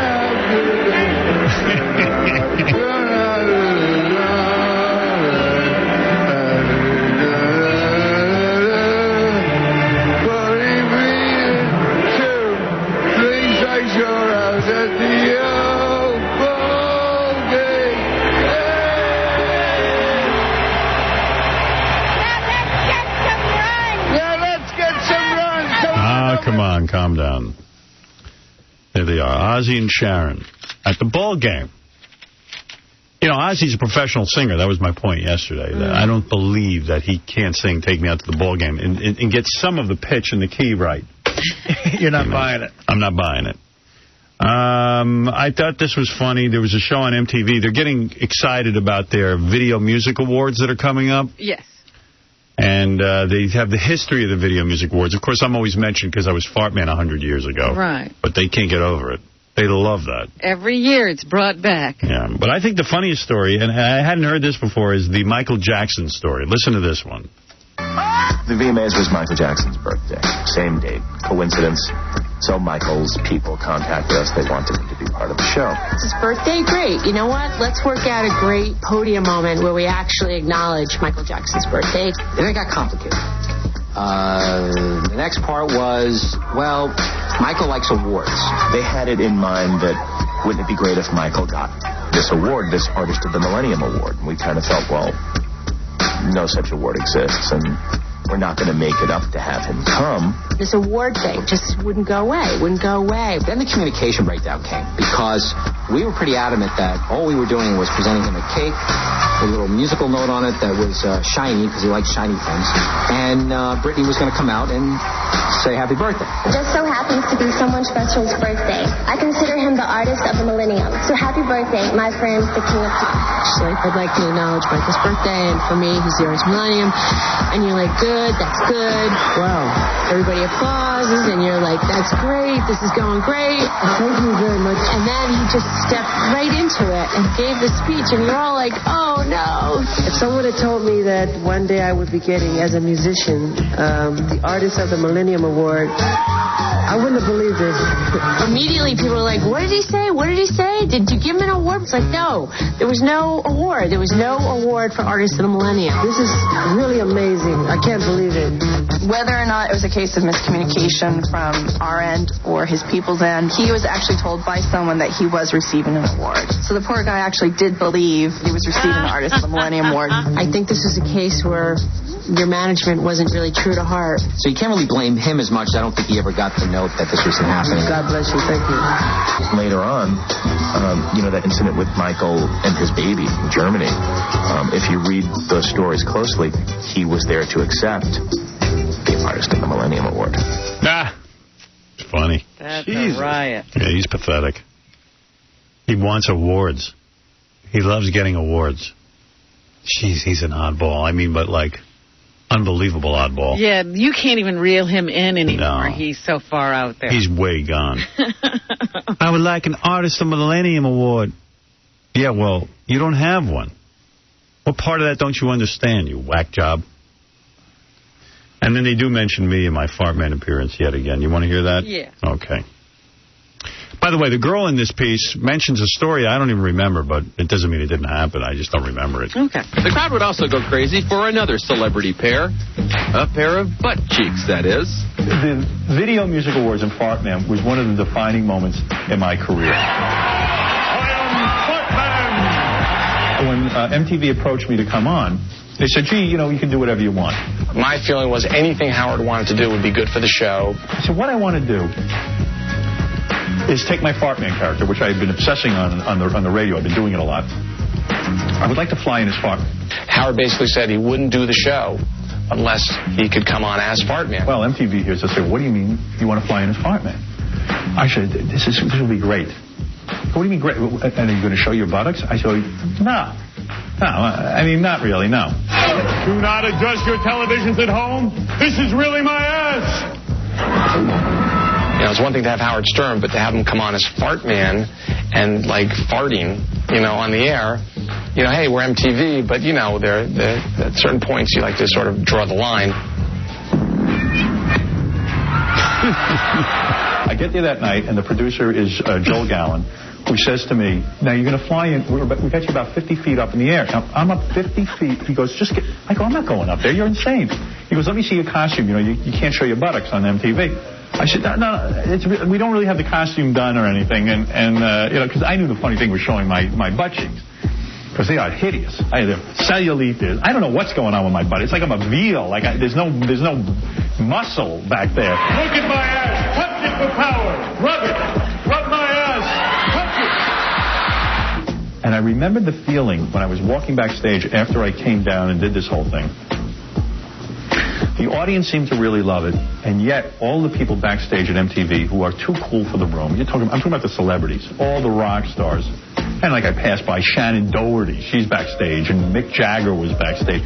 And I remember the look of utter disgust and contempt on their face. And I said, you know, here I think I did something great, and now I'm a total loser back here. And that was the sort of the emotion of the night. I was a pretty new producer, was really young, and Howard Stern came into the interview tent. I'm Fartman. He wouldn't leave the tent until I touched his butt. Well, let me tell you something. You're not bad yourself. Come on, camera. Come on. What's the big deal? Come on. It was my first big thing. What is your name? Allison. Allison, come here. Touch my buns. Go ahead. Touch my buttocks. Would not leave. Rub my cheeks. Rub my cheeks. Come here. Rub them. I had to do it. For the line of duty. There you go. Yeah, there it is. It was bad. She had to get you out of there. I don't even remember that. I don't either, but she's got tape. Yeah. Got tape of it, so it must be real. Rub my buttocks. I had to do it. Well, it was in front of the press corps, yes, which was also rubbing my buttocks. Everyone was rubbing my buttocks. It was the thing to do that evening. It wasn't exactly, you know, a bad thing. I mean, I at least washed my buttocks. My buttocks really is hideous. I think it's better now. Yeah, it couldn't be as bad as it was then. You were heavier. Still not great. Could be better. It's just never been great. But it's funny, and I'm willing to laugh at it, which shows you what a great guy I am. Anyway, so there it is. They recap that every year because, really, it was the funniest thing that ever happened on the Video Music Awards. Bar none. And they always ask me to come back, and I won't. Because what could be better than my buttocks? How are you going to top that? Can't top it. It's enough. I did it. I'll leave it to others to define the Video Music Awards. Gary Garver, our reporter out in L.A., went out and did a bunch of interviews. It was pretty slim pickings. Where did he go this time? He went to the TV Land, which is like Nickelodeon or something. It's like the resting place of old TV shows. So the only celebrities we could find were Ken Osmond, the guy from Leave It to Beaver, who played Eddie Haskell. Larry Hagman, from Dallas. And Marla Gibbs, who was the maid on the Jeffersons. Yeah. Ken Osmond we've interviewed before, and every time he realizes it's us, he gets mad. Yeah, he hates us. Yeah, so this is Ken Osmond from Leave It to Beaver. How's it going? I'm doing fine. Ask a couple questions for Infinity Broadcasting. Broadcasting for who? Infinity. Infinity. I'm not even sure I know who they are. You can ask some questions. Will you vote for Arnold Schwarzenegger for governor of California? No. What brings you here today? I was invited by TV Land. What happened to your career? Which one? Your acting career. I got pretty much typecast, and it was difficult to get work, so I went out and got a job. Who was the biggest prick in Hollywood you ever met? At this point, I'm going to cease the interview, okay? This is a family show that I've been on, and we keep it in a family manner. Okay? Let's get one more question. If it's clean. What do you personally think of carpet munchers? Of what? Carpet munchers. What is a carpet muncher? You know what a carpet muncher is? Never heard the expression. Just one other question. Is famous poon better than regular poon? No, I think we're through. Thank you. Thanks a lot. All right, that was the end of that interview. Thanks a lot. Thanks a lot. Eddie Haskell was a wise ass. But this is a family show he did 100 years ago. He says, I'm going to have to CC the interview. What does that mean, CC? Didn't he say cease? He didn't say... Or maybe he said cease and desist. Because he is a cop, isn't he, Ken Osmond? He was a police officer, yeah. Larry Hagman was on a show called Dallas, for those of you who don't remember. And I Dream of Jeannie. I Dream of Jeannie. He was master. Right. And now he has a new liver. Right. Good for him. Well, here's Larry Hagman with Gary Garver. How you doing, Larry? Good. I'm with Infinity Broadcast. Huh? Infinity Broadcast. Oh, yeah. Wow. Wish I was with them. Is this Grandpa Clampett or is this... Brings you here today? Oh, meet fans, sign autographs, have some fun. Will you vote for Arnold Schwarzenegger for governor of California? Well, I don't know who I'm going to vote for. I don't know why Arnold, he's a smart man. I don't know why on earth he'd want to be governor of this state. I mean, that's a lot of trouble. It's a thankless job, too. If you weren't in show business, do you think that you can make a living at doing anything else? Probably, but I haven't got the foggiest idea what it would be. Do you think the quality of shows suck on television now because all the money goes to the actor and less money goes to production values? I don't think any of those causes, but I don't watch television now, so I have no idea what's on the air. What happened to your career? What do you mean, what happened to it? Are you still doing stuff? Well, I'm not retired. I'm simply out of work. Who was the most famous piece of ass you ever had? The what? Most famous piece of ass you ever had? A donkey named George. Is famous poon better than regular poon? I don't think I've ever had any regular poon. What do you personally think of carpet munchers? Of what? Carpet munchers. What do you think of them? I don't even know what they are. Have you ever done a black chick? A black chick? A chicken? A girl. Oh, a girl. I don't remember, to tell you the truth. Have you ever paid for sex? I never have. Am I missing something? Ever sneezed and farted at the same time? To what? Ever sneezed and farted at the same time? Seized. Sneezed and farted at the same time? Cheese. What does that mean? Cheese. What is cheesed? Oh. Sneezed. Oh, sneezed. Oh, I have, yeah. I've sneezed and at the same time, too. How often do you masturbate? Whenever possible. And how often do you engage in anal sex? In the what? In anal sex. How often do you engage in it? I've never tried it. Never? You like it? I've tried it a couple times. Yeah, it's all right. Is it? You should try it. Well, maybe I will. Thanks a lot, Larry. Sure. Take care. All right. What a pleasant guy. What a pleasant man. Yeah. Can't believe he hasn't had anal. I'm from Infinity Broadcast. Oh, yeah? That's great. Oh. Yeah. No kidding. Let's go to Mike. Mike, you're on the air. I'd love to hear from you, Mike. Good morning, Howard. I got a funny news story for you off the AP wire here. It says a young man in Iraq went to a U.S. base to hand in a RPG and 2 heavy machine guns. He saw the Americans reading Maxim magazine, drooled over the pictures of Carmen Electra, and he traded the weapons for 3 pictures. Wow. According to Second Lieutenant Charles Hill, he took the pictures and said he would be back with some more weapons for the whole magazine. Wow. Look at what you can do with a Maxim magazine. Well, you got to figure those guys in Iraq are starved. The only guys who were getting any good porn were the sons Uday and Bouday of Saddam Hussein. But you could disarm the whole country with an FHM magazine. These guys, Maxim, these guys have no porn. They've got no life. Listen, Howard, this is my idea for you. You go over there, I figure, get on Radio Baghdad, give away a date with a porn star, and the whole thing will be over. All right. Thank you. This is a good idea. I go over to Baghdad. What's wrong with that premise? Yeah, that's the first part is a problem. Yeah. Nothing wrong with it except the very beginning. Yeah. Yeah, I go over to Baghdad. Okay.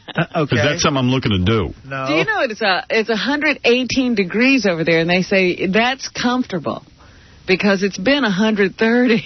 Oh, my God in heaven. What a country. And imagine, like a lot of these countries, not Iraq mostly, but they make the women wear those heavy burqas. Yeah. Imagine what it's like. It must be like a heat tent, like a sweating lodge in those burqas. Ugh. Yes, Anthony. Oh, no, Anthony. Okay. Chauncey, go ahead. Hey, Howard. How's it going? Did you hear your roast? After I hung up yesterday? No. What are you talking about? Bob Levy roasted you.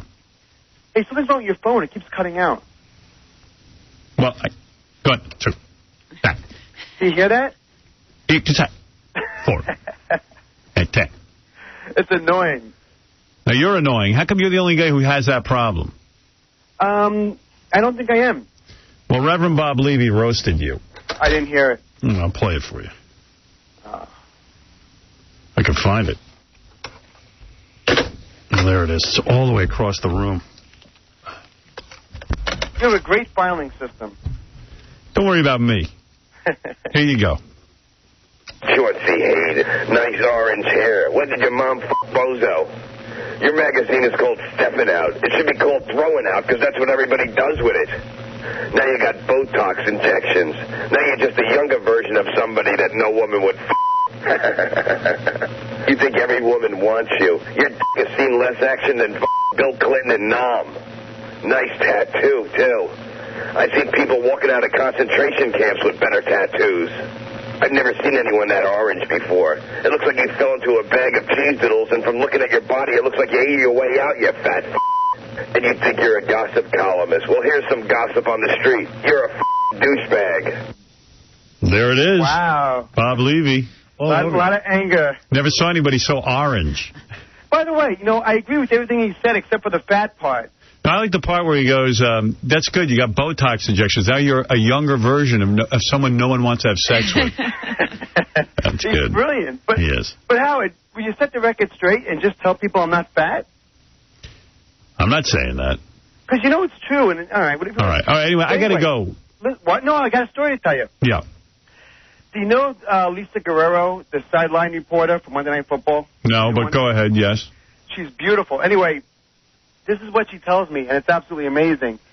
She's keeping a diary of every athlete who's messing around on their wives, and she's writing a book about who's cheating on who. Oh, what a bitch. See, this is what happens when you let broads down on the sideline. You can't do it. Can't do it. Now, how is she going to interview athletes when they know that she's actually keeping a diary of what she hears in the locker room? Hey, Chauncey, that's nothing. You got to hear this one. What's that? I know a guy who was welcomed into Scores by everybody, and now he's writing an expose on them. Yeah. Well, if that was true, that would be amazing. Unfortunately, it's not true. All right. Thank you for the call. Okay. Oh, but one more thing, Howard. He's talking about what a snitch right, she is. He's the same snitch. Yeah. No, one more thing. By the way, that story is completely false that you just said. And you're a traitor anyway. No, I'm not. That's false. The Scores lets this Chauncey in. They treated him like a gentleman and a king, and then he goes over to the Penthouse Club. Yes, and switches loyalties very easily. And then he gets on the air. He's talking about how great it is, and it's the best place, and this and that. After the way Scores treated you, shame on you. You know what? You're like a politician who's in the back pocket of Scores. I'm not in the back pocket of anybody. All I know is they treat me like a king over there, so I'm not going to sit and burn those dudes. I'm not burning them. I'm just, you know what? You might see that as someone who's in the back pocket. I see it as someone who's loyal. No. There's no loyalty when it comes to strip clubs.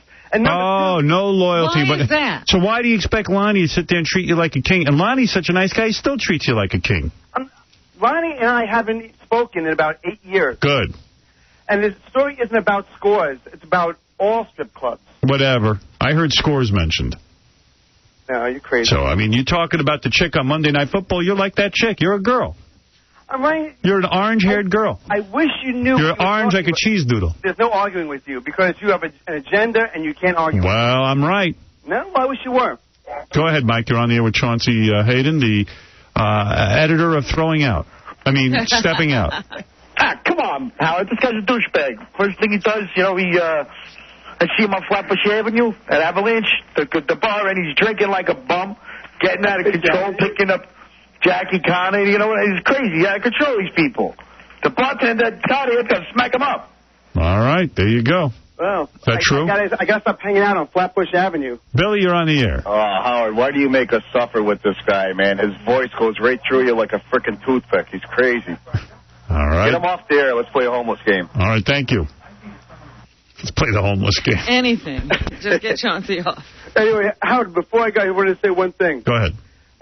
David Wells is coming back and pitching on Friday. Yes. And you have to wonder if he went and saw your doctor friend. I talked to David Wells off the air. He told me he was going to go see Dr. John Sarno. But he hasn't yet. I don't know that he has or hasn't. I haven't heard back Back on the mound this Friday. Well, that's good. Yeah. All right, thank you, Chauncey. All right, Howard. No books about scores. Thank you. Okay. Nobody needs that. Be a man. Greatest thing that ever happened to a guy is a strip club, and he's going to write about it and ruin it for everyone. He's going to expose what goes on in strip clubs. We spend 99% of our time telling our women nothing goes on there. Right. And he's going to sit and tell them that's not true. Well, he says that what he's really going to talk about is the behind-the-scenes at strip clubs, that you don't know what the girls' lives are really like and what goes on. No one cares. We know what their lives are. That's the are. other point, that they're pathetic wants messes. to think about that. Their fathers abandon them, and they drink heavily and some of them do coke. Jose, you're on the air. Howard, good morning. Yes. Howard, I just want to mention something very interesting about Gacy. Number one, the coming out process is a very difficult process. That's right. 95% of gay people that are coming out have suicidal ideations. This is a process which consists of hurting loved ones, and suicide seems like a more logical choice. Right. So you're in some kind of danger there, because he had mentioned previously that he doesn't want to hurt people that he loves. Right. Casey, how hard is the coming out process? I love these guys that are like so obsessed with gayness. Yeah. This guy is probably gay, and he's afraid. Probably not. No, how would you know? Takes one to know one. Are you homosexual? No, I'm in a field where I treat homosexuals and help them come out. Sexually? Well, this is something that you should come into the office, and then we can help you, and you would most likely be cured. Cured of what? Cured of his depression. You need an injection. In other words, if he just became gay, he'd be happy. He'd be happier. If he just came out. All right, thank you. Yes. So far, I've been to this ring twice. How's that going? Not once has he brought up anything remotely about homosexuality. Well, they can't just hit you over the head with it. No, he's been throwing buzzwords around and crap like that, but he hasn't said What kind of buzzwords? All right, he said... gay. Mental nut. No, all right, there's depression, and then he threw the word bipolar around. Yeah. But, I'm not buying into it, because I think it's just like... I didn't really... Why would you buy into that? I didn't know what it really means, but... Did you tell me you like Barbra Streisand? No. No, in all seriousness, Casey's got you're on your medication now? Yeah. What are you on? Zoloft. Zoloft, all right. Is this the third medication? No, so he said it's probably the right thing. He said there's combinations or something. And you know what? I'm not even going to discuss your therapy with you. I'm not going to make a joke out of it. It is funny. No, it's not. Yes, it is. No, there's nothing funny about the fact that you probably should have been medicated years ago. Right. And the fact that you were delusional and the you're man paranoid. says you're in bad shape. Yeah, and the fact that the guy says you're in bad shape is not funny. He says... You know what it is to be medicated? I mean, you're really mental. Come on. Probably if everybody went to this guy, most people... No. I go to a psychiatrist. From the emergency room. And he doesn't say that you should be medicated? No. I go there to find out about myself. It's a learning process. I know too you're much really about ill. myself. You're mentally ill. No, I'm not. Some of these guys are pill pushers, though. See, Howard, you're functioning. You're doing all right. If you're not functioning, some of these guys just say, well, take a pill. No. Artie, no offense, you needed medication and probably still do. You and Casey aren't far apart. Well, no, that's because I wasn't functioning. Right. Hey, Howard. Yeah. One of the interns here, her sister had to spend the morning with us a couple of days ago because they got locked out of the apartment. Yeah. So her sister doesn't really know the show that well. And she turned to her sister. She's like, "Who's the cute gay guy that sits in the corner?" And she pointed to Casey. Yeah. Why the gay? Why? She said you were really pretty and gay. What could possibly be gay? I don't understand. I don't understand. You're gay. You're gay. There's nothing gay. Once you come out of the closet, you'll be fine. See, if someone said that about me, I would just concentrate on the cute part. Yeah. Wow, I'm cute. It's beyond me. I don't know. I mean, it's funny and stuff like that, but, you know, I still don't... Let me ask you something. When you were up in that guy's apartment taking the nude pictures of yourself? Nude? Are you talking about Hans? When you were with Hans in his apartment. Wearing a slingshot. I wasn't nude and you're Did you shave down for those pictures? No, but every once in a while, like, you know, probably like 3 times a year, I shave my chest. All right. And then you grease up for the pictures? No, I didn't. You didn't oil yourself? No, I think it might have been maybe they spray water on you. All right. That's gay. To be in a man's apartment. Dude, it was a job. What? There's no job. Did you get paid? Eventually, yeah. All right. There shouldn't be any spraying of any kind. Exactly. No misting. But that's you know, it's a all right. That's you sure that was water in your hair when you came out of there? Hey, somebody dropped a load. But you know what's going to happen when he does come out? He's going to lose the gruff voice. He's going to be so effeminate. I just know it. I'm KC. I'm going down to the gym and going to lift my candlelight. We're going to put some semen water spray. I have pink barbell. Close your eyes. We're going to spray your face. Do you think he's going to be one of those guys? You ever see those guys married for 20 years with kids and then they end up leading the parade? Yeah. Absolutely. He'll be in the lead car in his thong. No, listen, I don't know whether you're gay or straight. I don't even care. I thank God you're medicated. I feel a lot better about it. How many of these pills are you taking a day? 1, but he says... They'll probably up it. Yeah, he says you have to... this or a combination or something. He's just trying this out at this point. How long does it take to take effect? He said 2 weeks. Do you feel better? How long have you taken them? A week, but then I didn't take it over the weekend. Oh, here we go. Why not take it on the weekend? Because I was on stage and I didn't want anything to screw me up, you know. I thought you said it didn't work. No, but just in case something happens. If it doesn't work, then why are you taking it? Because he told me to. I'm supposed to. Yeah, so then take it like you're supposed to and see if it helps you, you moron. Now I am. Yeah, stop it already. I mean, you sound silly. He is so mental. Yeah. Oh, and you're not. So mental. No. You're like classic. Yeah. Who in this room is not mental? You are classic. Me. Well, all right, Gary's the only normal one here. Okay, we're all mental, but you just stay on your medication. Right. None of us have been on medication but you. And knowing what I know about this from John and stuff, Zoloft takes like 30 days to work. Right. And if you start skipping it, you're never gonna know the effect of it. So John knows more than... no, I'm just telling you, I know about the medication. It takes a month for it to work. The guy told me it takes 2 weeks. All right, but it doesn't work if you skip it. People are but now I know that. I didn't know that beforehand, but now I do. Okay. So wait a second. So really we're starting... Get off my back, I know. So really we're starting on Monday of this week is when you really start. Now we got to wait 30 days for Monday. I started last week. But you skipped days. Yeah, but then I started it again. Do you hear how dumb you sound? What? I took what? Now I know. I didn't know. Take it every day. I'm an experienced person with this type of thing. All right. Well, how experienced do you have to be? Look at a calendar, and every day on it, you take it. You can't skip a day. I know that. You know what day it is today? Yeah. All right. What day is it? Today. What's today? On, dude. What is today? Of course. I know what day it is. What day of the week Tuesday. is it? It's Tuesday. Did you take your pill? Yes. All right. You know what you got to do with tomorrow? You know what day of the week tomorrow is? Don't talk to me like I'm a retard. I know what you're talking about. Well, you don't know how to take your pills. I got to talk to you like a retard. That was just on the weekend. What is it, John? These kind of medications you got to take every day. Build up, yeah, because they have to build up and stuff. Right. But you took it already? Because you're supposed to take it before you go to bed. No. No? They never told me that. Really? That's not what they said. Well, no, you might take it once a day. Yeah. It depends on the dosage. No, well, you're supposed to usually take it at night. What are you, a pharmacist? Yeah. Yeah, kind of. I've been on all these. I take a Zoloft and I'll whip it. Yeah, you know, if you don't want to take it on the weekends, what I used to do is try Percocet on the weekends. That's a good drug. That's the best drug ever. Yeah, but I say you're not supposed to take it with alcohol or something like that. No, don't. You can't Stop drinking.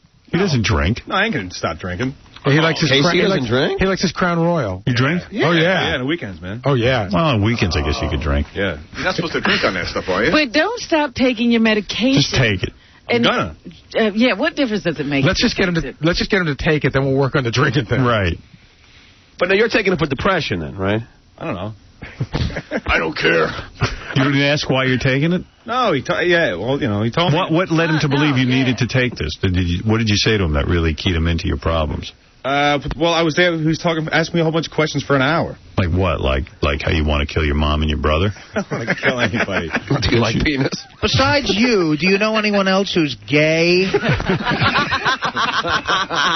I could only find that special someone.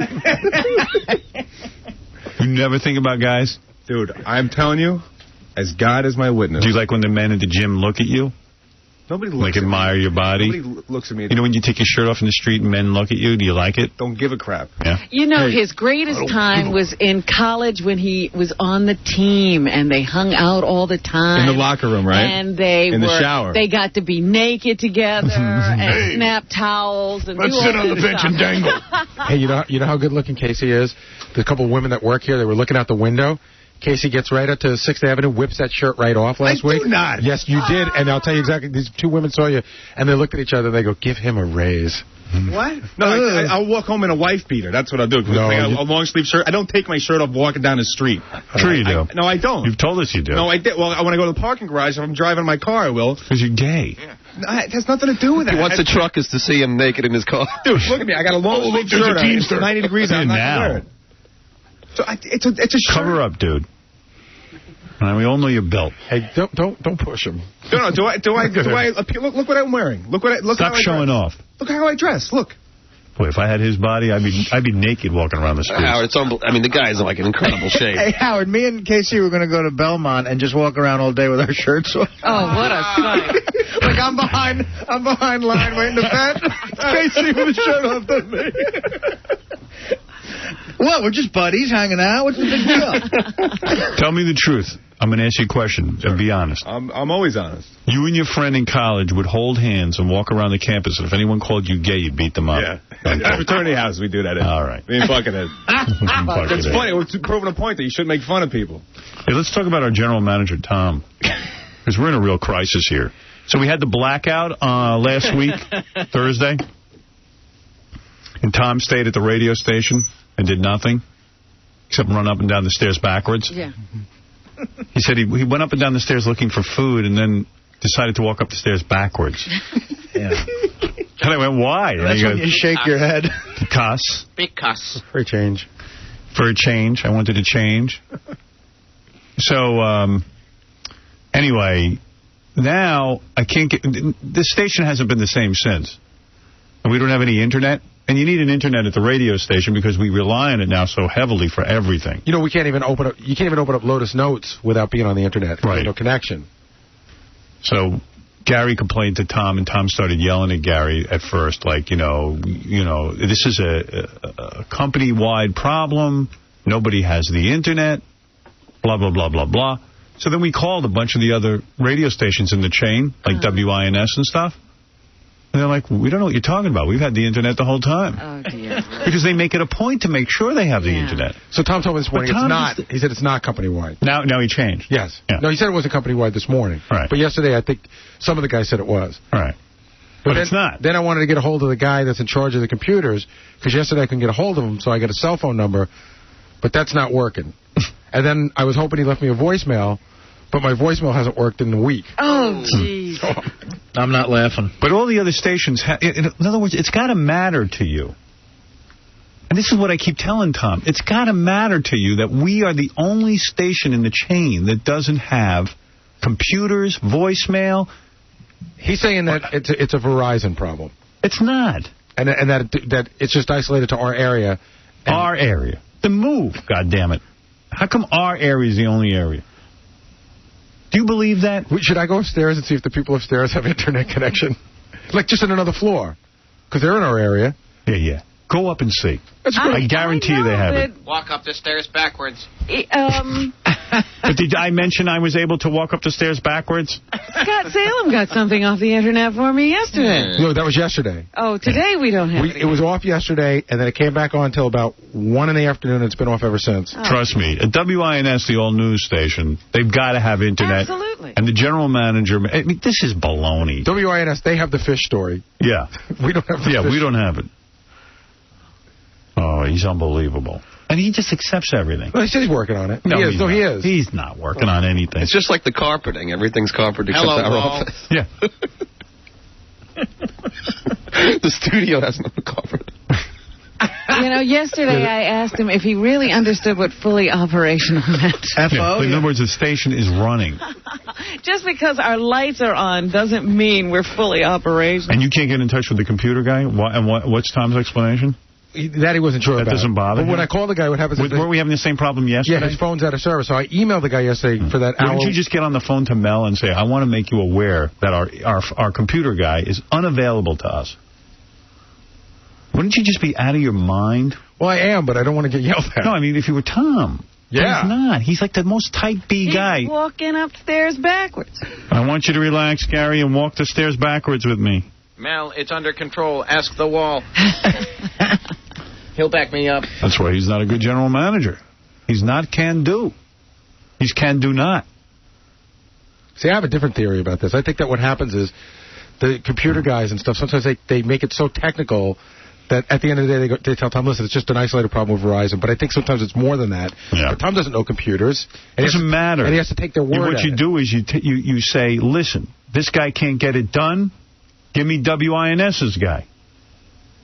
And you call the general manager over at WINS and say, how did you guys get your internet up and running? Actually, he's the same guy. Yeah, that's the point. How did you do it? How did you motivate? How do you get in touch with this guy? Why is the priority WINS? What, we're not important enough? We build more than those guys. Ah, please. It's a joke. He doesn't know how to run this company. Joey, you're on the air. Yeah, Howard. Yeah. Hey, Howard, listen, man. KC needs to be on Luvox. Well, he's got to shrink now. Dominic Barber set him up with a psychiatrist. Why are you saying he needs Luvox? Who are you? Yeah. Robin, listen, I ain't no shrink, but I'll tell you what, I've been listening to Howard for 20, you and Howard and the whole crew for like 20-something years. Oh, then you know medication. No, I don't know medication. I don't claim to know medication, but what I do know is that I listened to Howard go through his stuff, and I went... All right, Dominic, you're on the air. Who cares? Yes. I think Casey, is he in the room still? No. Well, he shouldn't worry so much about what the gain of it. Right. The issue is to just feel better and deal with what's going on in his life. And his Right. past. If it should come out that he's gay, so be it. Who cares? Right. I think he's in the right place now to be all right with it when it happens to him. I think he can act that out with the psychiatrist. Yeah. I feel safe. I feel secure. Can I put on my dress? No, you're absolutely right. I don't really think Casey's We're gay. teasing We're a little teasing him, but I do think he needs help. I think we're playing with fire, but... Right. You know, seriously, I wouldn't tease him so much about this. How much weight have you lost? I'm doing really good. Tell me. Well over 40. Way over 40. Is it 50? Like 41? Not yet. 40 and a half. Not yet, but it's doing pretty good. I'm very happy with it. Have you seen him since the last time? No. I saw him at about 30 pounds. Yeah. It's really doing well. So have you changed, like, dress sizes? Dress? Did you go out and buy new clothes yet? No, I'm not going to. I'm going to buy it in like another 20 pounds. He's going to be like Tom Hanks in Big. Right. He's going to have that suit just wrapped like a skirt around him. Well, you know what I tried to do? I tried to wear a belt because I haven't worn one in about 10 years instead of suspenders. Uh-huh. So I put the belt on, like an old belt, and I really felt great. While I'm walking, I'm like trying to hold my pants up. I figured I'd walk in the court, it would be the end of my career. All right, well, congratulations. All right, leave him alone. All right, thank you. Yeah. Well, there you go. That's Update on Casey, update on Dominic. An update on our general manager, Tom.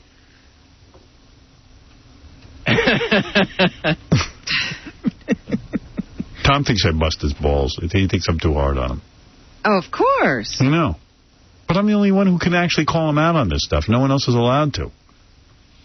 If it wasn't for me, Tom's life would be perfect. We wouldn't have internet for a year. He'd say, you've been getting along without it. Maybe we don't need it. All right, Eric the Midget, you have the last word before the commercial. When we come back, win Fred's money. Girl has to get naked if the guy loses. Is she playing, or No. she's not? She's playing. She's going to get naked for something. It's a guy that's playing. He's here with his wife, but his wife won't get. She's not going to get naked. So he went to a go-go bar and recruited a girl to get naked in case he loses. Yeah, okay, as long as she looks good. Yes, Eric the Midget. Eric the Midget. All right. Hello. What's a go-go bar? Are you guys going to have Kelly Clarkson on? A go-go bar is they only take off their tops. Yeah. So you're saying Scores is a go-go bar? I don't know. For some reason in New Jersey, this is what the girl said. She's a go-go dancer, not a stripper. She's a stripper. What a go-go, yeah. It's like they don't give lap dances, is what a go-go dancer is. Right, well, what good is that? But you know what? They do. Exactly. So there is no line between the go-go dancer and a stripper. She's trying not to be a stripper, but she's a stripper. I'll get to the bottom of this when we get back. Right, a go-go dancer. Yeah. You go take your clothes off over in the corner there and put your knee on my crotch. All right, we'll be back right after these words. My name is Howard Stern. I'm the Howard Stern Experience. You're listening to the Howard Stern Show. 104.1 WBCN, Boston's alternative rock. Just in from the Howard Stern Radio News Network. The Energy Council has released this tape of the incident that caused the Great Blackout of 2003.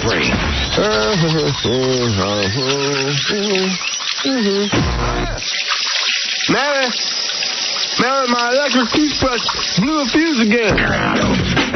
Howard Stern Show. All right, a little Baba Booey humor. They say the blackout was caused by his toothbrush. Check out part 1 of the Intern Beauty Pageant. See my beautiful young interns compete for the most prestigious pageantry title in the world. Howard Stern Intern Beauty Pageant. See them get judged by a panel of overweight schlubs. They will sing. They will answer revealing questions. Plus, they're going to show off a lot more than we ever expected. There was underpants scene. Tonight on E! We're going to play Winfred's Money in just a second. A couple of quick phone calls, people trying to get through. Steve, go ahead. Okay. Yes, Steve, you're on the air. Oh, hey, how you doing, Howard? Yes. I'm fine. Hello? Thank you. Yes. Oh, sorry, I didn't hear you. Heard a little something about Gary on Sunday. My friend was flying up from D.C., and he said because the flight was delayed, Gary was with his family throwing a little hissy fit, going on and on about how it's ridiculous, the flight's delayed, and like all this BS, man. Just making a fool of the show, I think. Is that true, Gary? You threw a tantrum at the airport? Absolutely not. What's a tantrum? The only conversation I could think that they were talking about was nobody at the airport knew what was going on at all, and the guy sitting next to me was a Gold Club member.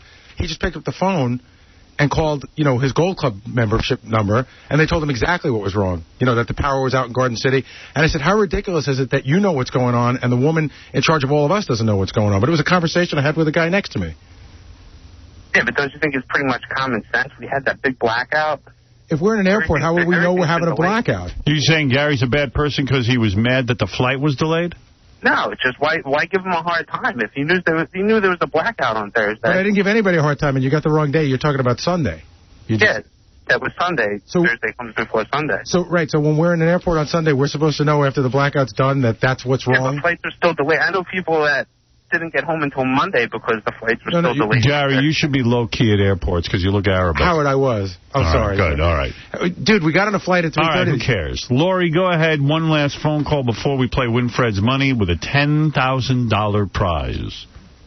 Hello? Yes, Lori. Hi, I was just calling. I wanted to see, it has nothing to do with the show, but I don't know. I was calling, I wrote a letter about coming into the show. You want to be in the show? Yeah, coming on the show. Why do you want to come on the show? Because I watched the show, and you evaluate, models. I wanted to see, for the car model. You want to be a car model? Yeah, the models that sit on the, on the car. You want to be a girl who Yeah. stands next to cars at car shows? Yeah, or in the magazine. I don't know. You want to be a model. Well, are you good looking? Yeah. How tall are you? 5'7". Well, if you want to be a car model, you probably set your sights low. I mean, you don't have to be. I've seen some of these car models, and I got news for you. Some of them are downright fat. You can find them anywhere, can't you? The lowest rung of the modeling industry is car models, or what they call like Budweiser girls. The girls who go to bars and they get $50 and they pretend to be from Budweiser and they talk to horny guys. Car model is pretty much the same thing. You stand next to the car, but usually a chubby chick in a bikini, and they'll pay you like $50. What made you think car model? Well, I'm not sure.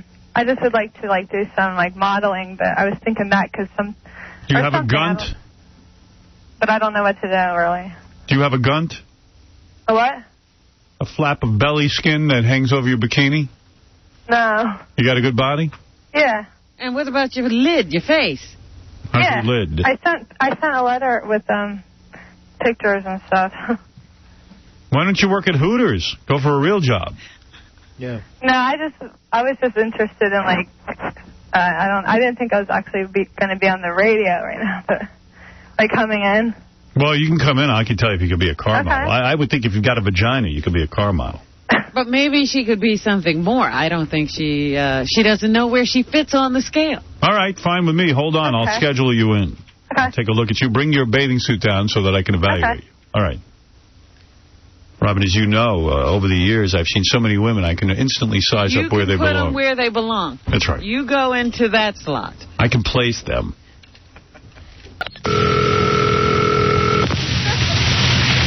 Hello. Hello. Yes. Miller. Grave. DeGrave. Who do you want to talk to? Phil. DeGrave. Phil DeGrave? Yes. Phil is not here. DeGrave? What are you trying to do? Make a check out of yourself? Who are you talking to? Who do you want to talk to? Phil. He's not here. Not the one that works there, DeGrave. Why don't you go and drop dead? The Howard Stern Show. It continues after these on 104.1 WBCN. Yes. Howard Stern. The Howard Stern Show.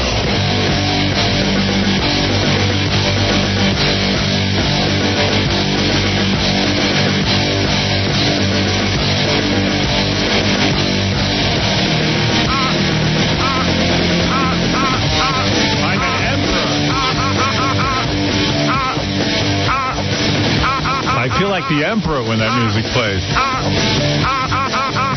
Behold! Important music. This is important music. Wish my mother would stop ruining it. That's Scott the Engineer's son. Is it? Yes, right?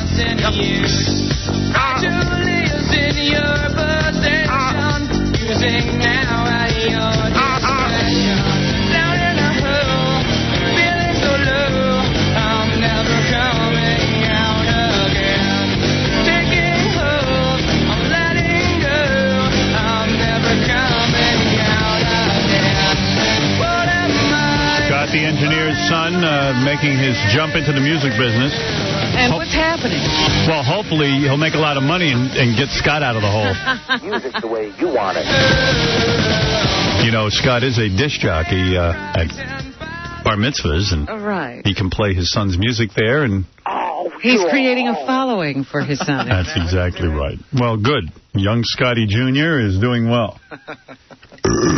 What's the name of the band? Give him a plug. Vertigo Blue.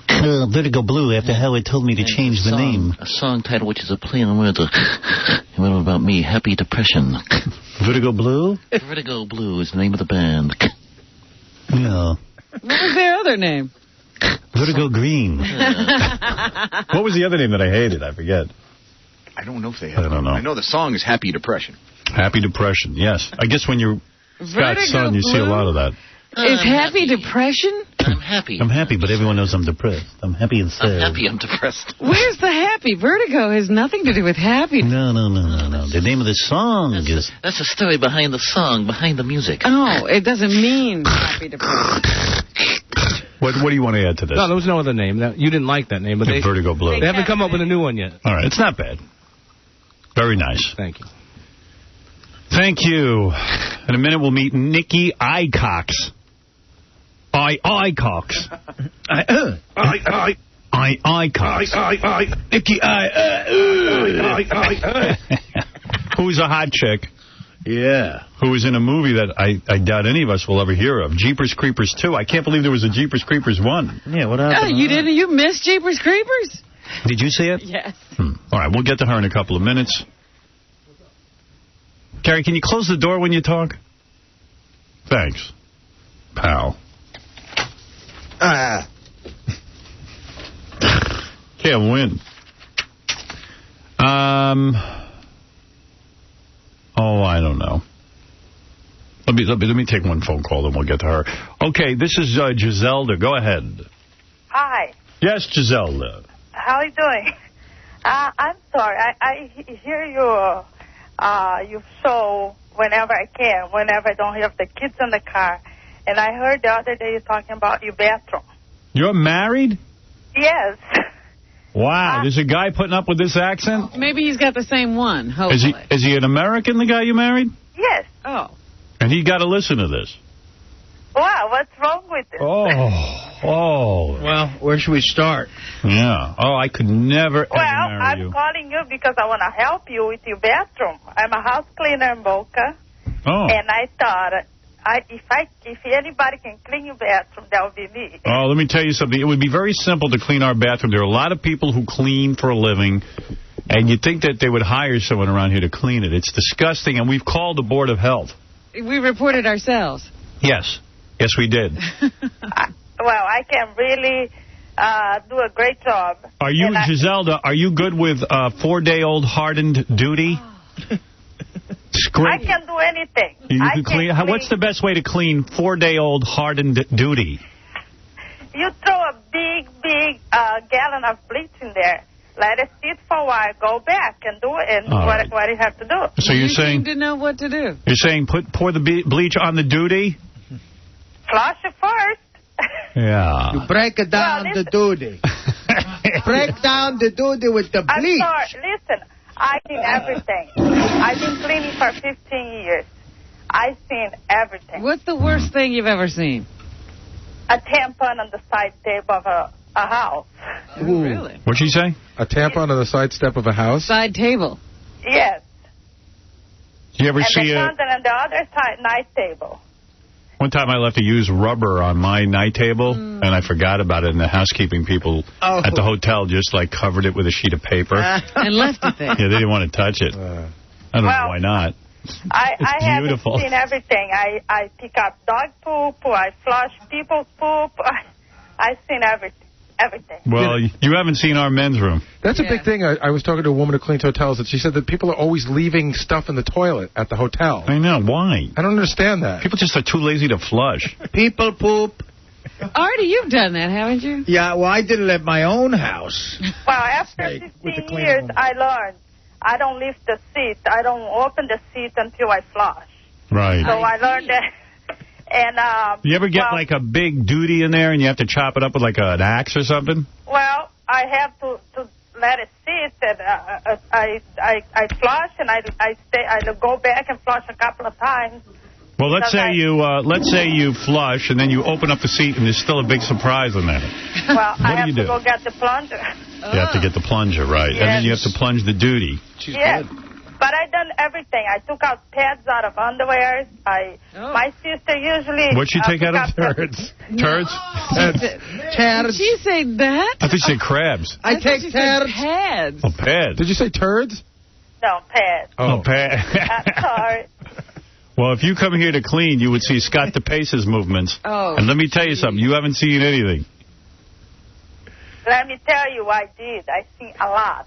Let me ask you a question. I just don't want to stay in the air because that's what I do for a living. And I'm telling you, if there's anybody who can bring your bathroom back, that'll be me. We got to bring you up from Boca? Yeah. We might need her. How do you clean the plunger? This is something I've always wondered about. Sometimes I have to use a plunger.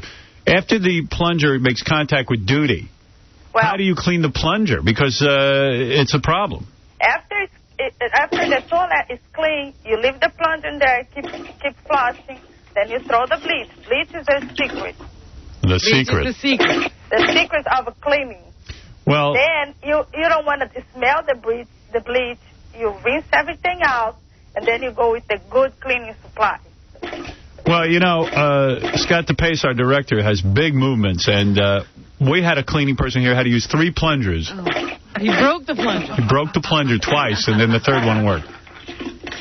Well, I never broke any plunger, but I'm telling you. You know what I like about you, Giselda? I like the fact that you've got a job that a lot of people wouldn't like. You embrace your job. You seem to love it. Proud. You're proud. I do. I take pride in what I do. The problem with this country is, you know, in Europe, you see a waiter, they're held in high regard. Service is considered an honor. You have a job that a lot of people would call lowly. I think that you have a joy of it. You enjoy it. You like it. You have expertise. And I'll tell you what, you're to be admired. Thank you. I mean, and I have 4-year-olds who ask me how come I like to clean. I said, I just like it. See, I mean, it's hard for me to go into a store and look for what they have new for cleaning. What kind of woman are you? White woman? No, I'm a Hispanic, Brazilian woman. Brazilian? Yes. You good looking? I'm a 5'2".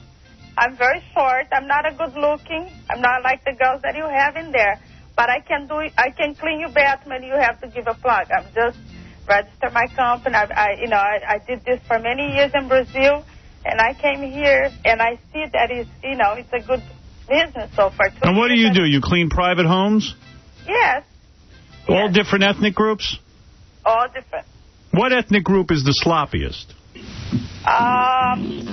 I don't want to say that. I'm sorry. You could say it. No one knows who you are. It's everybody have everything in every ethnic group. Well, tell me, tell me what some of the ethnic groups do. I'm sorry. Who? Well, it's like younger people are sloppy than older people.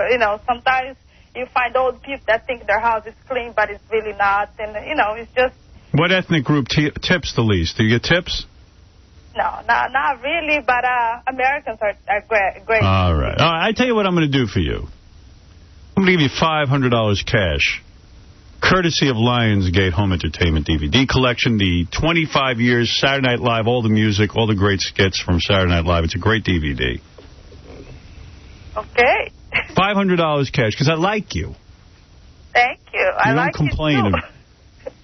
What ethnic group clogs the toilet the most? What ethnic group? I don't know. I think when you bachelor's house. Well, who leaves a cleaner bathroom, blacks or whites? Both. I never, I like you. I do. See, you guys can't make her a Can't race bait her, no. All right, thank you very much. Hold on for your prize. Thank you. Even though talking to me is prize enough. She should run for governor of California. Fantastic. Hey, I went to something you asked me to do earlier today. We're talking about how we're having internet trouble, and it's, this building, or at least our company. So I went up to a fragrance company 2 floors above. They have a T1 line. They're up and running, and everything's fine. Yeah, of course. This is my point about this radio station and how it's run. It doesn't bother anyone that things don't work here. But Tom's been working on it all morning. Why do you always put that in? Because he's working on it all morning. She's been working on it since last Thursday when he was walking backwards up the steps. Tom should be working on the incredible people poop problem we have in the bathroom. Please, this company is so... Every radio station in the chain has internet service but ours. So what do you tell me? And then he goes, it's a Verizon problem. It's a building problem. He says it's a building. First it was a company problem. Turns out no one in the company had a problem. Then it was a Verizon problem. Then it was a building problem. Yeah. Turns out no one in the building has a problem. Then it was a Verizon problem. Well, okay, then get cable. We got to sponsor Roadrunner. What does he do up there besides walk backwards? I said to the guy, what did you do in the building all Thursday when the power was out? I walked up the steps and got people lunch, and then sometimes I walked up backwards. I couldn't believe it. I thought they were putting me on. I thought I was being punked. You walked up backwards. In the middle of an emergency, you're here walking backwards? Why would you walk backwards? I'm on floor 8 trying to figure out which way to go. I mean, really, why would somebody walk backwards? I still haven't figured that out. And the company acts like this is normal. It's normal that there's no internet service here. All the stations have it. Someone said, well, what do you want Tom to do? I said, I want Tom to resign and bring in one of the general managers from any one of them, from any of the stations that manage to get internet service. He walked backwards. Do you understand the stupidity in that? In the middle of a crisis? I said, why were you here during the blackout? What did you do? I walked up and down the steps. Okay, good. All right. You help people out. You fed them. Then he says to me, you should never have said this to me. I know. I couldn't believe he was admitting to it. Yeah, that was a shocker. He said, I walked up sometimes backwards. I said, why? Why would you do that? Why don't you just stand in the corner and go like this? He didn't have an answer. I said, what are you doing? Why? Why the madness? He's the nicest guy in the world, but it's time to step aside. It's time to step aside. Come on. His heart's not in it. He wants to do well. I know that. I don't fault the guy. He did stay here. You know who else wanted to do well? Fredo in The Godfather. You know, during 9/11, I hopped on one leg for an hour. I thought it would help people. Yeah, I wonder what Tom did. Tom walked backwards. I love the guy personally. I think he's a nice man. Nice man, means well. But you're talking about running a radio company. Dynamic, getting the company going. Doing dynamic things. But all right. Here's Tom talking to the wall in his office. I can handle things. I'm smart. Not like everybody says. Like dumb, I'm smart, and I want respect. That's all. Yes, Sarisa. Sarisa. Yes. Hi. Hi. What can I do for you? I don't know. That's all right. Let's figure out what I can do for you. Wait. Wait a minute. Maybe that was the wrong She's gone. question. Why did you call? Poor Arisa. Tom's Cancer. You're on the air. Howard, this is Tom's Cancer. Yes. I've had enough. I'm going back into colon. You're going to go back? See. All right. Ciao. Thank you. Tom's Cancer says he's coming back. Well, he's going into the colon this time. Right. Hey, by the way, that girl that's coming in, her name's not Icox, it's Acox. Acox? Nikki That's Acox? better. Nikki Let me meet this girl. I feel cute. bad for her. I guess she wants a movie career, but she's in Jeepers Creepers too. Hey, everybody's got to start somewhere. Oh, here's Tom. Uh-oh, I'm in trouble. I can see he's Don't mad. you have anything else to talk about? I'm sorry. I just am fascinated that you walked backwards up the steps. That's all. That's all. I don't get it. I've made a point of not listening this morning. I heard that. But this is like the third or fourth time people have said, hey, Tom, he's killing you on the air. Right. So I figured, let me ask you something. Is there nothing else for you to talk about? You're right. I know I'm a fascinating person. I'm sorry. I feel bad today. Yeah, I know. I'm sorry. Right. I know. Yeah, I know. I can see No, I do feel you're bad. bleeding from your eyes. I love you, but show me how you walk backwards. Would you mind? Would you walk out of here backwards? No. When you were in the middle of the blackout and you decided to walk backwards, that was how many times did you walk backwards? Just once, up the stairs up. Oh, the other times you walked forwards? Yes. Okay. Yes. Now, did you walk up however many flights? Yes. Backwards? Yes. Was there a reason? Yes. What was the reason? The reason was I was trying to work a different set of muscles. Oh, I see. You were incorporating a workout into your walking backwards. All right. Okay. It was for balance. Yes. By the way, do you want my help on getting internet service back into the building? You don't? No. You feel you can handle it? Yes. All right. We advertise Roadrunner. Roadrunner, yes. Why don't we get it? It's cheaper than we also have Time Warner. And we also have Cablevision. We have a lot of people who supply it, but we also have a corporate relationship with a company that I won't go into that supplies us and all the other divisions with T1 line. Because everyone else in the chain has. No, not everyone. Well, the other radio stations, we're not the only place within Viacom that has had their internet service interrupted. Well, I've checked, and upstairs they even have internet service. Everyone in the building has internet service but us. So wouldn't you say there's a problem? I would say, there is a problem. Who do you think is responsible for that problem? Our supplier. Oh, the supplier. Okay. But maybe you've learned from this. I mean, what have you learned? Have you learned anything? What have I learned today? What have I learned today? Yeah. What have I learned today? Right. Thank you, Tom. Thank you. I'll bring a hot chick in and I'll forget all about it. Right, thank you. Good. 1010 Wins has internet service because they have to have it. The general manager over there makes sure they have it. Yes. All right. Yes, you should probably be working with him. For the record? Yes. He doesn't walk backwards in the middle of a crisis. No. Do we have a backup plan for when the... Yes, walking up backwards. All right. All right. I'm not going to talk about you anymore. I'm sure. I know you have a lot of pressures I don't know about. I know. Yep. Okay. Thank you, Tom. Bye. Oh, and there he is walking backwards. I'm not going to talk about you anymore. I feel bad. I don't want you to think I don't like you. I don't like you, but I don't want you to think it. It's our general manager. I can handle things. I'm smart. He thinks I don't like him. You clearly like him. Nikki A. Cox is promoting Jeepers Creepers, too. Look, I'll be honest with you. I'm having her in. I heard she's incredibly sexy. Well, you know that Jamie Lee Curtis got her start in horror flicks. No, I don't even think there was a Jeepers Creepers one. Yes, let me take a look. Oh, baby. Yeah, you're hot. I'll tell you, I can see why they hired you for the movie. Wow. No question about it. No bra, nothing. Look at that broad. My Lord. Jeepers Creepers 2. I don't remember what Jeepers Creepers was about. Describe, hi, Nikki. Hi there. Unusual last name, A. Cox. Yes, A. Cox. A. Cox, where are you from? I'm from Oklahoma. All right, well, how old are you? I'd say about 22. 28. 28? Yeah, you look younger. Oh, well, thank you. A lot of A. Coxes in Oklahoma? Just the family. Just the family. Just the one. Would you leave Oklahoma to become an actress in California? Yeah, that's Were you pretty the much how it star of the started. high school play and all of that, and everyone said you're going to be a big star? Yeah. That was pretty much the story? That's pretty much how it went And when you down. went out there, had to be a struggle, had to be rough. You probably had to take a lot of jobs you didn't want to take. Is that true? Absolutely. Right, Yeah. What have you been on your way to becoming an actress? What have you done to support yourself? Well, a lot of waiting tables. A Yeah. lot of waiting tables for a lot of producers who like to smack your ass a little bit. Really? Yeah. All right, so you put up with a lot of crap. Yeah. Ever dance in a go-go bar?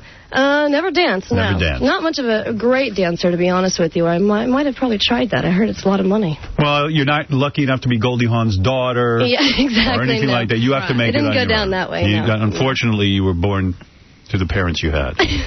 Right. Those poor Oklahoma The parents. Oklahomans, yeah. Mr. and Mrs. A. Cox. And did you think of changing the A. Cox name? No, I mean, a lot of people say I should because it was very much, in the 4th grade with the boys and girls. It was Nikki has chicken pox, and then... Well, anything with the word Cox in it, I imagine, would be sexual. And then they got more brave. Interesting. Another...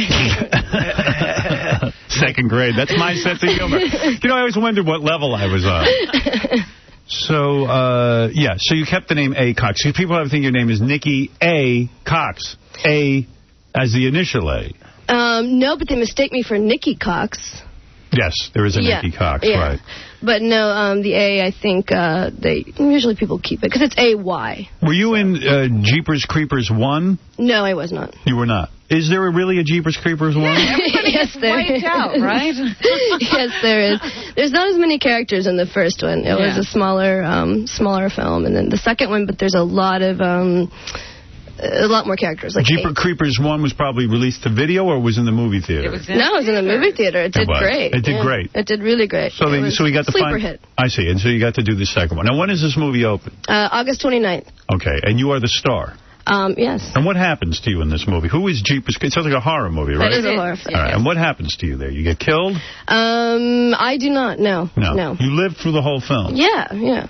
Are you nude in the film? No, but I show my thong. You show your thong? Yeah. Your beautiful ass. Oh, I thought maybe... Well, no, I mean, I show it through the top of my jeans. What about your boobies? No, sorry. You do any of these movies? I don't wear a bra, though, because I never wear a bra. You're not wearing a bra today, and it looks great. Thank you. You got pert, I'd say B cups. Yeah. You're blonde. You kind of look like someone. She looks like a sober Tara Reid. Yeah, and I think you're better looking than Tara Is that Reid. a compliment? Oh, yeah, absolutely. You got a beautiful face, and the boobs are not huge, but they're nice. They stick up straight. Yeah. It's because I chose not to wear a bra my whole life. Good for you. You think the bra kept them pert, huh? Yeah, well, I Or think not wearing it because they sort of go ahead and just develop the way that they're supposed to, as opposed to constantly keeping them, I see. Harnessed. Yeah. I wish more women were like you. She's an advocate of not wearing a bra. What about panties? You wear those? No, I mean sometimes, but not very often. Today you're not wearing panties? Today I am wearing panties. You are? Yeah, I thought maybe, it might be a special occasion. I'd wear some panties. Right. Yeah.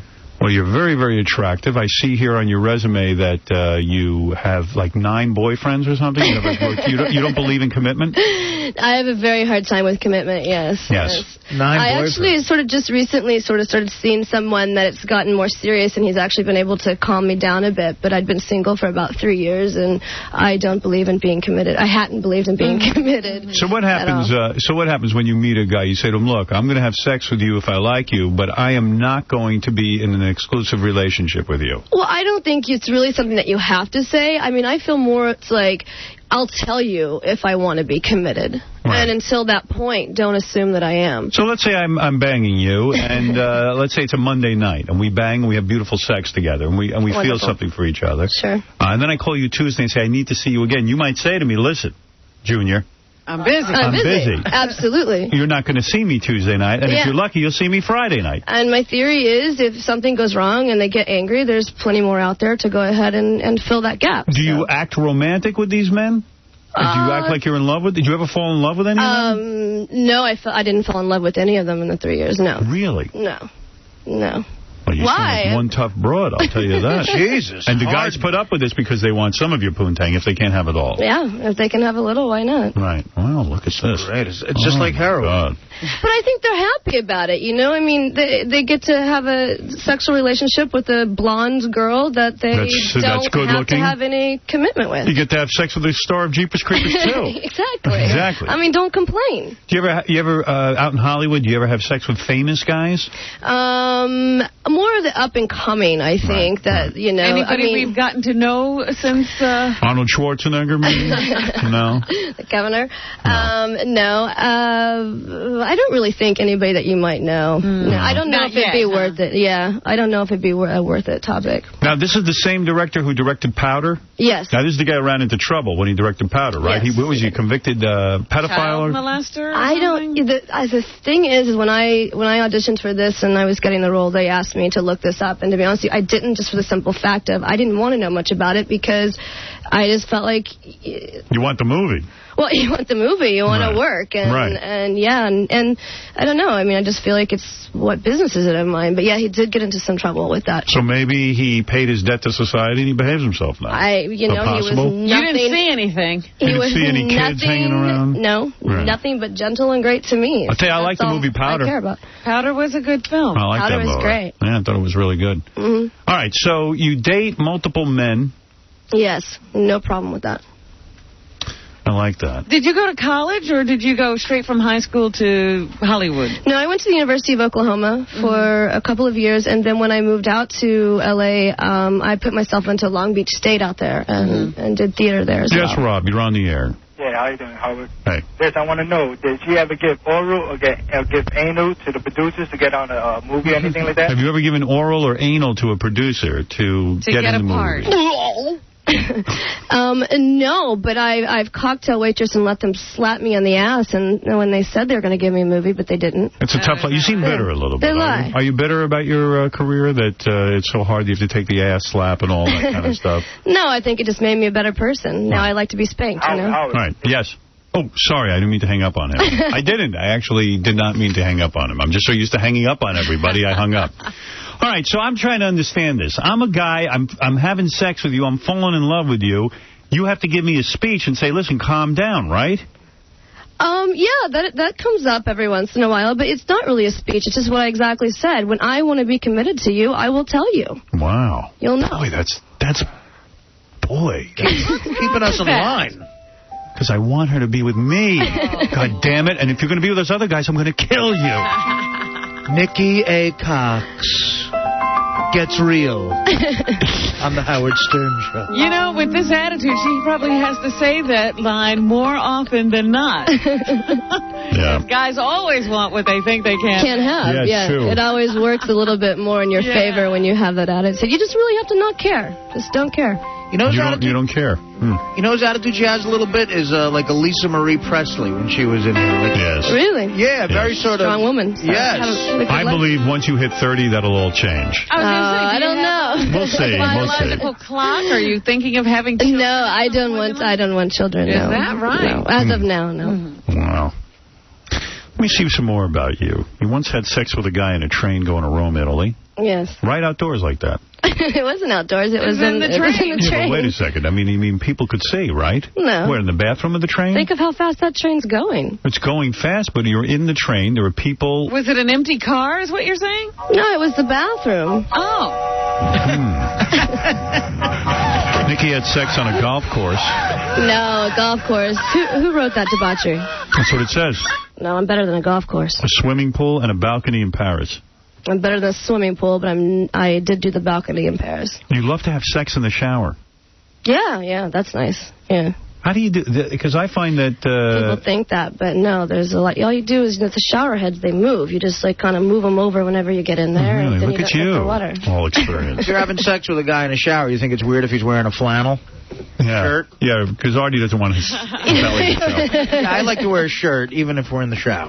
Well, maybe it's not a flannel, because it's something that's got to kind of sort of stick to you really well and feel nice. You know? Does a guy need to be real big to be with you, like a full size? Like fat? What do you mean? I'm not very discriminatory. Really? I mean, like 8 inches or something. Oh, like that? Yeah, I mean, they've got to have a little bit going. Do you laugh at a guy if he doesn't have a lot? Do you mind? Behind his back only. Right. A grower, not a shower. Yeah, I'm a grower.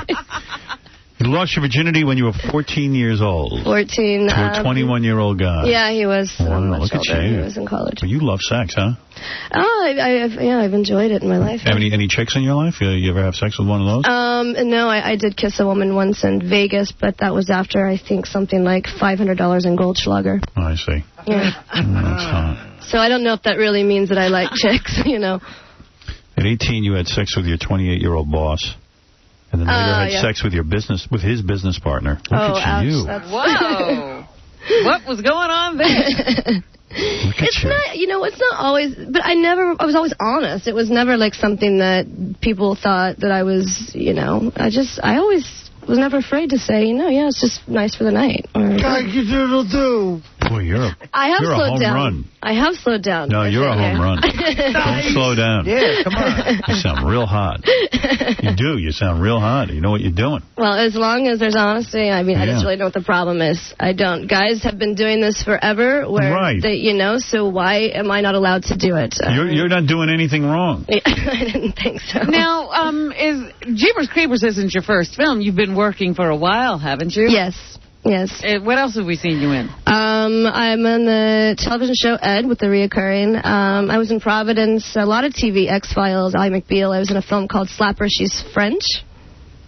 I was waiting for you on that one. Never saw it. Nikki loves to be spanked. She occasionally allows cab drivers to spank her in exchange for lower cab fare. How does that work? How do you bring that up? Well, that's a little bit of a game my girlfriends and I like to do whenever we never get into a cab after midnight without a 40. Mm-hmm. So we usually get in and we ask the cab driver, like, do you want, whoever's in the front seat, it's their turn. Well, do you want to spank me? And so the cab driver says yes. Then he can spank as many times as he wants, but he has to take $1 off of the cab ride. So we get cab rides for free wherever we want to go. Do you get over his lap? No, he's kind of like in the front seat. Just bend over a bit, and he can slide. And usually they're just like, okay, once or twice. But then they end up doing like 20 or so, and you get a free cab ride. And you like it? Thank you. I mean, it works. I want to spank you now. Jeepers, creepers, schmeepers, creepers. Bend over. Look at me. I am spanking the star of Jeepers Creepers. She's got the reoccurring on Ed. I got the star of Jeepers Creepers too. Yes, I want you to use me and tell me Monday, no more sex. Wow. And you like this spanking? When you're with a dude, you like to be spanked? Yeah, I mean, I like it. It's nice. And it's just a couple, though. I don't like them getting out of hand with it. As far as a cab driver, you just kind of don't think about it. Just separate your mind, let it happen. You get a free What are you cab wearing? Do you wear a miniskirt when this happens? Whatever, So you ever whatever hike up your skirt and they can spank you right on your panties? That would be fine, too. Really? God damn, you're a player. Let me ask you something. Yeah. When you go to clubs and stuff, do you ever wear like a miniskirt and no panties? I don't really go to clubs, to be honest. I go to dive bars with friends. Clubs I'm not really that big on. Do you ever wear the miniskirt with no panties and then like pull a Sharon Stone and flash them? Yeah, I never thought about it. Maybe I might try You need to do that. Hey, now. I get a free drink, maybe?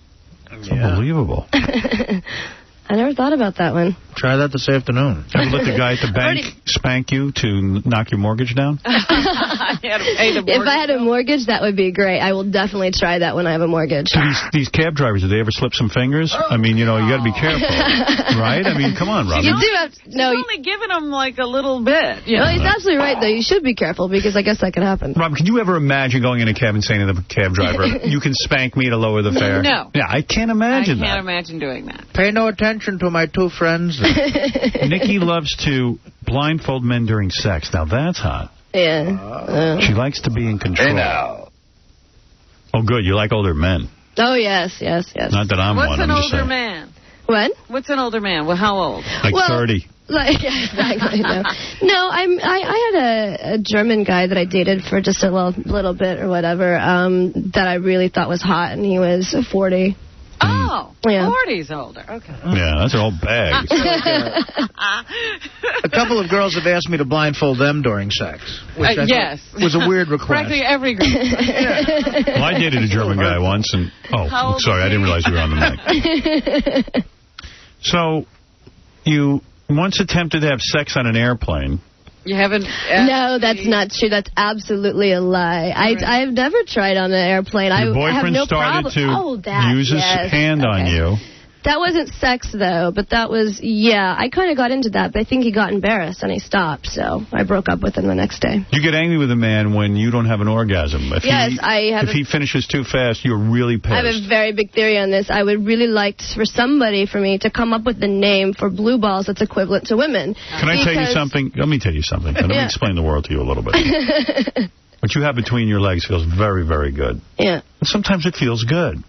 And you know what? We can't control. You think it's a thing we can control. We can't. But you see what she's saying, then you leave her in a world of hurt. Well, then I'll take care of you with the vibrator. Well, see, a lot of men won't do that. I'll do that. That's what I'm saying. Or I'll leave one by the bed. You take care of it while I sleep. Yeah, you're already sleeping. And you hear this thing all the time about guys when you're younger. How long does it take you to get off? I mean, what do you need, 10 minutes? No, I'm never necessarily a long person. No, I can do 10, 15. 15? 20. What planet are you living on? 20? Who's banging you for 20 minutes and holding out? Blue balls for women is called bitter bush. Blue balls for women. It's called I got to go to work, honey. Right. And you've actually gotten your ass kicked by women because you hit on their men. I didn't hit on the guy, no. I was seen in the hallway talking to him in high school, and she jumped me. You got jumped? Yeah. Can you handle yourself physically? You can fight? Yeah, I have 3 brothers, so I'm pretty set with fighting. But, I mean, I can lose just like anybody else. Yeah, but, I mean, you're pretty open, and, I mean, is your family okay with your... I think they just look at it like that's Nikki, and they're very open, direct people as well, so I don't really think it's much of a problem. Yeah. No. I like you. Thank you. Dave, you're on the air. Hey. Hey. Oh, this girl's a whore. Why? Why is she a whore? Dirty, filthy slut. Why is that? Listen to her. She takes it. Listen to her. She's worse than Beth. Oh, how dare you. Another dirty whore. Oh, my God. How dare you. Sorry you feel that way, Dave. I'll never recover from this. Come on, Danny. Slut. Shut your mouth before I stick something in it. Oh, yeah. Give me $500 now, you bastard. All right, let's go to Matt. Hi. Yes, Nikki, Matt. Yes. if you're ever in Toronto, I'd love to take you for a date. Oh, that's great. That was much better than Dave. Well, I think Dave's one of those guys that has a problem holding off, so he would probably be... Bobby, you're on the air. Go ahead. I'd like to know what type of guys does she date? But they got to be millionaires. They got to be boat loaded. No, I don't discriminate. You don't discriminate. So you No, go just out have to with be a guy. funny. I just like a sense of humor. I like a really good, sarcastic sense of humor. Yeah, but what about looks? Are you into looks? No, I don't really. No.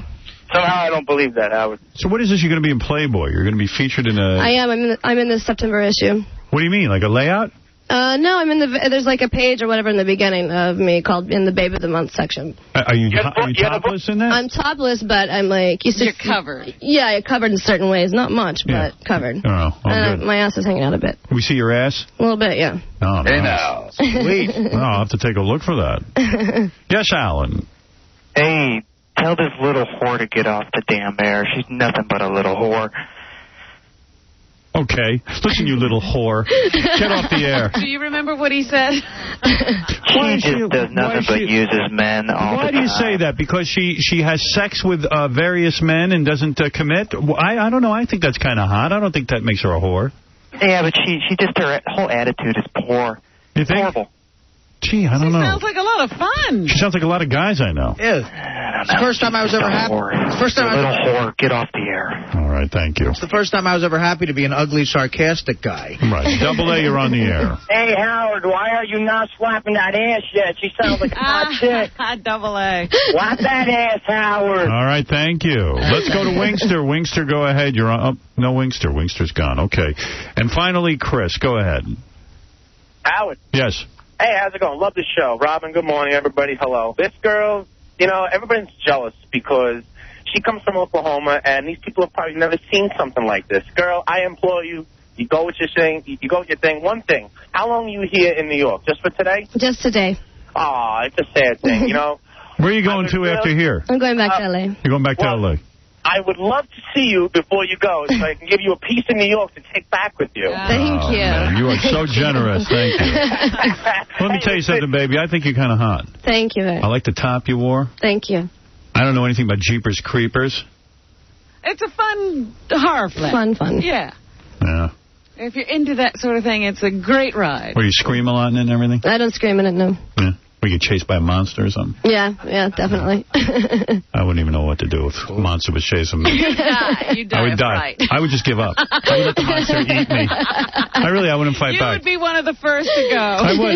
I'd be like, you know what? This monster's going to overpower That's me. enough. Why do I have to live Who is the monster? Is he like a Freddy Krueger or? Yeah, kind of like a Freddy Krueger. It's called the Creeper. It's like sort of got wings and swoops down and eats parts of people. How'd you get the part? You auditioned? I auditioned, yeah. And beat out a lot of other chicks? I guess something like 1,500 or something. Oh, look at you. Wow. Cool. That's what I'm told. It's probably a lie. It's probably the only one that auditioned for it. It's probably more. You find me gross? No. Yes, you do. I can tell. How can you tell that? I can tell. I see your eyes. It's not true. Really? Nope. No. Why would you start lying now? I know. I just told you like a million things, and men call me up and call me a whore. Why would I start now? Yeah, I don't think you're a whore. Thank you. I just think you're a little slut. I'm just kidding. I'm kidding. Well, let me tell you something. I know when a girl really likes me. Your clothes are still on, so I know you don't like me. That's all. That's not true. That's a bad deception. I wish you a lot of luck. Thank you. Who knows? After Jeepers Creepers, I mean, some big-ass movie could come along. You never know. You just got to keep plugging along and letting guys spank your ass. Thank you very much. Right. But you're done waiting tables. Is that it? Yes. Yeah, all right. You got an agent and everything now? Yes. It's all going Taken well. care of, yes. All right, good. It's a big pain in the ass, show business career. It's hard. It's hard to break in. Only if you're like Goldie Hawn's daughter. Right. Then you get, Then you get all your choice parts. Or if you're Gwyneth Paltrow and your you mother's... get ushered right up to the front of the line. Exactly. Yeah, I appreciate that you're plugging along there. I appreciate you coming in here wearing no bra. I appreciate it all. I really do. Well, thank you very much. And there are 200 cabs outside our studio lined up waiting for you. Waiting to give you a free ride. All right, we're going to take a break. When we come back, Robin, we're going to do the news. All right. So where we're going to comment on everything that's going on around the world. And we'll fix all problems. see Nikki A. Cox in Jeepers Creepers 2 opening August 29th in theaters everywhere. We'll be back right after these words.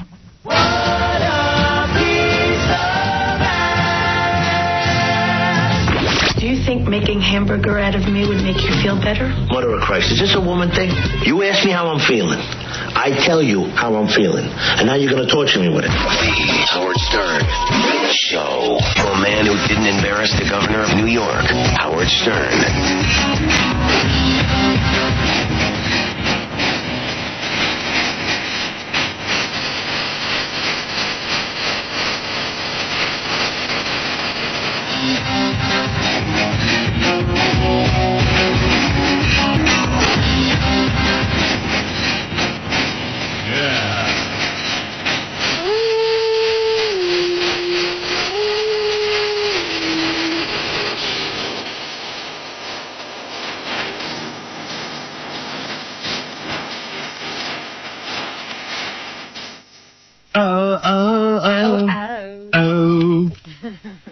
Is that Vertigo Blue? No.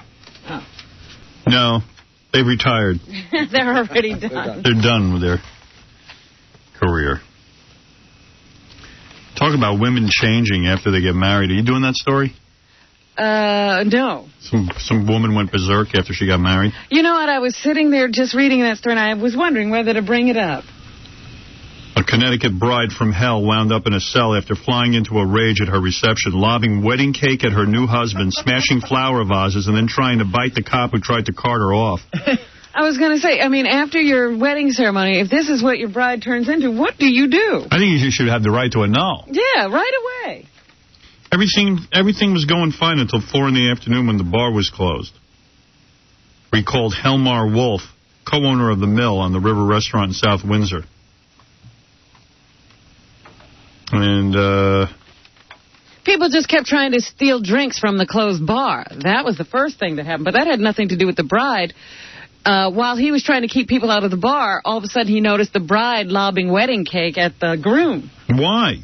They were having words, I guess, as they were trying to get into the car and leave. And she took all the vases out and threw them against the building. There was glass all over the parking lot. Then she drove on top of the car. She dove on top of the car, landing on the hood. Yeah. And then she fell to the ground. And then this is where things got a little bit out of hand. Then she got up and walked away with her wedding dress over her head. That's hot. Yeah. Then they got a big mugshot of her in her bridal gown. Yeah. Because the cops had to come get her, and that's when she got rough with the cops and tried to bite one of the cops who was trying to, I guess, get her under control. Mm-hmm. She was charged with disorderly conduct and breach of peace. But they're already on their honeymoon. So he continued to leave with her. Cindy Adams, that big yent, is saying that Chris Rock was asked to do the Academy Awards, and he turned it down. He says, I ain't going to do that. Because it's for old guys. Yeah, for old dudes. I don't blame him. It's such a stuffy event. It's very hard to be funny. And you got to cater to Hollywood. Yeah. Oh. He doesn't want to do that. No, he's going to do the MTV Awards. That's his speed. Yeah.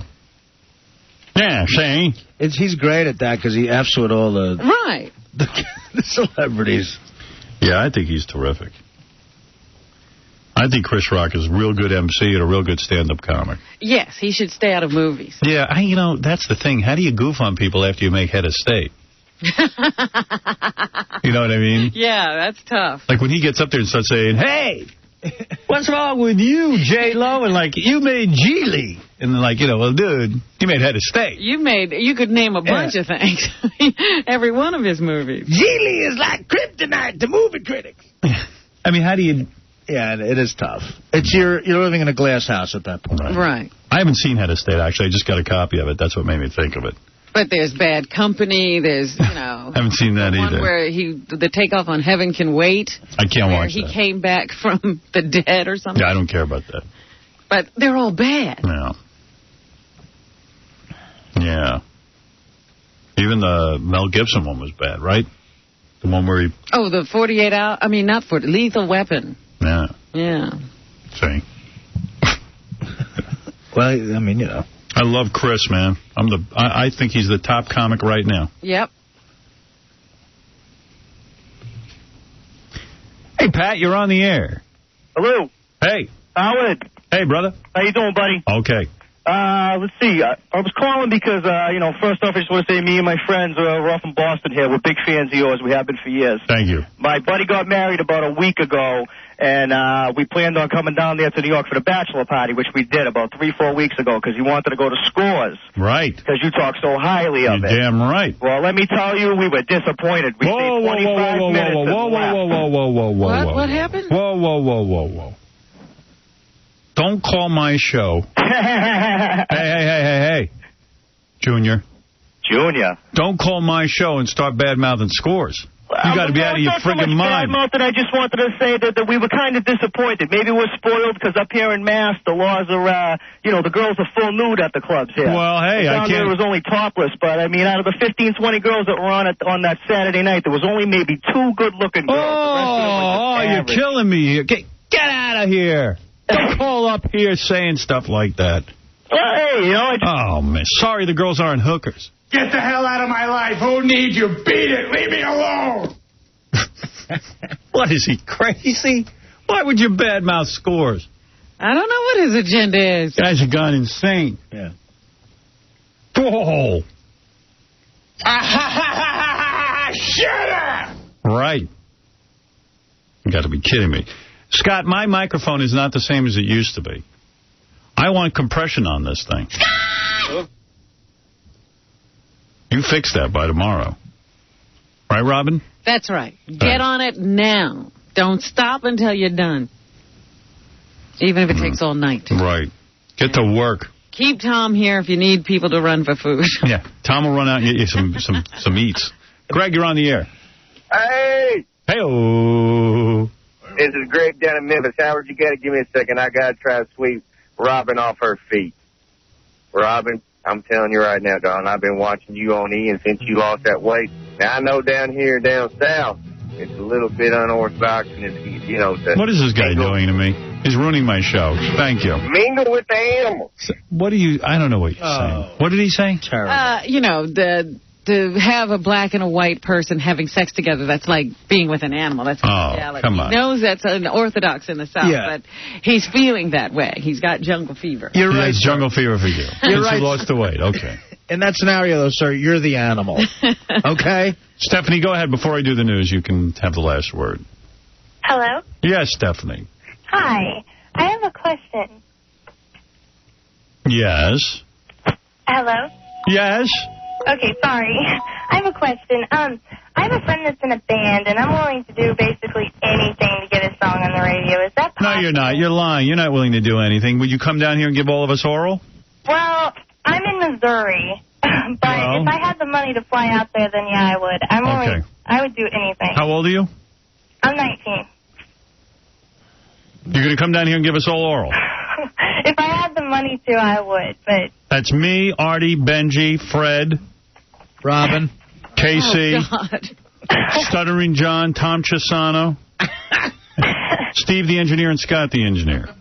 Is all that of it? us. Oh, not Will and Jason? No, never will and Jason. I'm not going to make anybody What do about, that. They're too busy. Yeah.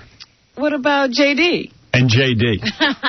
No, you're oral. Are you prepared to do that?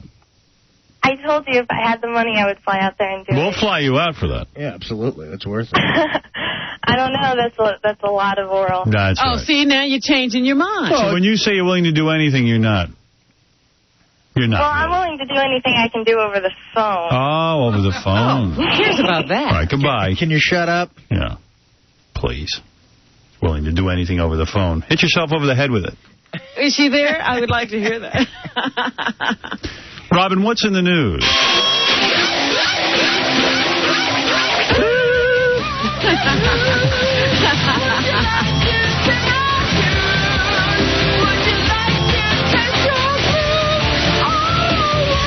By the way, the OC is on TV tonight. You like that?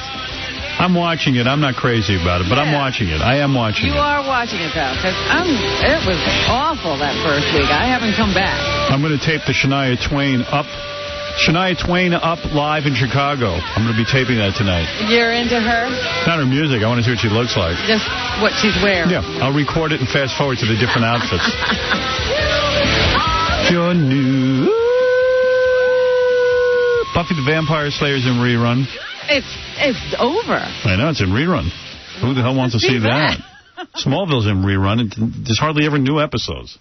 God only, they think they're making rocket science over there. They can't make a new episode ever. Oh, my God. Yeah, nobody wants... We already watched that. Superboy better not come back in high school. That kid looks about 40 now. You know, they can't... These high schools are lasting longer and longer. You know, it takes people about 6-7 years to get through high school now.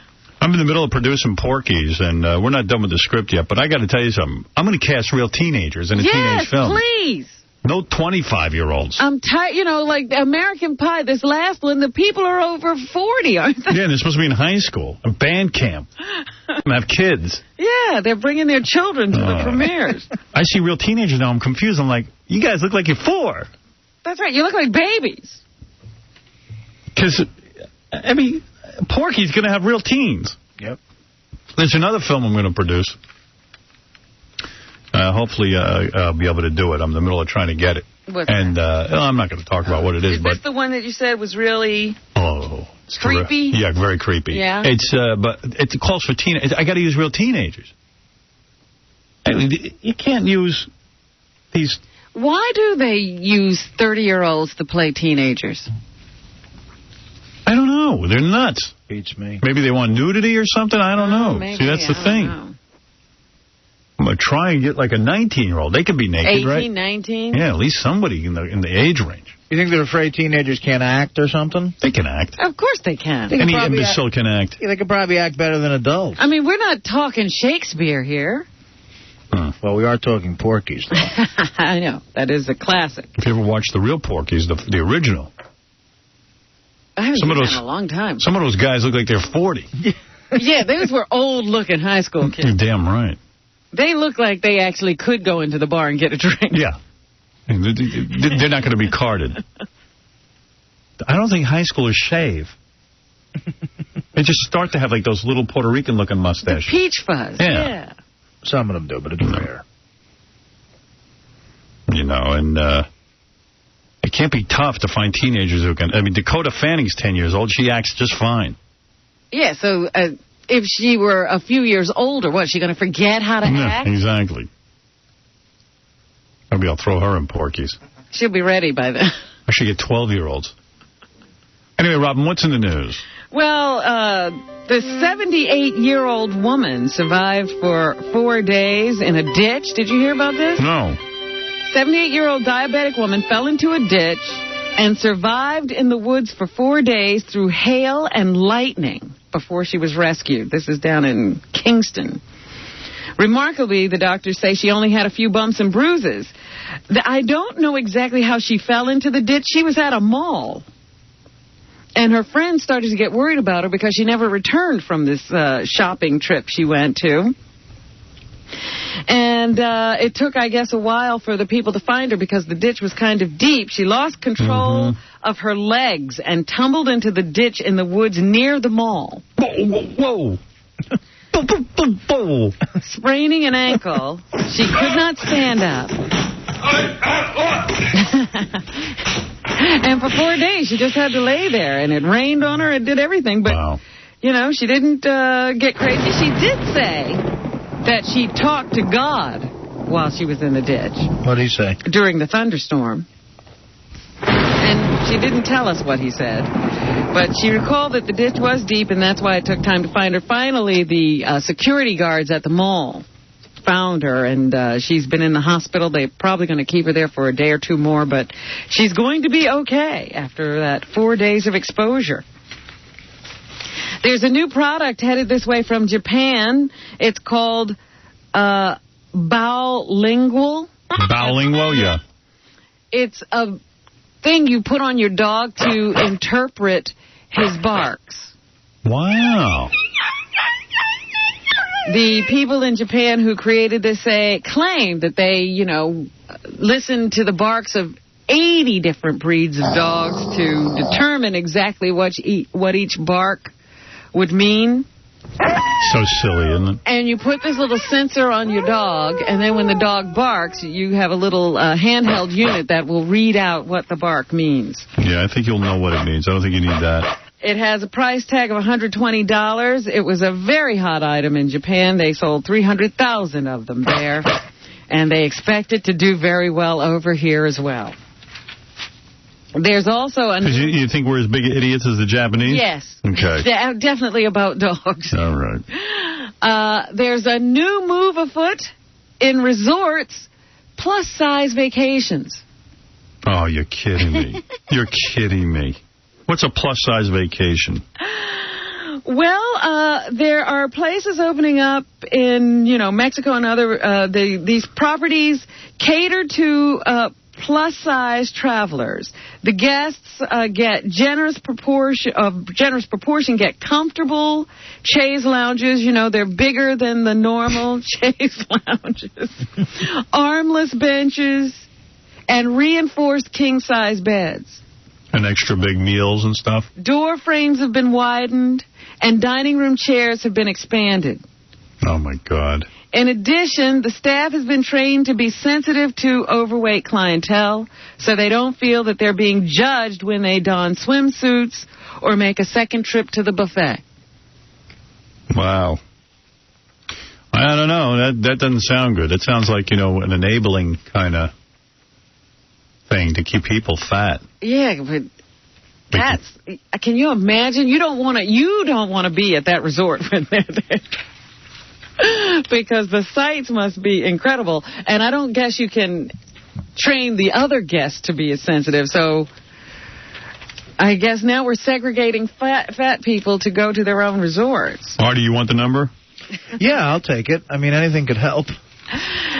Roseanne has canceled this cooking show she was supposed to be developing. I want to go on one of those and, I'll feel so good about I'll be there. I'll be like Superman there. I'll be like, you know what? I can control my eating. Right. You want to go to the fat resort? Yeah.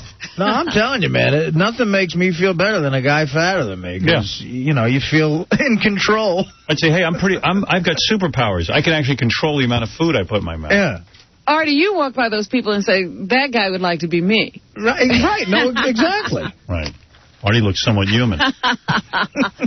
Anyway, you were saying. Yes, Roseanne had this plan. She was going to do this reality show about developing a cooking show, and then they were going to start this cooking show on the ABC Family Channel. Except Roseanne didn't realize reality television is pretty much over. Yeah, she's on the end of the wave. Nobody wants to sit and see another sort of reality show where you follow people around in real life. But not only that, she was working with people who could never develop a show. Right. And she's now announced that she has to have surgery. She's going to have a hysterectomy. Put it on the show. Yeah, that sounds fun. Well, that sounds like a good reality premise, but ABC decided to kill the cooking show because they don't think they'll make the date for when it was supposed to be aired on television with the way things were going. So they've killed the cooking show just as she announces she's got to have a hysterectomy, and they're thinking that ABC will probably be killing the reality show series soon as well. Yeah, and all of that should be going on the show now. Like this week you should tune in and she should get the news that they're not going to run her show. Well, that would be real, wouldn't it? Yeah, but then those are not reality shows. Roseanne's aware there's a camera on her. She would never plan a TV show having all her family members have. Right, her sons are creating the show. Yeah, I mean, come on. The whole thing's just staged for the camera, and she should have done a reality show. Should have been live. Oh, for God's sakes, the whole thing's so silly.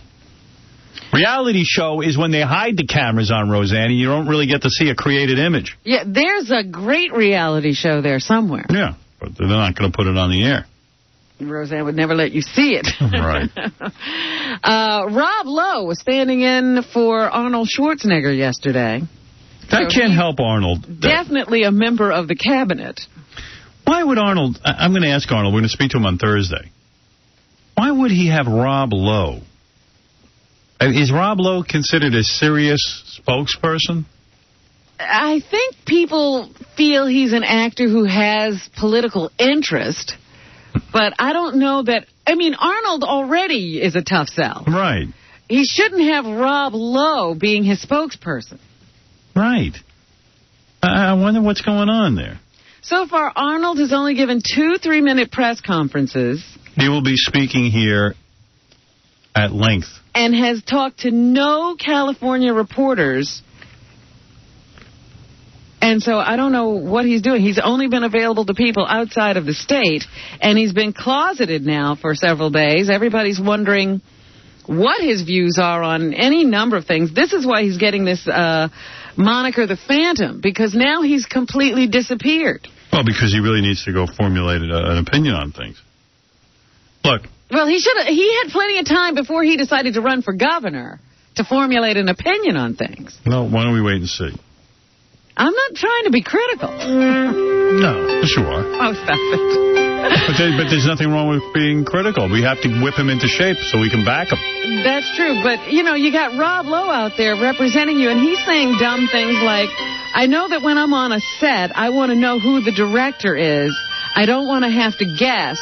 And that's what Arnold will bring to the state. You won't have to guess who the governor is. We're going to compare everything to a movie set? But do they normally not tell Rob in the very beginning who the director is? Yeah, he has never been able to figure out who the director is when he's working. Hey, you want to know who would be a good spokesperson? The wrestler Goldust. I feel we should not raise taxes. I love Goldust. We got to get him back on. He's my favorite. Your good friend Booker T said that on a recent interview that good old Goldie wasn't quite right. There's also been rumors abounding that you have some neurological challenges you're trying to overcome. How do you address those rumors? Well, there's been a lot of rumors for a lot of years about Goldust not being right. And as far as Booker T's concerned, he's my best friend. He's been my supporter. The fans have supported me through thick and thin. Excuse me? Well, they've supported me. I feel good. I feel as good as gold. I'm coming back. Goldust, I don't think I'm going out on a limb here to say that there's something wrong here. Well, I think there's something wrong too. You know, the doctors don't really know what's wrong with me. Oh, he'd be a great guy to do this. But they say as long as I take my medication, that everything will work itself out. So, you know, I love that Goldust. Here's what I think of the family leave law. Well, Arnold says he will consider debating with some of the other candidates who are participating in the As you know, recall election. Arnold is for the children. Children are a natural source. But so far, Arnold has not addressed any of the issues of concern to Californians: the budget, taxes, immigration, health care, agriculture, water rights, sprawl, and smog. The only reporter he's talked to in Los Angeles has been a reporter for Access Hollywood. Oh, wow, that hard-hitting. Which one? Which one? Your girlfriend? I don't know. Sean Robinson? Yeah, she's hot. Yeah. We'll talk to her. So I don't know what Arnold is thinking, but they're keeping him behind closed doors. I guess they're getting him ready. California. To do that door-to-door campaigning that he promised us. There's a big debate now going on about gay marriage, which is absolutely ridiculous to me. They keep asking people what they think of it, and now 52% of Americans have said they dislike the idea of gay marriage and want a law banning it. I dislike the idea of marriage. Do you want a law banning it? Yeah, all marriage.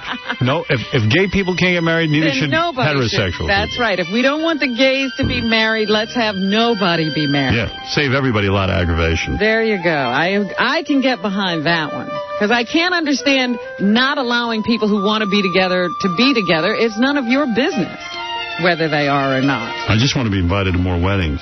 Well, if they're gay weddings, there'll be a lot of really fun weddings. Yeah, but they'll make weddings really cool. Yeah. They'll be like Broadway productions. Right. There's another incident of a man hitting someone with his car and then driving with the person stuck to the windshield. This happened up in Montreal. A drunken driver hit a man and continued driving for an hour with the body stuck against the windshield. Wow. They say that 2 or 3 friends were struck by a car as they were leaving a bar on Saturday morning. People outside the bar rushed to help 2 injured men at the side of the road, unaware that a third had been carried away by the fleeing car. 50 minutes later, the driver, with the victim still lodged against the windshield, was stopped by police. The person who was stuck to the windshield showed no vital signs and was transported to a hospital where he was declared dead. The driver's name has not been released, but was taken into a police station and failed an alcohol test. You dumb bitch. Officer, that's my new hood ornament. Stop it. Pay no attention. How do you do that? How do you, drive along with a guy stuck to your car? The windshield. That is just That's unreal. just really bad. I mean... That's worse than Lizzie Grubman. Yeah. A little worse. Well, at least they're not giving lectures at the Learning Annex. Right, that's true. How to drive. Talked about this a little earlier. Rocker D. Snyder's brother-in-law was shot dead on the streets of Midtown yesterday as he was walking to work. Vincent Gargillo, who was 34, is the brother of Suzette. D. Snyder's wife, Suzette. Everybody knows Suzette. The frontman for Twisted Sister. The cops say he was on his way to his construction job. Seems that a man was waiting for him, and when he rounded a corner, he got shot right between the eyes. It's scary. So they're still trying to figure out exactly why and what that's all related to. Dee and Suzette were at the police station and were assisting the police with anything they might know that could have led to this horrible tragedy. Sammy the Bull Gravano seems to have just missed being knocked off by John Gotti after taunting the family. Back in an interview a few years ago, he dared the Gambinos to send someone after him to kill him. He said he'd send them back in body bags. So Peter Gotti, John's brother, decided to call for a hit on Sammy the Bull. They considered doing it a number of ways. They were going to shoot him with a hunting rifle, try to kill him with a landmine, or mail him a bomb. But it turns out that Sammy was jailed for selling ecstasy out in Arizona before any of these plots could be hatched. So he managed not to be bumped off. But now Peter Gotti is being charged with trying to anyway. So more jail time probably for a member of the Gotti family. Sharon Stone, taking a page out of Demi Moore's book, is now said to be dating Goldie Hawn's 26-year-old son, Oliver Hudson. She just broke up with her husband, who is a editor of the San Francisco Chronicle, and I guess they now say she's running around with Oliver Hudson on her arm. Wow. So I don't like that. That's don't just worry. disrespectful. Why don't you like I that? don't like all these older broads running around with young guys. It's horrible. What's wrong with that? I don't like it. They should run around with older guys. It's not American. The older guys are running around with young women. Yeah, I like that. Find one. I like that. There's no older guy for them to run around. That's true. All right, we got to take a break, Rob. We'll come back. We'll wrap up the news. Right. Now the moment you've been waiting for. He married an 80-some-odd-year-old woman named Martha Ray. Yes, admittedly bisexual, and he looks every bit of it today. Here's a guy who made love to Martha Ray on the wedding night. Mark Harris with his own song parody, never heard before on these airwaves. California, Stern is on.